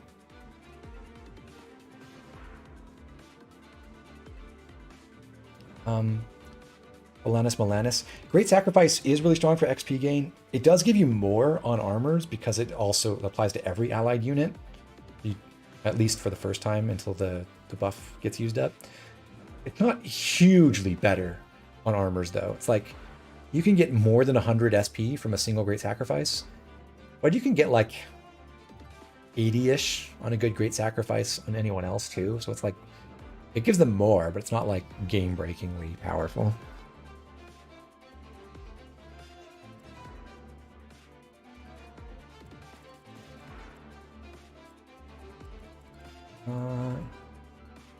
Okay, so before we start this, any other questions in the chat? The armored bonus for Micaiah is when you use Great Sacrifice, it applies a buff to every allied unit that makes them take 1 less damage, or I think it raises their defense by 1 specifically in their next round of combat. And it turns out you get credit for the healing if you apply that buff to a unit, even if they're not already wounded. So you can just Great Sacrifice turn 1 without doing anything, and you get full credit for healing every single ally. Which makes it, more turn efficient, because you can Great Sacrifice and get full credit for everything without having to actually set up a whole bunch of wounded allies to get healed. It's not totally irreplicable, though. And the thing is, yeah, you're training in armor, and armor... I mean, Louis does fine at what he does, but not like a world beater later on.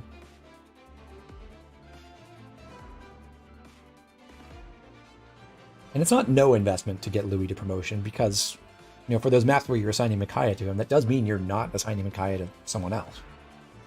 I don't think it's that critical, because I don't think there are that many units who are crucial to train early on. So if you want to do that with Louis, that's fine. But it's not like there's no opportunity cost for having him do it. And yeah, Eli Wagner, apparently you do get credit for Great Sacrifice healing the green units in Jean's Prologue too. Alright, any other questions or comments right now?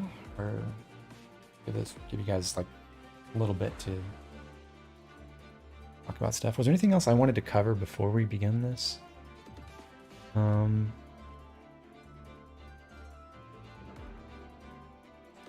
think so. I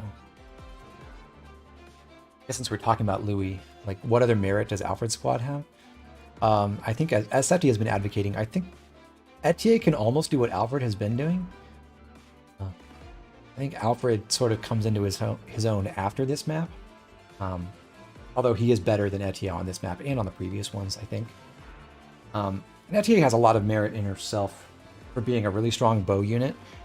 I don't think she's quite as good overall as some of the other really powerful warriors, but she does have really high strength, and can be competitive with those other warriors in some respects, partly because she has B rank bows as a warrior. Staying as a sniper or a bow knight, probably not very good. Do you know if favorite food works with the joke weapons? I don't think so. It would be really amazing if it did, though. Boucher, on the other hand, I just don't think he gets enough stats to make his whole gimmick work. So his thing is he has tons of build, right? The idea being, okay, he's an axe unit with a lot of build, so he's not weighed down by the really heavy axes. He can go maybe like double stuff with the silver axe or something. But he doesn't, like, all build does is mitigate weight. If you don't have a ton of speed to back that up, it doesn't really make you fast. And Boucheron doesn't get a ton of speed. He's relatively fast for like axe infantry, I guess, but only in the same way that Diamant is relatively fast. He's not very strong. So he's kind of just worse Diamant, who starts at a lower level and is less effective in combat until Diamant shows up. So Is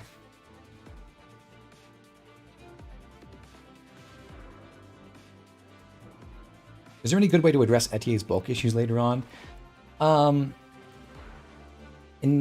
Not in the sense of like becoming a great enemy phase unit, I don't think. Like she does well because she kills things with her giant strength, and you can give her like Lin support to make her really fast as well. But I don't know. Septi has experimented more with Etier than I have, but I don't think she gets like notably bulky. She probably gets enough HP and defense to take a hit, and if you give her speed support, she won't get doubled, so that's fine. But she's not going to be an enemy phase sweeper of any description.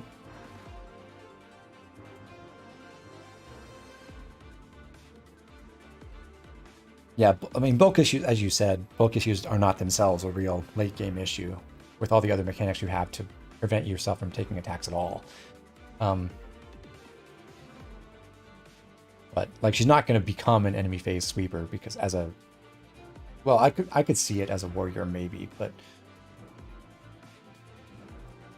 that's not really her thing.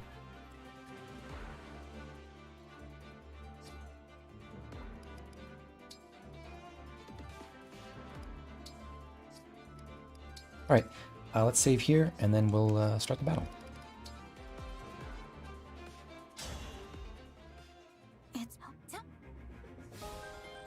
Hello, Yunaka.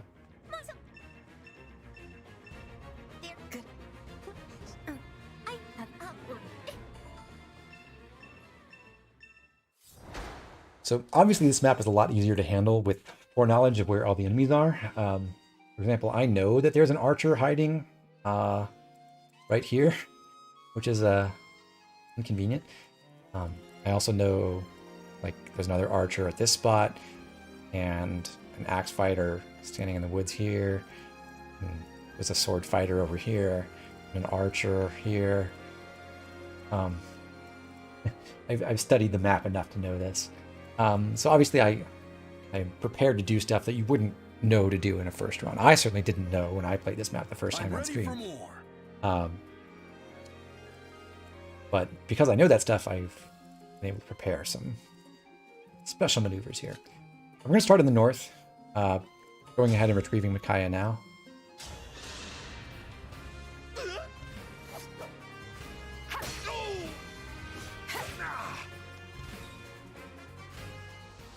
I like that with female Aleer, you see a lot of blue on her standing around on the map. I've noticed that, and I think it's very nice blue. What you got?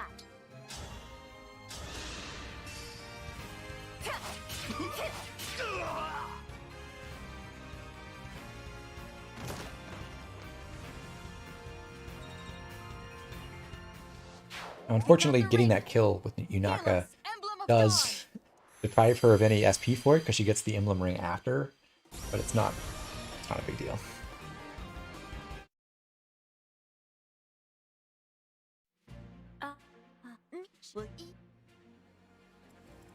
Right. So next step, it's really important that Alfred be at this spot, in this sort of southwest corner of the formation. After engaging Sigurd, he goes 1, 2, 3, 4, 5, 6, 7, 8, 9 spaces to attack this barbarian from the right.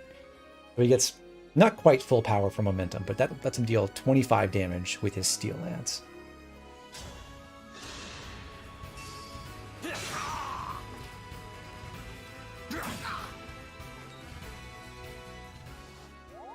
Then he backs away. So now this thief takes 16 attack to kill this thief in one more hit. And with the javelin, Alfred has 17. Me? Okay. So as long as we chain guard for him, he can finish off the barbarian without getting broken, and then also counterattack the sword fighter here and the archer standing over in this corner. We can weaken them both on enemy phase. Next up, we're going to light this beacon with Boucheron because he has nothing better to do right now. For the divine dragon. And then it's pretty redundant because we're just going to have Clan move here and activate his torch as well. This sword fighter also drops a torch, and I did experiment with ways to get him to drop this and then use that, but it just made for messier setups where I couldn't quite feed this kill to Chloe the way I wanted to without activating Marth on turn 1, and I want to save Marth and engage him on turn 2 instead. Let me at him. So, to allow Chloe to kill this sword fighter now, which she only does 16 damage without Marth engaged, we're going to have Etier attack first. And oh, actually, she does a little bit more damage, I should clarify. If Etier attacks first and hits for 8, then Chloe will get the +2 from Fairy Tale Folk, which is actually +3 total, with break defenses giving her the extra hit using a lance. So instead of dealing 11 + 5, she'll deal 13 + 6. So rather than 16 damage, she'll deal 19 damage, and that means that Etier can attack with the iron bow instead of the steel bow and still weaken the enemy enough for Chloe to kill.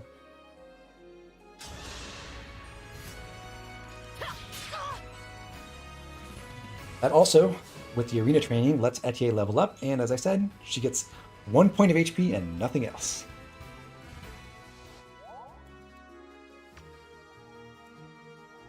So after that, now we can kill the sword fighter using our iron lance.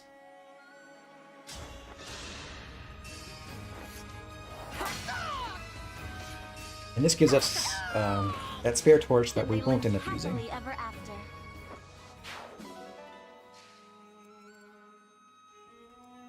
Yes, Move here. Vander and Louis closer, both of them. And because we used the torch within 7 spaces of this archer, we can see him now, and that means when Saline engages Celica, we can warp Ragnarok over here and kill him in 1 hit. There's also an axe spider lurking in the woods to the southwest of there, which Saline will be able to fight with her sword on enemy phase. Allow your soul the rest it deserves. And by doing it from the northeast, we've guaranteed that Saline can always run Looks like we past got him some on the next uninvited turn. guests. But we'll see that in a second. Snuff the light. Because the enemy is on the right, that barbarian and the sword fighter and the archer on the right hand side can all reach Alfred. None of them go and turn off the torch here, which is not really important, but it's cool. I'm gonna send the hammer to the convoy because there's no armors for us to fight here.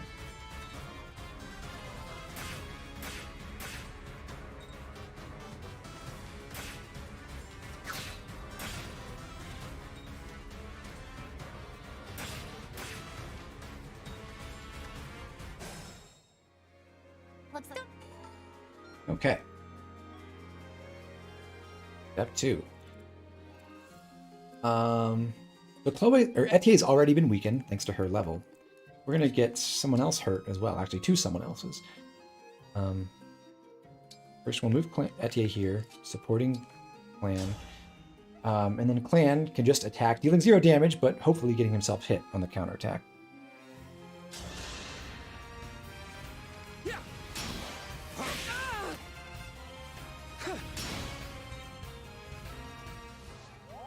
After that, Louis can do basically the same thing.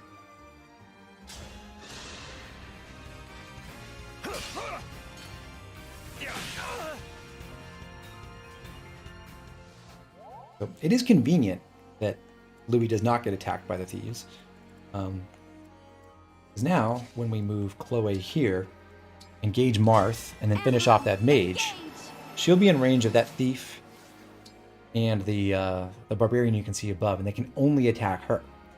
So those star rushes with Mercurius for the double experience, and then she'll be able to fight both of those enemies on enemy phase and kill them both.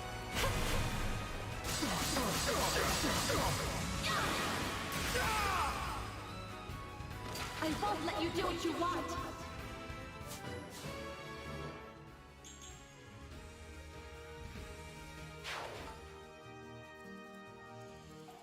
Alright, so there's one engage attack for the turn. The other one is this. Taking Alfred around and overriding from above. Raise your sword.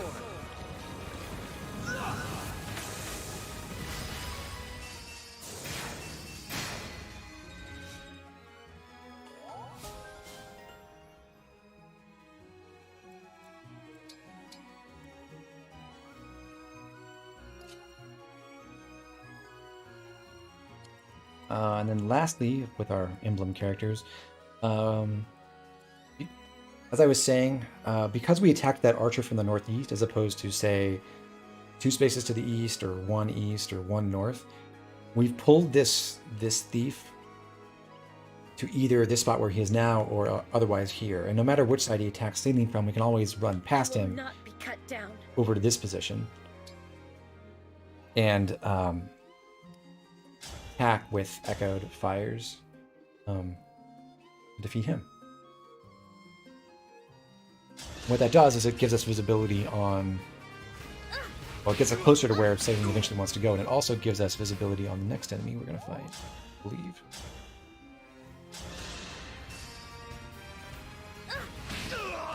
I want to help you.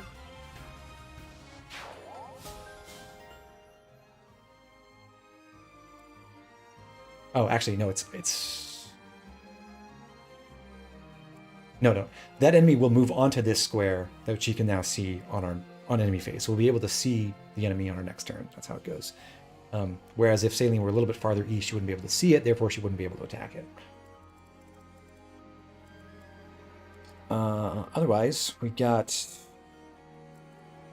we're just going to move Boucheron a little bit closer, staying out of range of the thief so that he's forced to attack Chloe.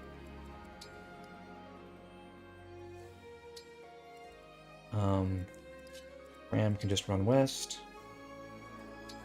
And Vander can move into this thicket. So we can't see it now, but there was another thief right here next to this beacon. That one can't reach Chloe, although this one can. So by moving Vander into the thicket here, we can weaken that other thief on enemy phase as well.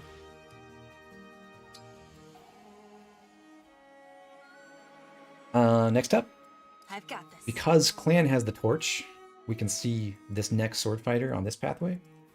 We can't quite see that with Yunaka sight alone. That's 6 spaces from her. So now we can run over and just whack him with the slim sword. And hopefully get Alir wounded on the counterattack.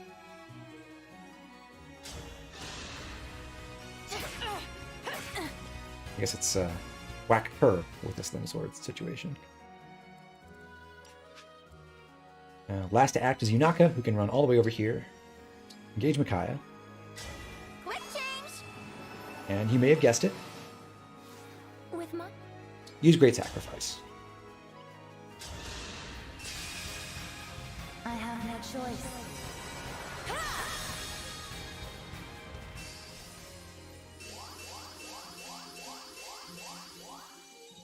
So if you're counting, that was, I think, 7 heals?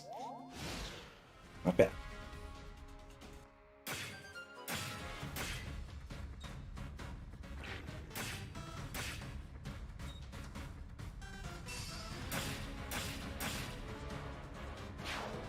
So the Barbarian attacks first, luckily, and then Chloe survives this with 5 spare HP. She needed the HP tonic just to, because otherwise she would have been killed exactly.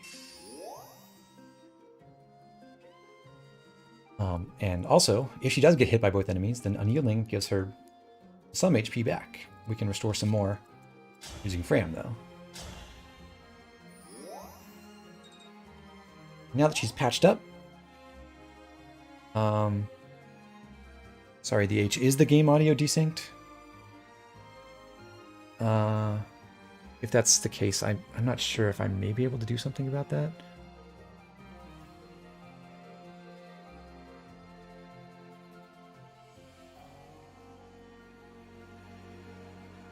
Not desynced. Okay. Good.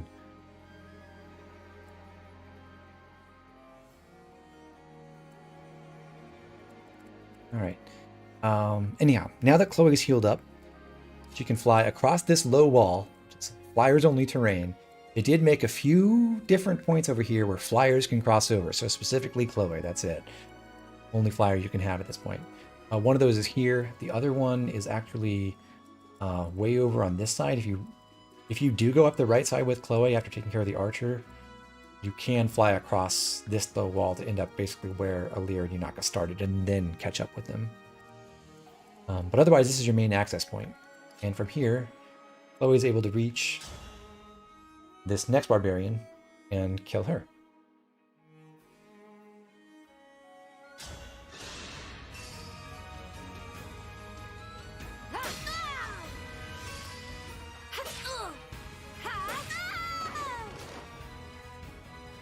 I live to fight again. That's Chloe's second level up on this map. Turn 3, by the way.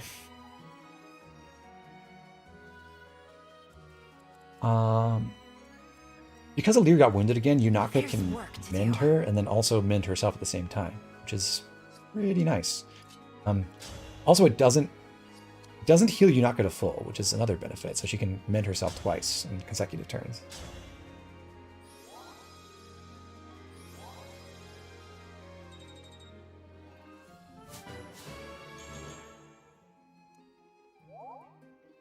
Of course, there's no reason why we can't just have Alir get wounded again.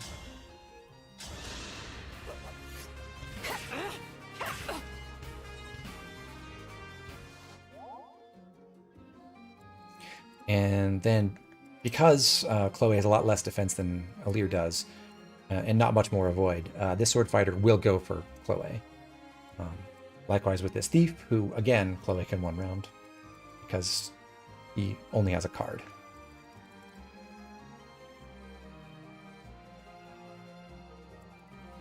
So let's put Boucheron here, Etier below Louis. We'll get some more chip in with Clan, earning some more support points potentially. I'll take this.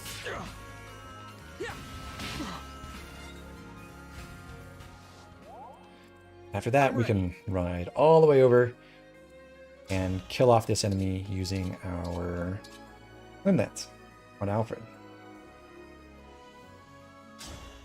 So Boucheron gives him some hit support as well. I will protect you. We're going to wait right here because this happens to be at the edge of the range of another thief. This one with a 1/2 range dagger. So Vander will trade with Alfred to make him equip a javelin instead of the slim lance. And we'll have Louis stand a little bit closer. So as I said last turn, we can now see this barbarian with Saline. She's able to take one step to the left and defeat this one with some echoed seraphims. There's actually another thief lurking either here or here, and thieves have enough movement to run through the woods and attack Saline. So by taking care of the archer, or by taking care of the barbarian first, we make sure that Saline can then fight the thief one-on-one.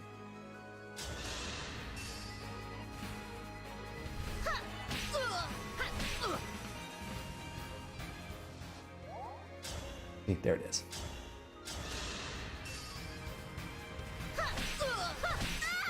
Allow your soul the rest it deserves.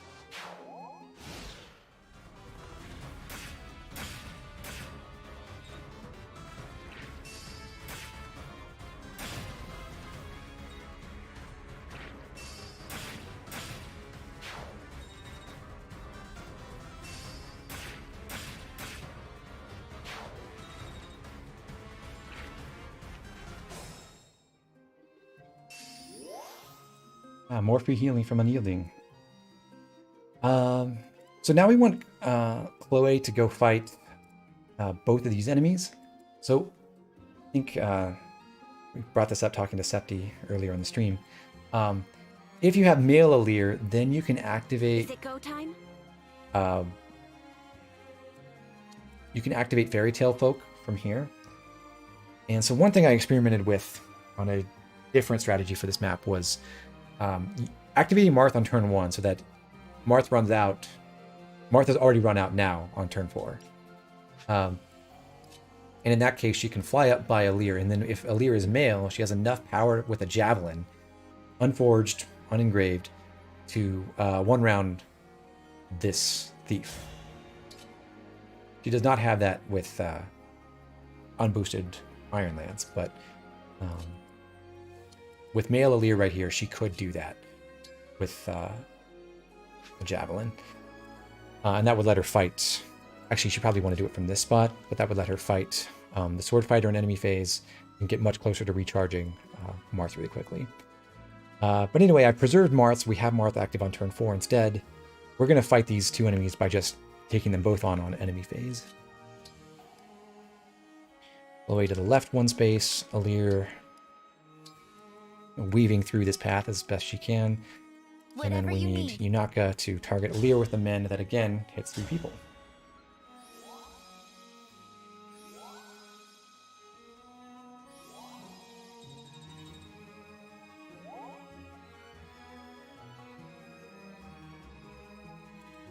So we're making a lot of progress with Yunaka. And Chloe will kill both of these on enemy phase. Over here, we want Boucheron to go support us with some more chain attacks. We're going to start by having Louis strike this thief. That won't kill unless he crits. And he also won't get poisoned because he takes 0 damage. You have to take damage to get poisoned by daggers. So, just a mostly free shot from Louis that weakens the enemy a lot. Alfred's going to finish him off. Before he does that, we'll move in Etier for the extra accuracy bonus. And then throw the javelin.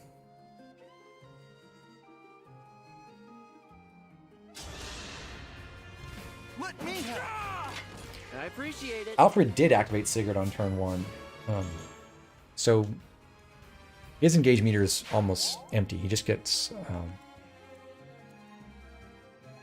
Oh, actually, it is empty because he didn't... Boucheron stole the kill from him, so he didn't even throw his javelin, so he didn't gain anything on his meter, but he can canter south onto this emblem energy to get recharged anyway.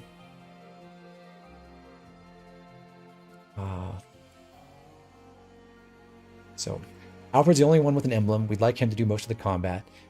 Only problem is he's a lance guy, this is an axe enemy, so what do we do about it? Well, we chain guard. Move Vander out of the way.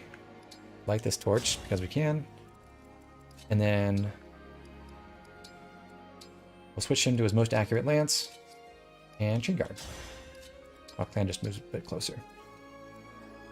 Meanwhile, Saline can finish off this thief. All in the name of peace.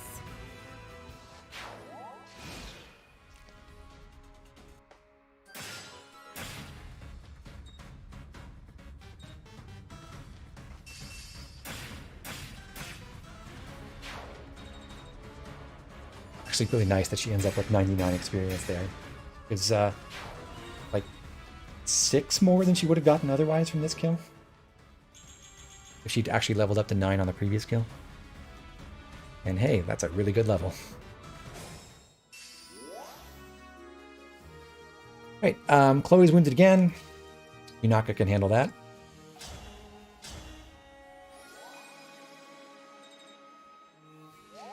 How much of a meme is it to break defenses on a Martial Master to build Gauge? It's not the worst idea ever, but what are you trying to achieve with that? Like, your Martial Master can build Gauge so that then they can reactivate Lucina and do 100% bonded shield some more? It's like, alright. But you could just have favorite food too.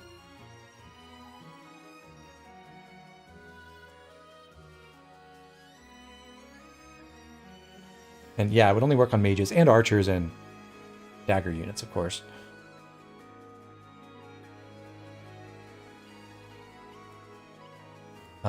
Anyhow, where were we? Healed Chloe. We'll move Alir up through this thicket. Chloe does not benefit from terrain, so she has way less avoid than Alir now. And Chloe can go attack this sword fighter right here. So enemy chain attacks do contribute to your engage meter, which makes it super easy for Chloe to regenerate Marth at this position. She just fights both of these guys on enemy phase, and bam, back to full. It's really convenient.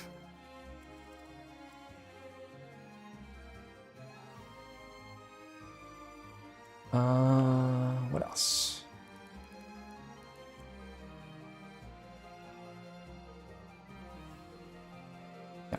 We'll have Etier move here. Similar to last turn, Louis is going to chip down this enemy. I'll take this.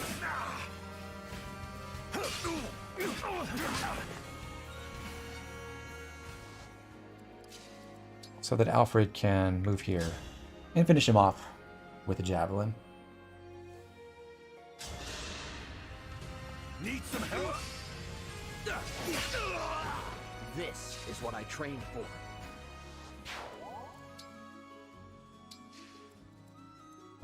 So there is a sword fighter right here, just east of this thicket. Something can walk over and just stand in these woods.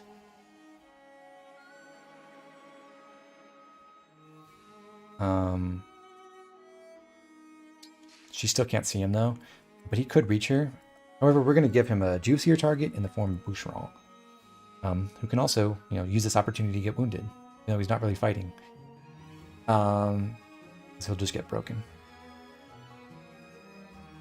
So Vander stays here, Fram goes west of Vander, and Boucheron stands south of Fram, which should be in range of that enemy.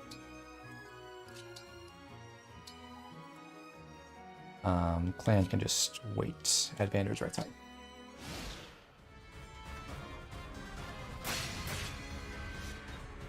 Cool.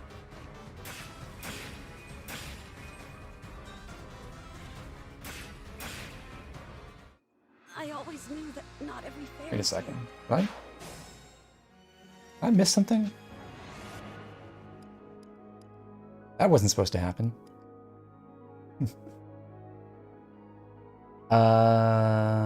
Hold on.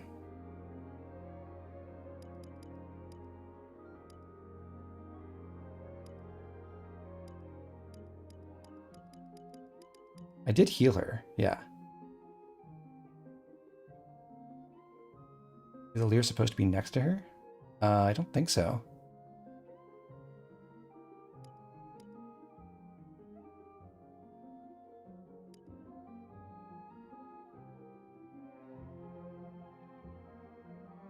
The poison is supposed to be accounted for. I did also heal her with Ram, didn't I? On that earlier turn? Yes, I did.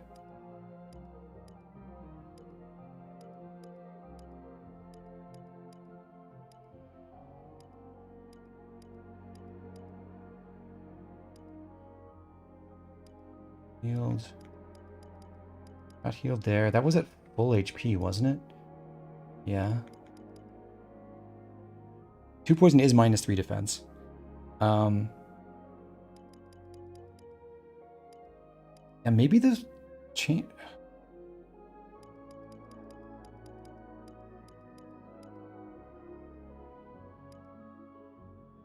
I've seen them attack in this order several times. Let me just.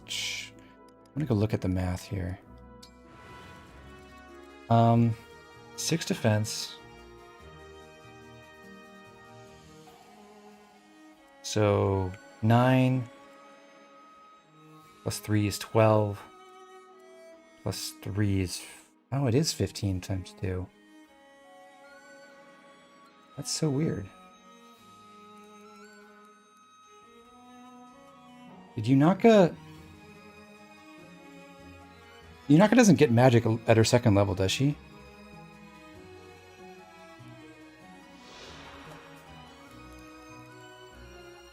Five. Well, we might be improvising here, folks. How do you check poison tier?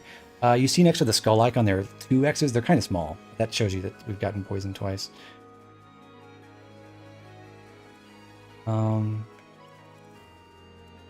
Huh.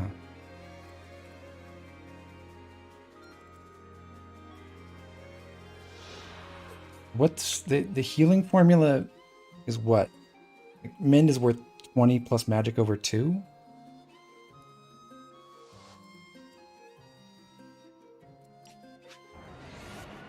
Hmm.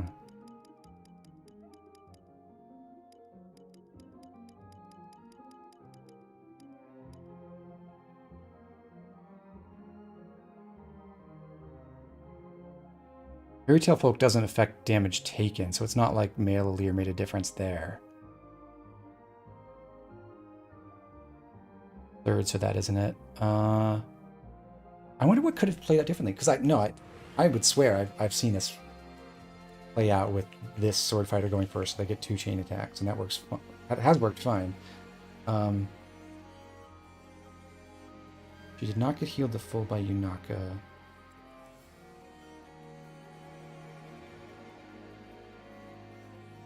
Wonder what's different.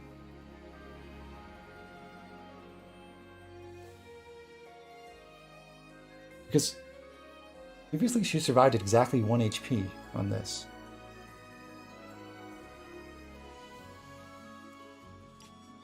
Let me go check. Did I heal her to full on the previous turn? Or was she 1 short?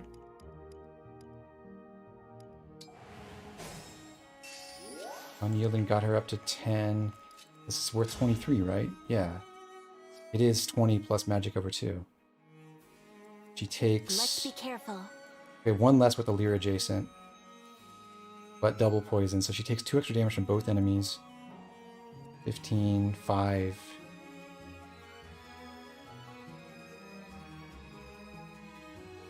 Wait a second.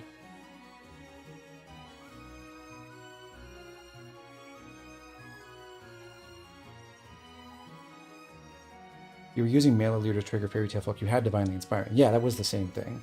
That shouldn't matter.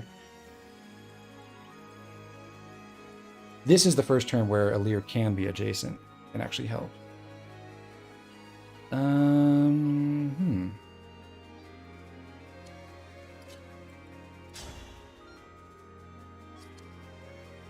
confused.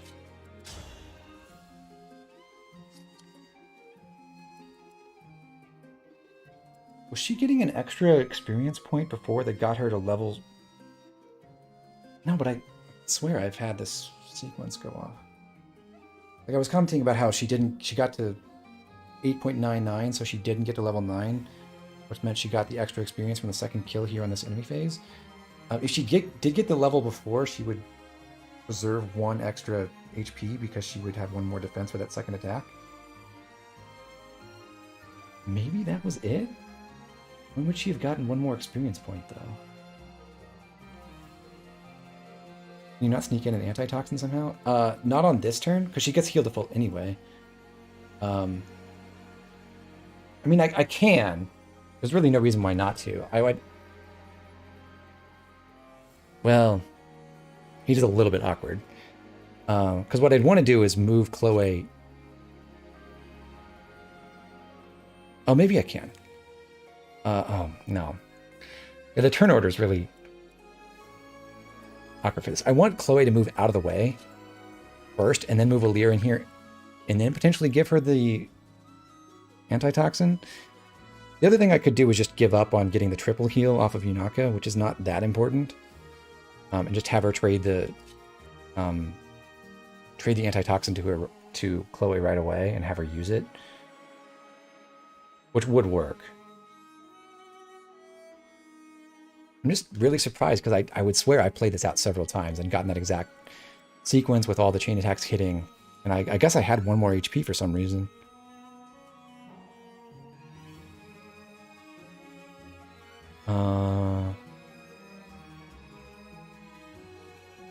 There is something stopping me from just... Okay. Yeah.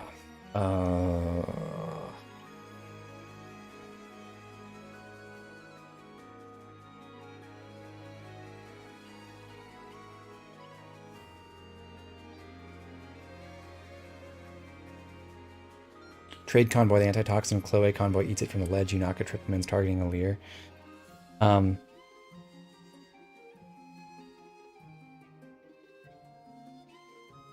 Yeah, I don't need to convoy it, but the only problem with that is I do want Allure to get around this pathway in time. Like, my preference would be for Chloe to move either north or west, and then be able to antitoxin herself, and then move Allure and Yunaka. Otherwise, the only solution is not AoE healing a Leer. Just doing it with Yunaka alone, which is fine. We just miss out on one heal. It just feels bad. Restart the chapter and play it out to this point again. I don't think I misinputted anything. Chloe did not take a counterattack from this sword fighter. She's going to be at full HP. Like, I expected to have double poison stacks and full HP, and that's what she has. It's just... I guess somehow when I did this before, and she didn't get the level immediately, she took both kills to get to level 9. Maybe they did it. The sword fighters over here did attack in a different order, so that, or they missed a chain attack or something.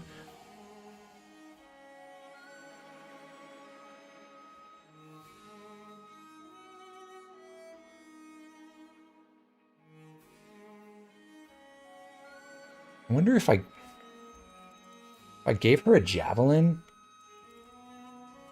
I wonder if the enemy turn orders.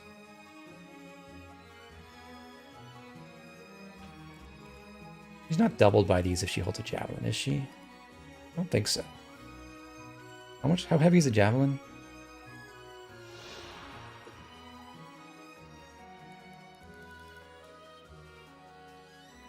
Um, 9?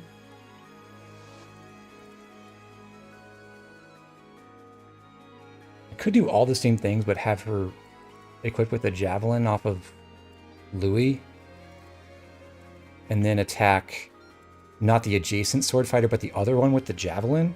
So that way they can't get 2 chain attacks against me because the healthy sword fighter is already here. If he attacks first, there's no chain attack for that. And the damaged one, move in, gets 1 chain attack, but then dies. It's not great from an accuracy perspective, but it's okay. I don't think Louis actually needs his javelin for anything. Come to think of it.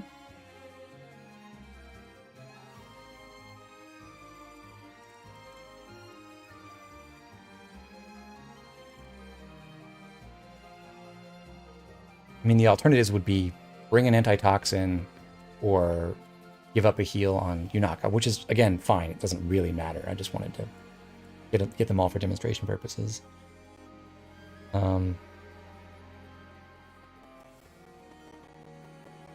And Chloe stay where she is for this EP. She can by herself. That's fine. The only issue is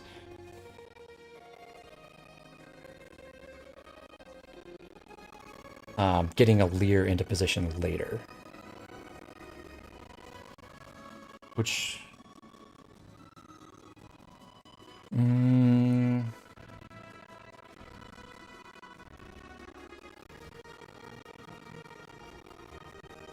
doesn't make a huge difference. It's just slightly inconvenient. Your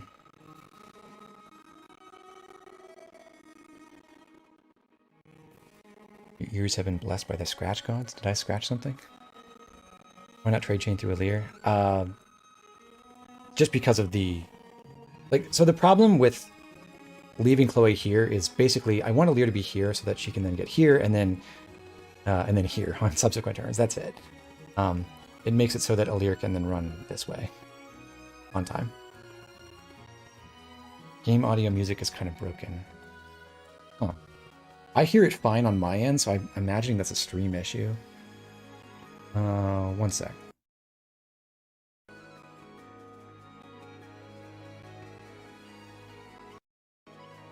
Okay. Does that help anything? I just muted it temporarily.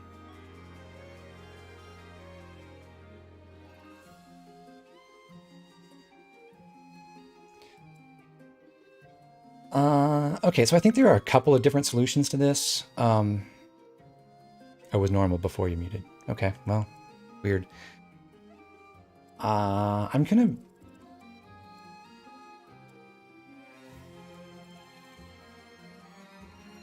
Yeah, I'm gonna quit and then restart the map from the beginning. But I am gonna equip Chloe with the javelin this time. And I think that solves this without disrupting anything else I want to do. The only reason to reset really is that I don't want to get extra achievements from doing extra combat, because I want to set up this file for later and see where we stand with bond fragments and what we'd want to do after this map. So, alas, the time crystal is not for me.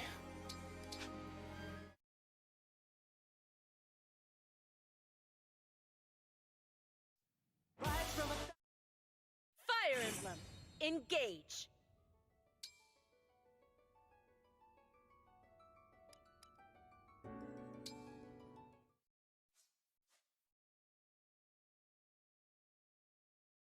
Might be due to memory limits on Gillet Man Alpha.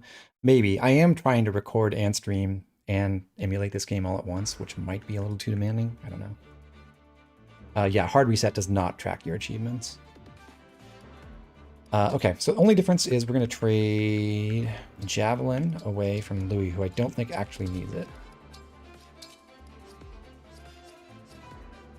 And that should be sufficient.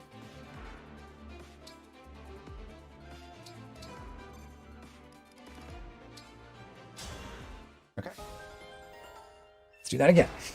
All right, let's start by breaking this guy and then recovering Micaiah.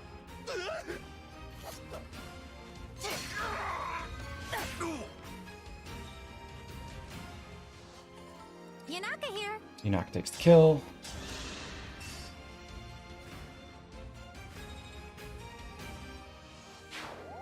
We got the ring. Heal us, Emblem of...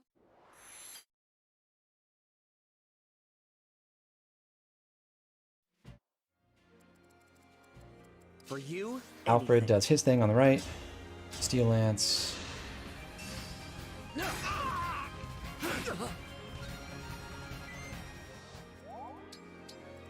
Whatever you say. Trade to Javelin and Chain Guard. Again. I think trade equipping is one of the coolest I'm all set. hidden mechanics in Fire Emblem. It's kind of weird that they don't ever really tutorialize it. As your steward. You just find out eventually.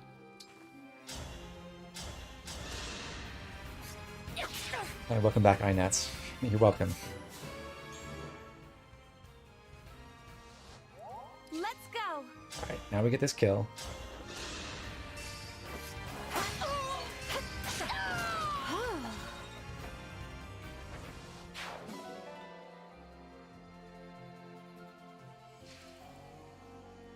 Your orders, please. Louis here, Vander here. I will do what I must. Please grant me your strength.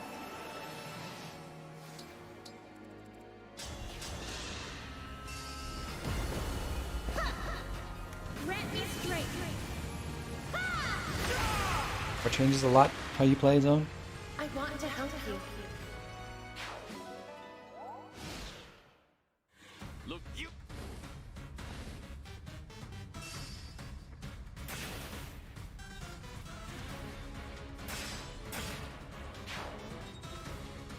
Oh, trade equipment, yeah. Yeah, it's so key for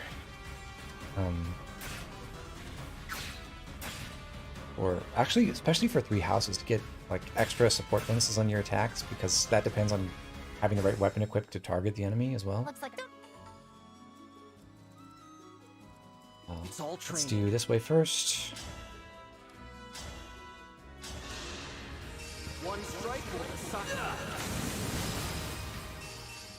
I think something's going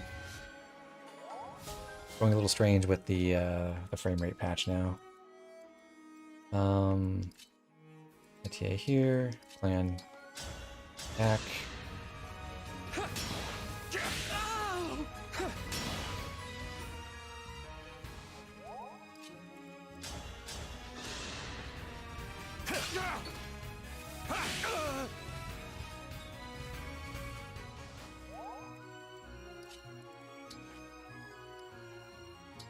Right there, wait in the bushes.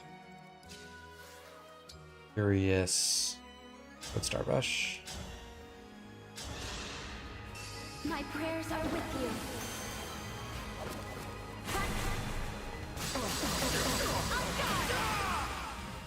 I won't let you do what you want. Okay. You here. I grew And attack weary. this fighter from the southwest again.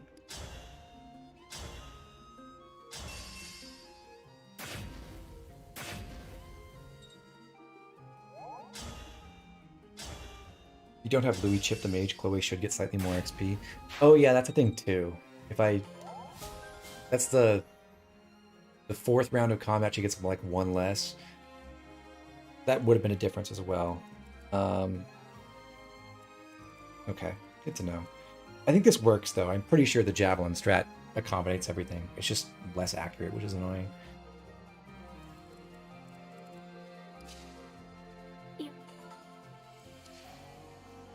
Here goes. Attack here with the slim lance, or slim sword, rather. And once again, great sacrifice.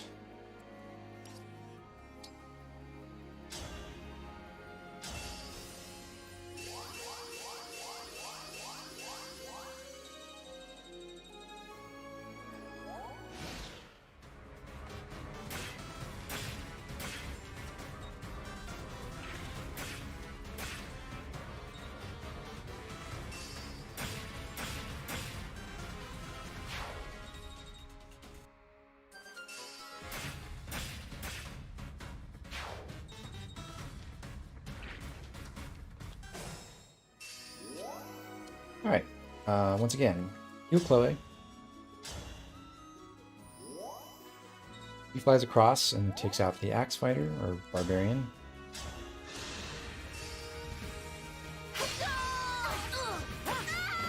I live to fight again.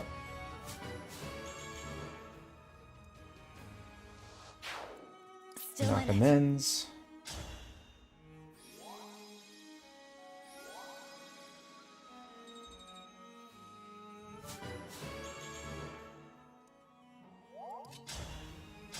And Lear gets herself hurt again.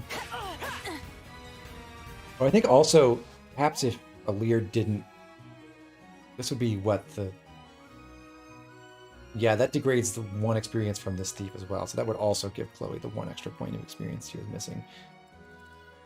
That may have been a source, because I think I figured out that you could get an extra attack in with Alear thanks to Clan's torch while after the fact. That might explain the difference there. Okay. Still, we're going to put Boucheron here, Etier here, Clan chip.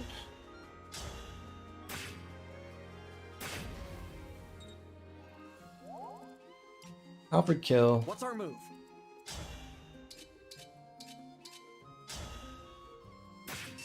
Five weapons is a big inventory. Wow. Stay there. Vander, make him a quick javelin. Louis over. For peace. And Echo. Seraph Dragons.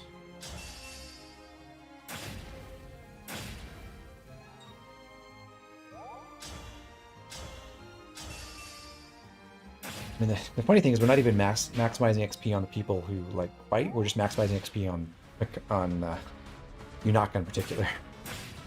And yes, that did cost Chloe apparently.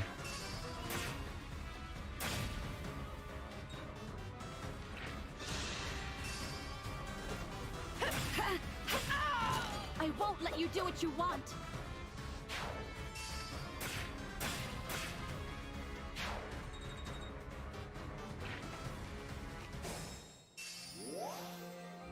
All right.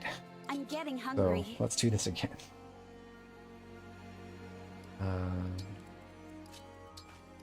Here, there. What you got? Triple heal.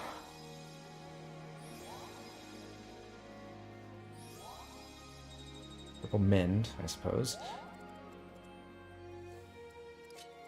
Out here. Etier stand by Alfred. Do we attack with the Slim Lance?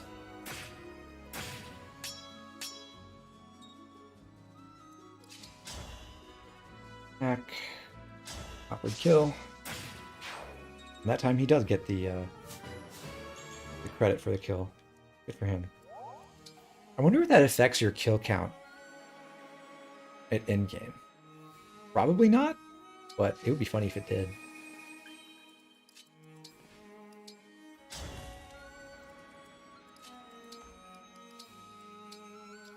Right there. Vanguard. Plan. Don't fear for me. Go with fire.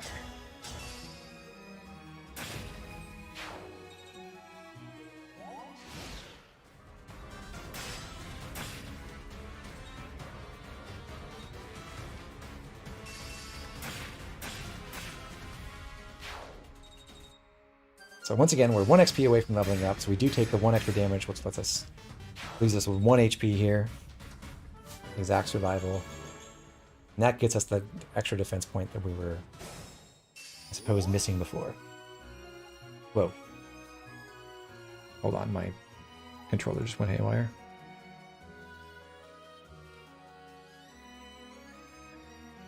Hello? Okay.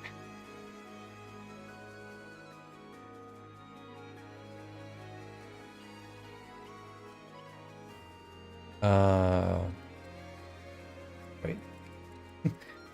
Give me 1 second.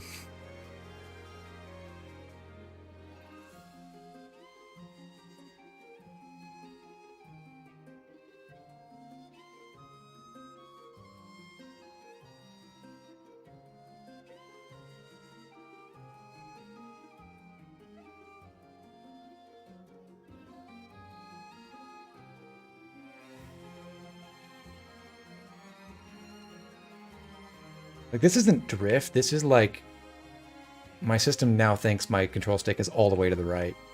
Like, I can't even overcome it by, I can do, if I hit left on the D-pad, it's exactly balanced. If I hold left on the stick and left on the D-pad, then I can move left. So I think it's like what's it called?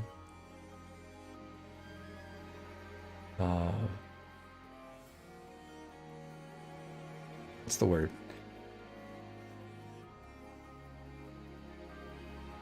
Like the stick is centered wrong. And yeah, the annoying thing is I can't even reach. It's like really hard to reach the Bluetooth menu and reconnect this. Let me also exit that. I just restarted my controller driver as well.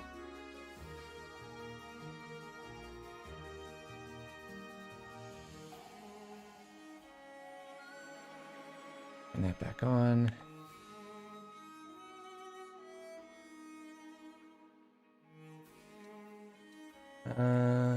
Nope, that did not succeed. Okay, give me 1 more minute and I will switch to a different controller.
Okay.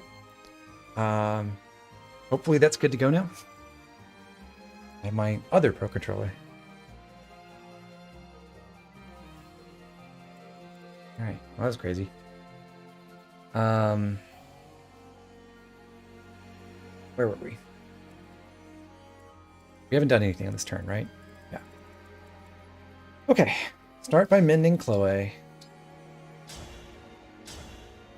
That exposes the 2 sword fighters thanks to Yunaka's vision range.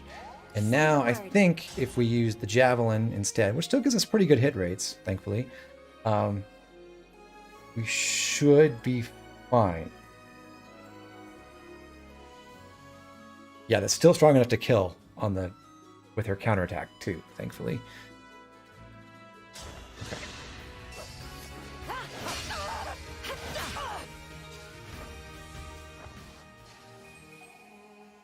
My VODs of the game have been keeping you sane, Miss Mesmerism. Well, thank you. I'm happy to help. I'm familiar with what it's like doing kind of dissertation stuff. Okay. So now this should be fine because we can only ever face 1 chain attack from these sword fighters. And Chloe can survive that.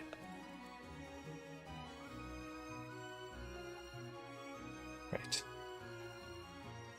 Eldir could still move up. Down here, we're going to do Etier here. Louis attack from the side.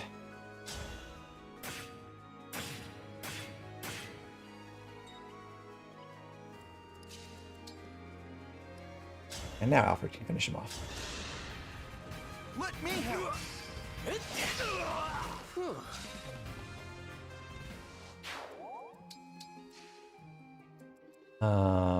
We want Vander there, Ram here, Boucheron standing here to bait that sword fighter out of the darkness. Lan's just, that spot's fine, and Saline over here.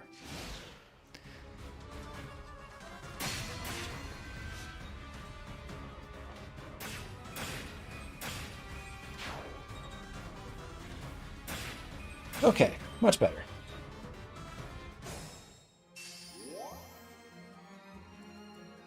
Ah.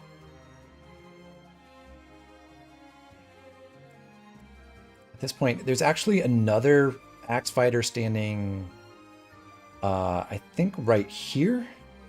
Yeah, right at this spot, and there's a mage over here. So, basically the axe fighter's range is anywhere north or west of Chloe right now. We're fine with that because when we activate Marth again, we can switch to swords and fight on enemy phase, but we do have to heal Chloe again.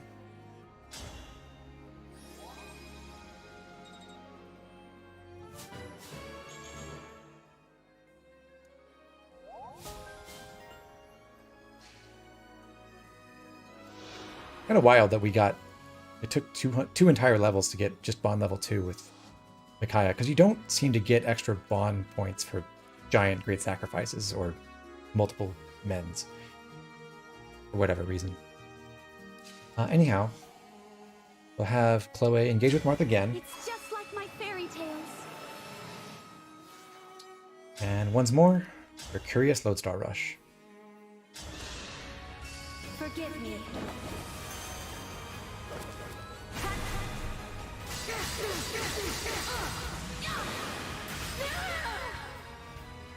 I live to fight again. Alright, so the Axe Fighter is going to come out of here. He will die fighting Chloe.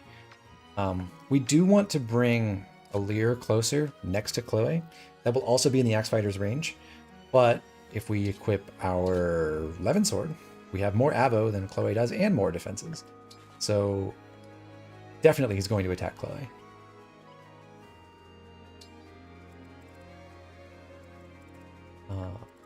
Down south, we want to give this kill to Saline this time.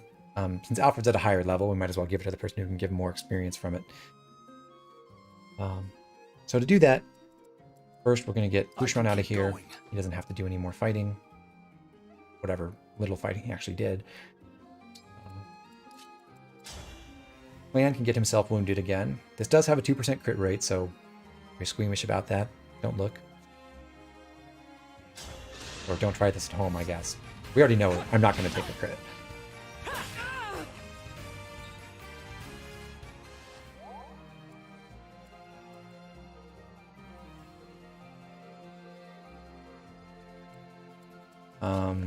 Oh, I did this technically in the wrong order. I should have had Vander move down by Boucheron first. I lost a support point there. Oh well.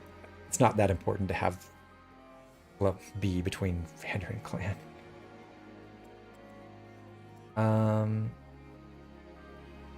So Clan does his attack, and then Alfred can go and attack with the Slim Lance.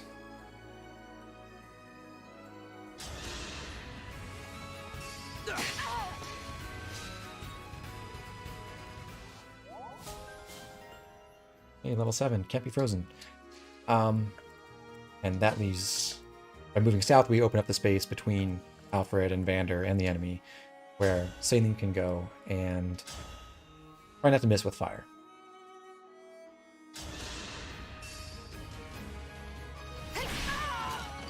You were beautiful while you lasted.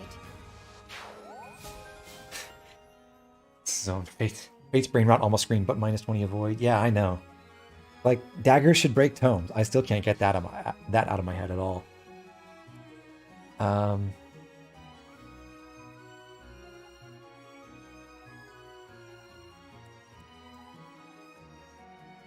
Okay, where else? Oh yeah, there's the archer is 1, 2, 3, 4. The archer is right here in this thicket. So Boucheron is not in range, but we do want to pull him out. I believe the boss is on this tile, and the archer's here. So we want to pull the archer, and then that will lure the boss into the choke point right here. So Etier is just in range of the archer. Fram, I think we do need to heal Louis, actually. Whatever so let's you put require. Louis there, and then heal with Fram.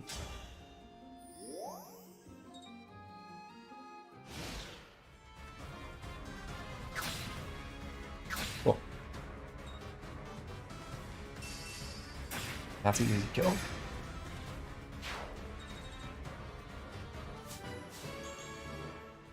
There are only 3 enemies left on the map. There's that archer, there's the boss, and then there's this mage who just emerged from the northwest. It starts right here next to the beacon, so this mage will always end up on this tile, running straight at Chloe the fastest way possible.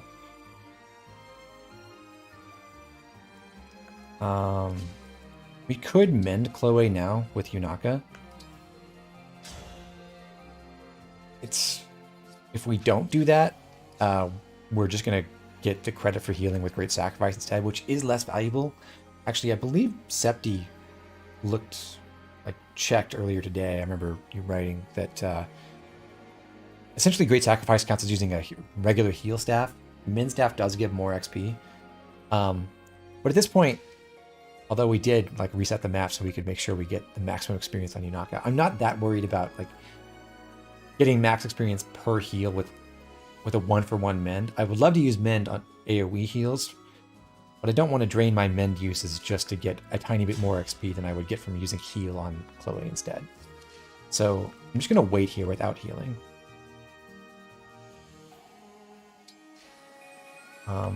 So Alir does not have Canter. If we had bought it, then Alir could run here, go hit with the Slim Sword, and then Canter westward. Luckily, what Alir does have is a ranged sword, so we can just run past the enemy and attack from farther away in the first place.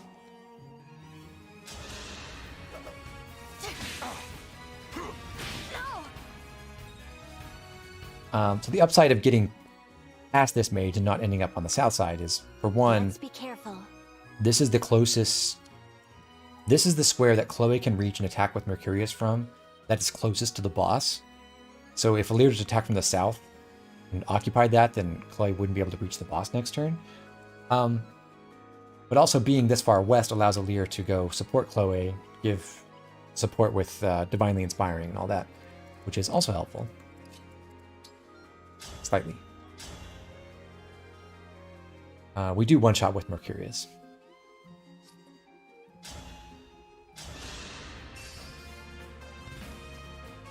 I won't let you do what you want.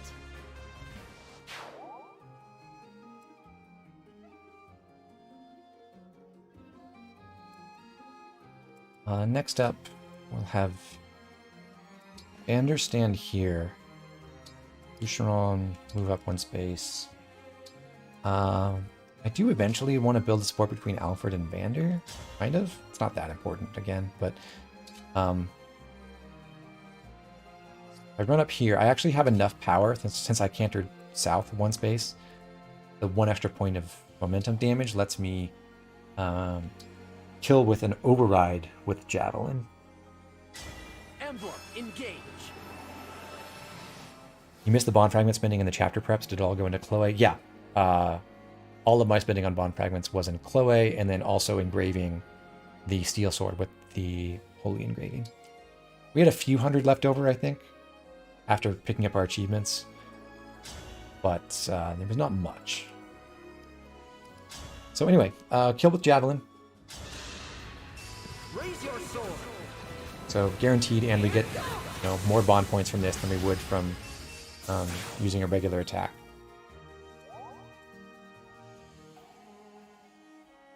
Then move back south one space.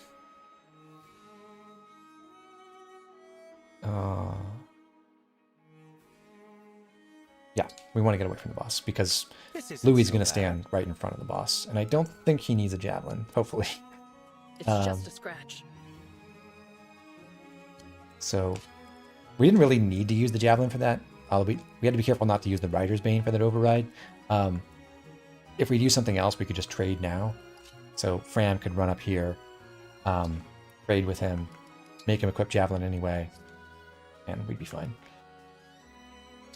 Also, Etier can do the same thing. Louis is going to walk right up here to block Tyrande and make it so he can only attack Louis or Alfred.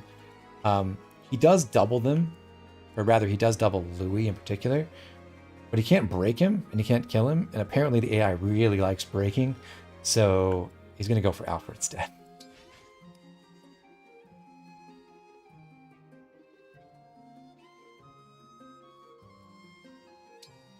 So I don't think Louis not having a javelin is going to affect this.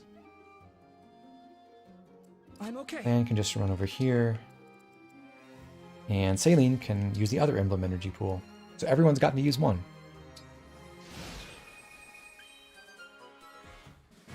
A little late to be saving the day. Yep. All right. Good deal. So as you can see, Chloe can reach Tyrande exactly. That's a full move away, which is very convenient. We do need to chip him down. So we're going to start by having Louis attack with the Slim Lance, which he doesn't get killed. It's very good. And then for our next trick, we'll engage Celica first. Emblem Engage. Trade the longbow over to Etier. Important that we engage first. And then warp Ragnarok to Tyrande's left side. And trap him from the other side.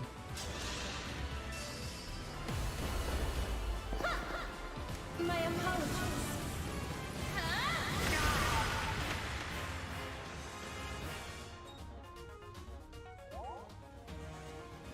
Obviously she would die, but we do have Micaiah recharged, so we'll be safe here in a second as well.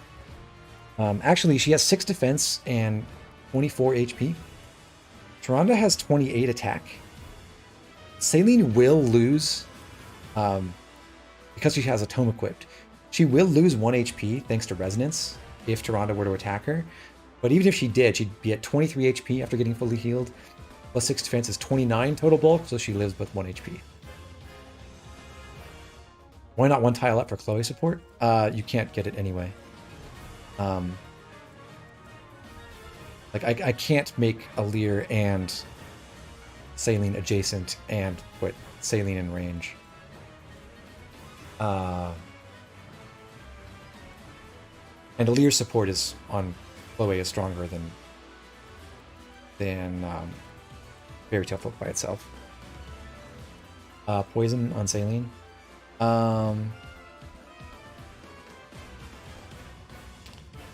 Wait a second. Oh, I think actually, no, you're right. There is poison, but I think the AI doesn't detect resonance in its forecast. That or Saline was supposed to level up and she didn't. Which would be unfortunate. We'll find out. If not, I can just switch and make her equip a sword. Same effect. I'm actually worried about that now. I don't... 8.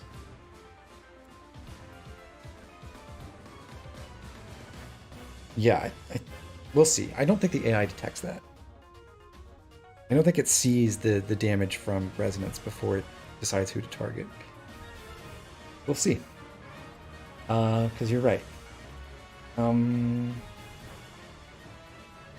Anyhow. Alir moves in to give Bowe a damage boost. So now she kills with her first hit.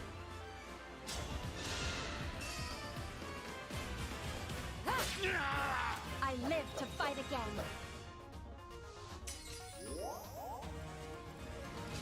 And now we run down, we engage Micaiah. Emblem Engage! And Great Sacrifice to heal everyone back to full. That's a lot of people, by the way. Every single other unit is damaged.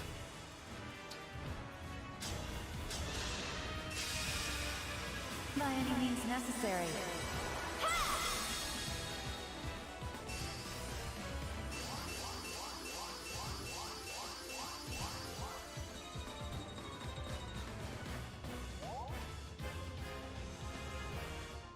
Okay. Very nice. Where are we at? I think 21 away from leveling up and 761 SP. So that's what you can get if you do. You get all those heals in, nobody dodges an attack and prevents you from healing them. Pretty awesome. We move Etier north of Boucheron, so that way she supports Alfred when he moves 2 spaces away, so 2 more damage on this attack.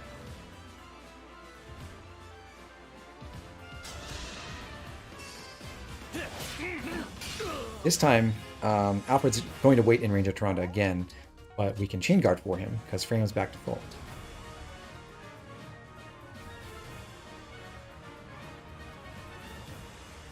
Okay. And everyone else can just wait and we'll find out whether Saline dies or not.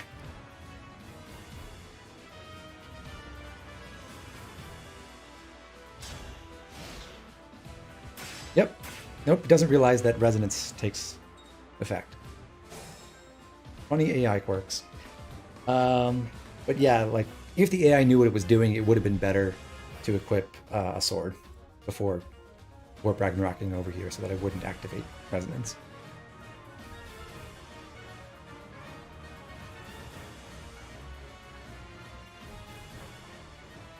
Yes. So yeah, as you can see, with the 1 point of damage from resonance, Saline would have died, but Tyrande did not go for it.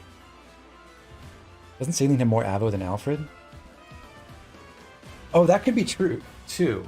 Because Alfred's damaged, he sees a kill on them both. Does he? 28 attack. Oh, that's what it is. Okay, yeah. He's just easier to kill. Ah, tricky. Okay, so you should equip the sword anyway, because if Alfred wasn't damaged for whatever reason, like he dodged Tyrande's counterattack, then he would see lethal on Saline, but not Alfred, and he should go for Saline. Doesn't resonance not activate if you die from it? No, it doesn't activate if you have more than, if you have 1 HP exactly. So it can, its initial 1 damage cannot kill you because it won't activate if you're only on 1 HP, but otherwise, yeah, it can definitely contribute to your death.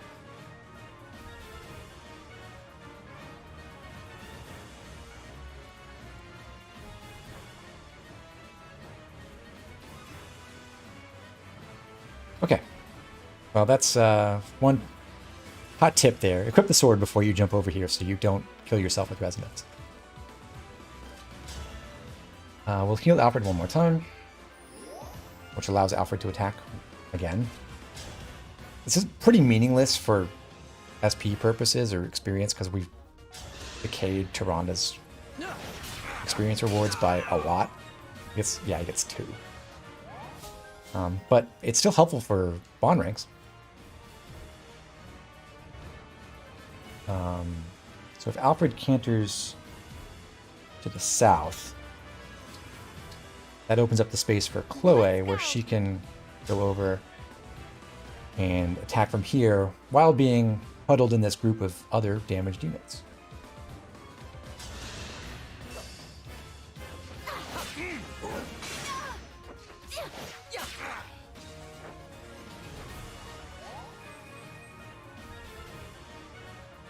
Don't know why Resonance is as expensive as Mag plus 2.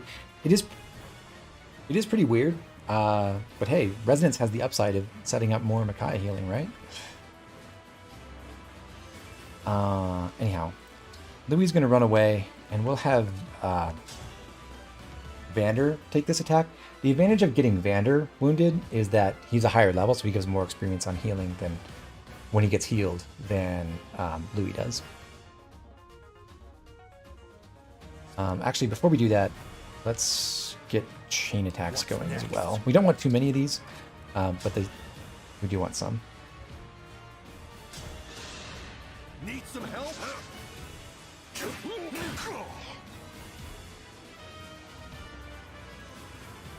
Okay, so now we've got these 4 units in a T shape. We're all wounded. Move Etier out of the way. If we did need more damage for some reason, we could chip with the longbow, but we shouldn't.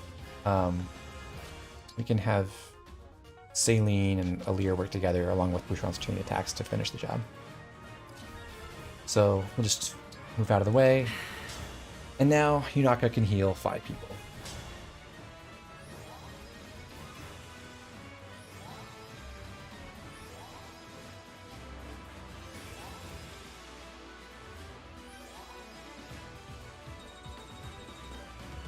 That was worth another 69 experience.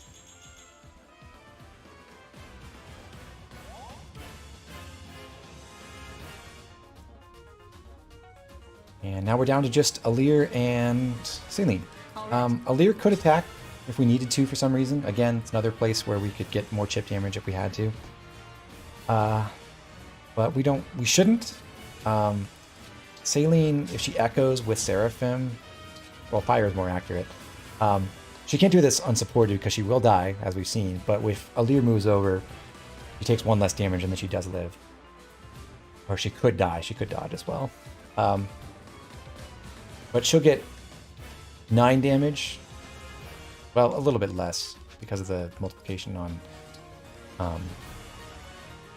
what's it called? Echo. But with 1 chain attack from Boucheron, this should be fine. Or if she uses Seraphim, that's sufficient as well.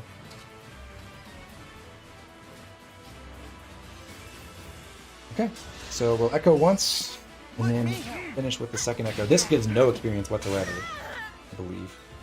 Yeah, but again, it does count for bond rank. And there we go.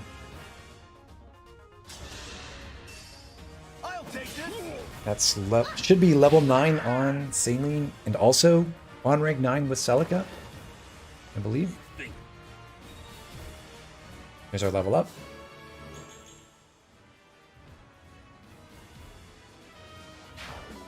There's our talisman. There's our bond level 8. There's our defeat 30 thieves achievement. Our favorite food on Saline. And we're through. So yeah, Chloe was absolutely the MVP of this map. And let's go, once we load up the post-battle map, we'll check out the squad and see just how much progress we actually made.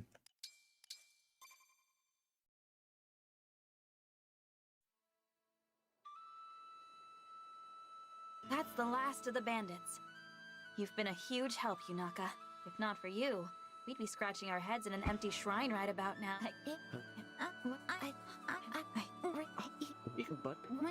These scenes sound really funny when you fast forward. Good.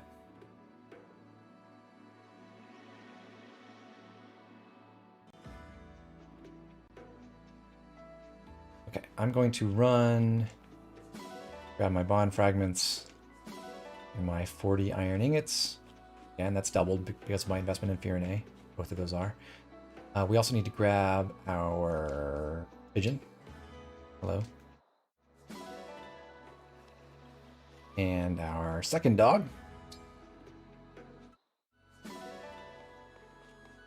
And lastly, we should have a cat, I think.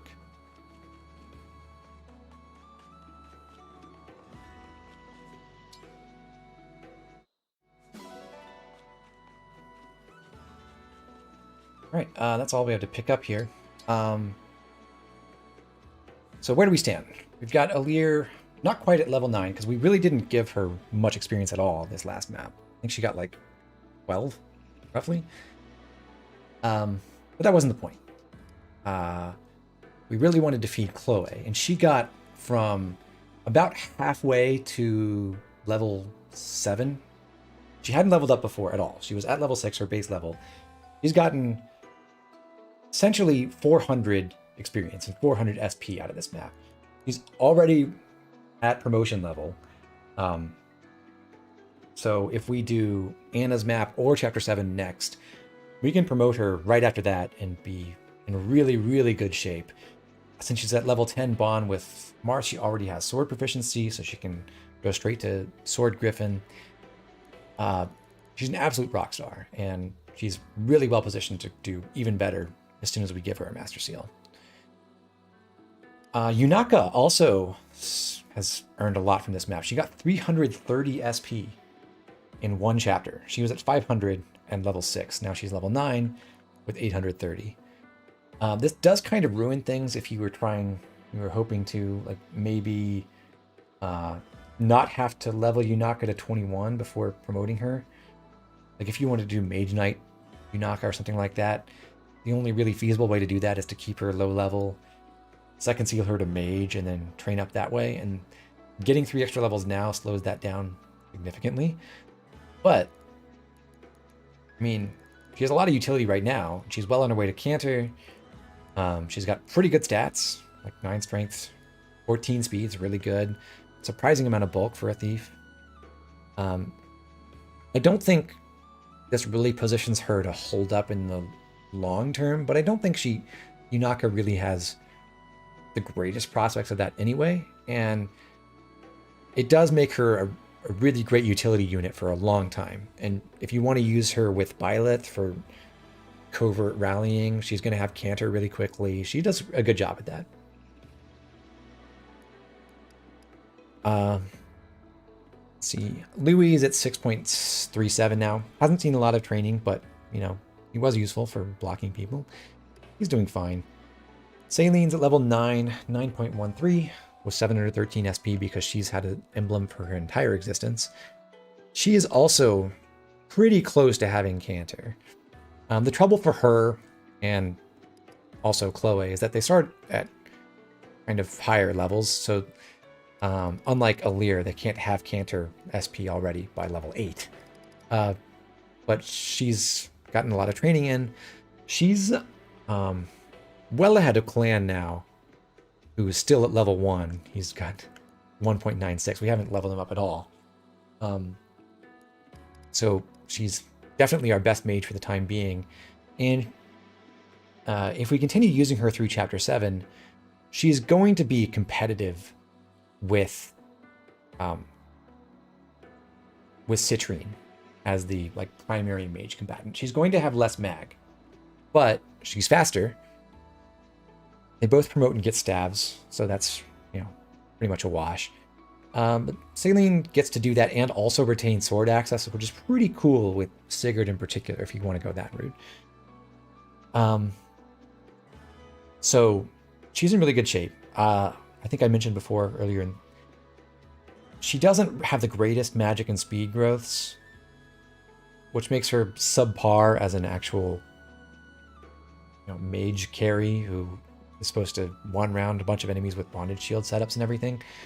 But she'll have Canter really quickly, which is a nice advantage over Citrine, although it's not as relevant now in 1.3.0 as it used to be. And generally, I think she's just keeping up she's holding her own very nicely. And there's a lot of really cool stuff she can do with Emblem Rings, with her stat spread at this point in the game.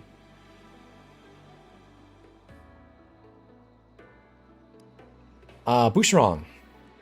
He participated in one round of combat in this map, and that was when he got broken on enemy phase. I discussed before, I don't think his... As a unit, I don't think his prospects are very good. Especially now, because we haven't been training him. But, as I described much earlier in the stream, if you do want to use someone like Boucheron, now is your time to start working on that. Because there's no particular reason why you have to keep Micaiah on Yunaka. You could just throw that on Boucheron and train him up. Or whoever else you want, starting now. Or if you wait a little bit, this is not as relevant for Boucheron because he's fine with the starting class, but you could wait till after, till much later to get after Chapter 8, if you delay some of the paralogs, and then do like reclassing with some other characters, if you don't want to level them in their starting classes. It's not that important for Boucheron or Etier. Etier is fine leveling up in Archer, and then she does want to go to Warrior and not Sniper or Bow Knight, but you can train her up in Archer just fine. That doesn't make a big difference. Alfred is nearly level 10 already, despite not having Mercurius. And just like on this mission, the fact that he has pretty good strength and actually now ties Vander in speed and defense. He is exact same speed, defense as Vander and strength, but just in a package that can actually level up and has a different weapon type. That makes him pretty powerful going forward. So one thing I hope to explore in a future stream is going straight into Chapter 7 and showing off some of the crazy stuff you can pull off with Alfred there, now that he's been trained up quite a bit. Fram has been a perfectly serviceable healer, and that's all she's had to be. I think Fram is one of those characters who does benefit, like who can benefit from powering through Chapter 8 and then using second seals to reclass at a low level into something else. Fram has respectable offensive growth of both types, and she has, I think, the highest personal speed growth in the game, which isn't... Neither of those things are really well supported by being in Martial Monk, but Martial Monk is fine to level in if you want to make her a mage, like a Mage Knight, because it does have a good magic growth. But if you want to do something physical with Fram, which is viable, it's not going to be the greatest thing ever, but it is possible. You can delay until after Chapter 8, get a second seal, and put her into something like Axe Fighter, and level up in that, which has some interesting possibilities. But those are not quite as powerful as doing the same thing with Clan. Because Clan has he has one higher speed base than Fram, has slightly lower speed growth, but has a higher build growth to compensate, and has a better strength growth. So if you take Clan out of Mage at level 1, and you make him an Axe Fighter, it looks like there's lots of interesting possibilities for him, which I do want to explore in the future. So Clan not getting any levels is not like a death sentence for him. I think there's very good prospects for him if you want to go for it still. But not leveling up is kind of a boon in his case, if you want to go that route. And at this point, since we focused everything into Saline for what I think are perfectly sound reasons, he has really no hope of catching up to her and becoming as competent as a Mage Knight as Saline can be in Vidam. So I would say if you want to take Clan from here, it would be reclassing him and doing something else with him.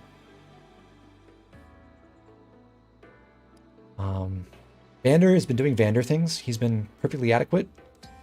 There's not much else to say about him. I do want to explore what you can do with the SP books from the Wells, from the Ancient Well on him. Because that opens up some stuff that wasn't possible before. He's not actually very good to invest in, though. And then Alir, yeah, we're ready for Cantor just as soon as we have the bond fragments for it. I think we technically could have bought it already. We could have paid to raise Sigurd to level 5 and inherited it. But it wasn't really needed in this chapter.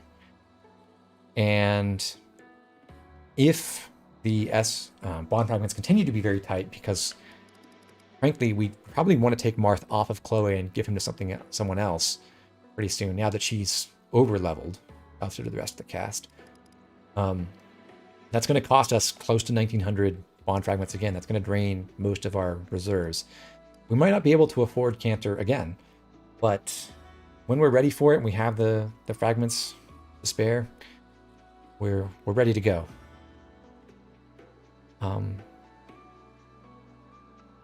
When do you get access to the well? I believe it's after this chapter. So you can run it. You can throw things in after this chapter, and then you get rewards from it after the next map. But anyhow, to wrap this up, we're going to depart from here. We should get our bond fragments, 450. When we arrive at the Somniel, we'll check in on our finances, and we'll sign off.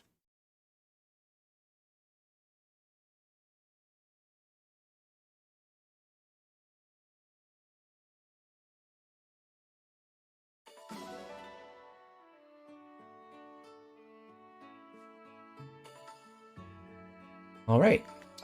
So yeah, we are at 985 bond fragments.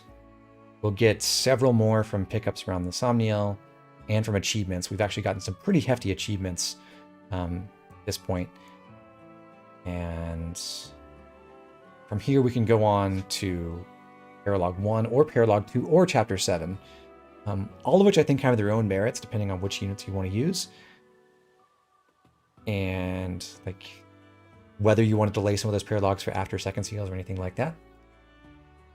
But we're going to explore those possibilities next time. So I will save my progress. And that's it for this stream. So thanks for watching, everyone. I appreciate your participation. I hope you enjoyed. And we'll come back to this at some point, hopefully soon, to go look at some of our future prospects. Have a good night, everyone.